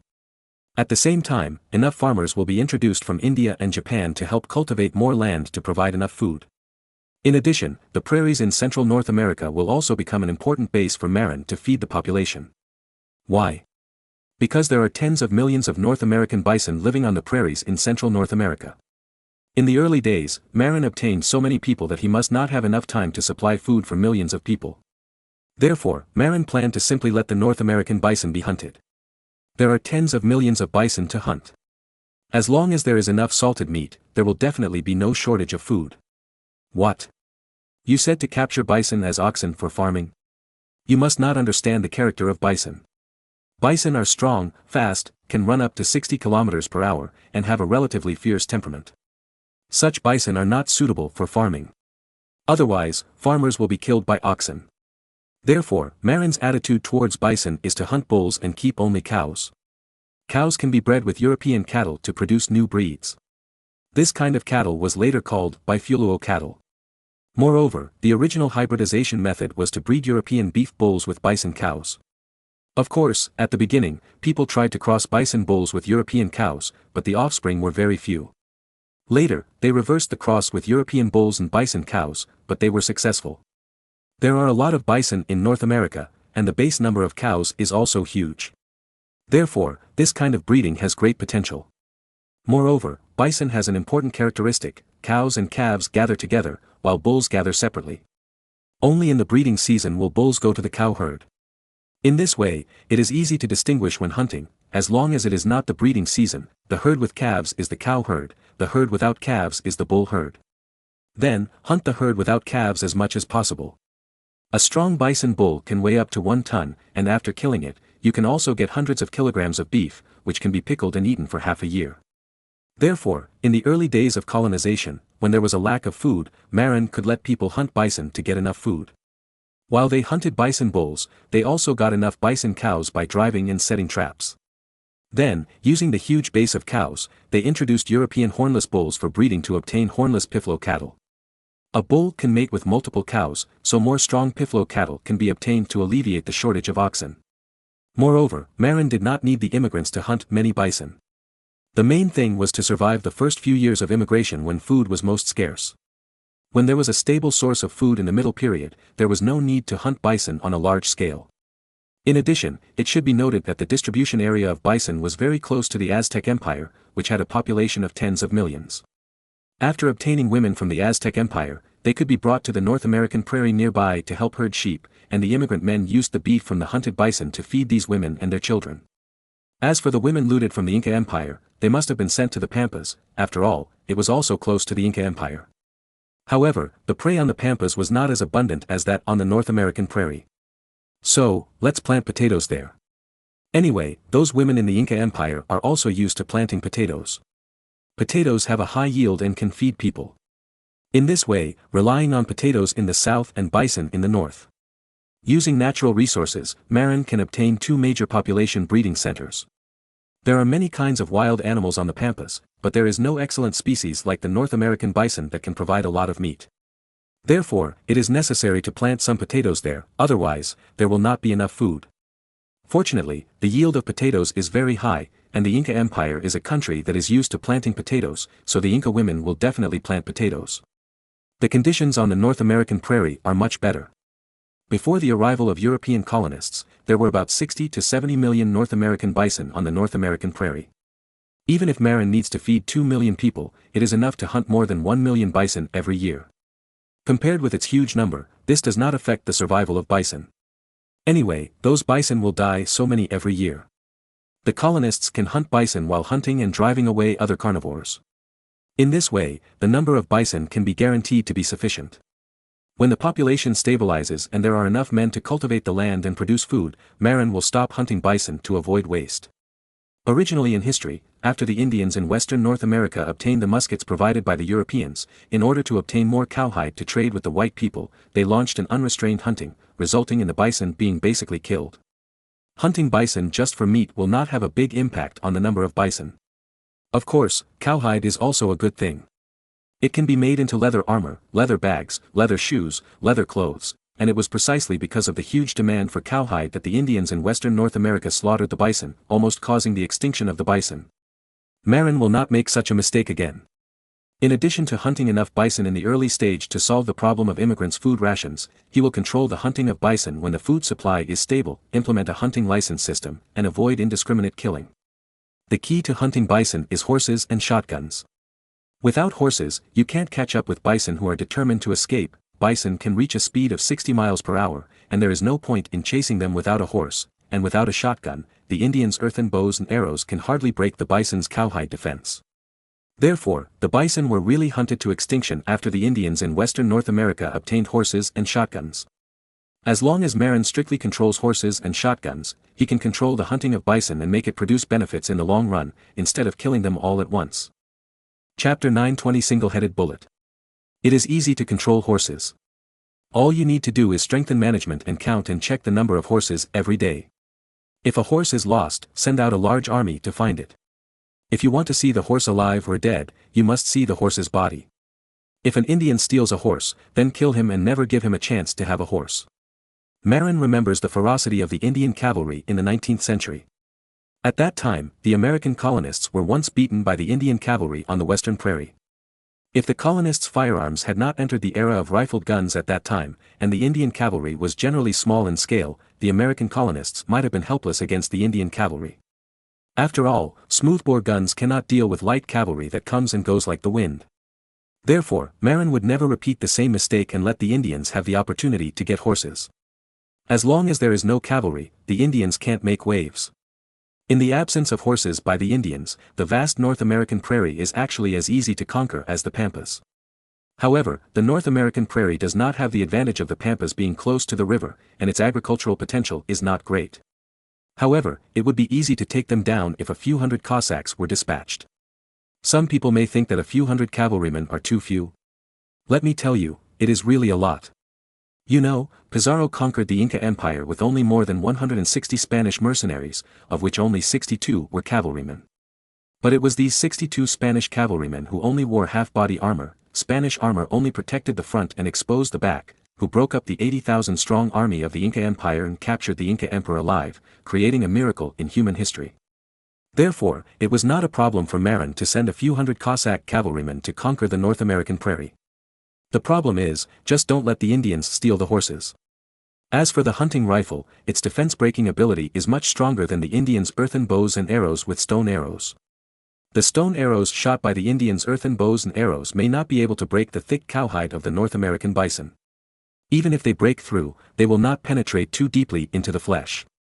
In this case, not only can the North American bison not be killed, but it will anger the North American bison, especially the bulls. Therefore, when Indians hunted bison, they would usually choose herds of cows and calves, and would not dare to provoke a group of bulls.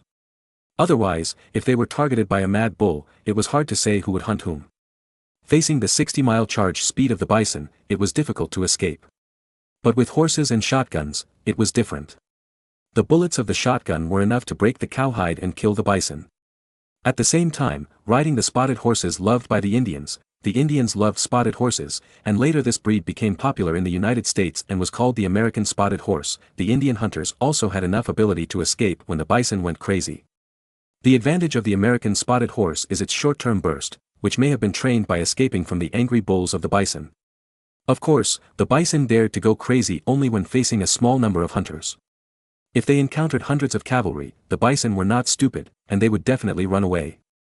In fact, the 60-mile running speed of the bison was also trained by being chased by the North American wolf pack. It can be seen that the North American bison is not fierce, and knows to run away when in danger. In order to escape, they have trained themselves to run at a high speed. A clockwork flintlock with a lead bullet of 30 grams is enough to shoot bison. The matchlock gun is not good, because it is inconvenient to use on horseback, and the matchlock may be blown out by the whistling wind when running. Hundreds of Cossack cavalrymen holding clockwork flintlocks to hunt North American bison are enough to calm down those hot-blooded bison bulls and then run away. If it really doesn't work, the Cossacks can also learn to ride the steppe wolves and make a sound similar to the howl of wolves to scare the bison. The North American gray wolf, which can weigh up to 80 kilograms, is the natural enemy of the North American bison. The howl of the wolf can make the North American bison feel scared. Speaking of hunting rifles, Marin suddenly had information about the M870 Remington shotgun in later generations. Hunting rifles in later generations are different from ordinary guns. Military firearms are generally rifled guns, which can shoot far and have great power. But in the process of hunting, shooting far is a disadvantage. Because you can't be sure if there are people hundreds of meters or even thousands of meters away. If a stray bullet accidentally injures a passerby, it will be bad. If you rashly use a rifled gun to hunt in a place like China where there must be people every few hundred meters, it is easy for stray bullets to injure innocent people. Therefore, there is usually a loose slope behind the shooting range to absorb the bullets that are deviated. Or, it is simply a closed shooting gallery. Therefore, in order to avoid accidental injuries, many hunting rifles are smoothbore guns, using special hunting rifle bullets. There are generally three main types of bullets for smoothbore hunting rifles in later generations: birdshot, deer bullets, and single-headed bullets. Birdshot is actually a lead bullet, a very thick hunting bullet eggshell, with a relatively short copper propellant base at the end, including a primer. Most of the front parts are made of plastic shells, which contain a bunch of lead bullets. Birdshot is not very powerful. It is not fatal to humans, but it is very painful. Can you imagine a bunch of lead bullets being sprayed into your flesh? When the doctor uses tweezers to remove the lead bullets from your flesh, you will feel extremely painful, not to mention that the lead bullets are poisonous. Therefore, riot police like this kind of shotgun that can't kill people but can make people want to die. The bullets of deer bullets are a bunch of steel balls, which are similar to the small steel balls in bearings. This kind of steel ball can kill people. It is generally used to hunt medium-sized prey such as deer. The less dangerous ones can also be used to hunt cattle. The most terrifying one is probably the single-headed bullet. Unlike birdshot and deer bullets, the bullet of the single-headed bullet is not a group of small bullets, but a single lead bullet. It is very heavy and of course very powerful. For example, the single-headed bullet of a 12-gauge shotgun weighs about 37.64 grams, and the kinetic energy is very high when it is fired. Therefore, this kind of hunting rifle bullet is usually used to hunt wild boars and other thick-skinned beasts. This kind of bullet is very scary. If it hits the flesh, it will crush a large piece. If it enters the body, it will definitely kill. The most amazing thing is that although the slug is fired from a smoothbore hunting rifle, its accuracy is very high. Why? Because there are some protruding positive spiral lines on the head of the slug. Therefore, even if it is fired from a smoothbore rifle, it can rotate to form a stable flight, which improves the accuracy of the bullet. However, the rotation principle of the slug is opposite to that of the rifled bullet. The rifled gun uses the rotation force generated by the gunpowder gas in the barrel in the rifling to force the bullet to rotate. The slug uses the positive rifling of the bullet head. When flying against the wind, it is blown by the wind under air resistance to slowly rotate, generating a certain stable force couple to keep the bullet stable. However, because of the slow rotation, the effective range of the slug cannot be compared with that of the rifled gun. The effective range of rifled gun bullets is generally several hundred meters, while the effective range of the slug is only more than 200 meters. That is to say, hunters using slugs can only aim at prey 200 meters away at most. If it is farther away, it will be impossible to hit it. Oops. Marin suddenly slapped himself. Why? He blamed himself for not thinking of slugs before.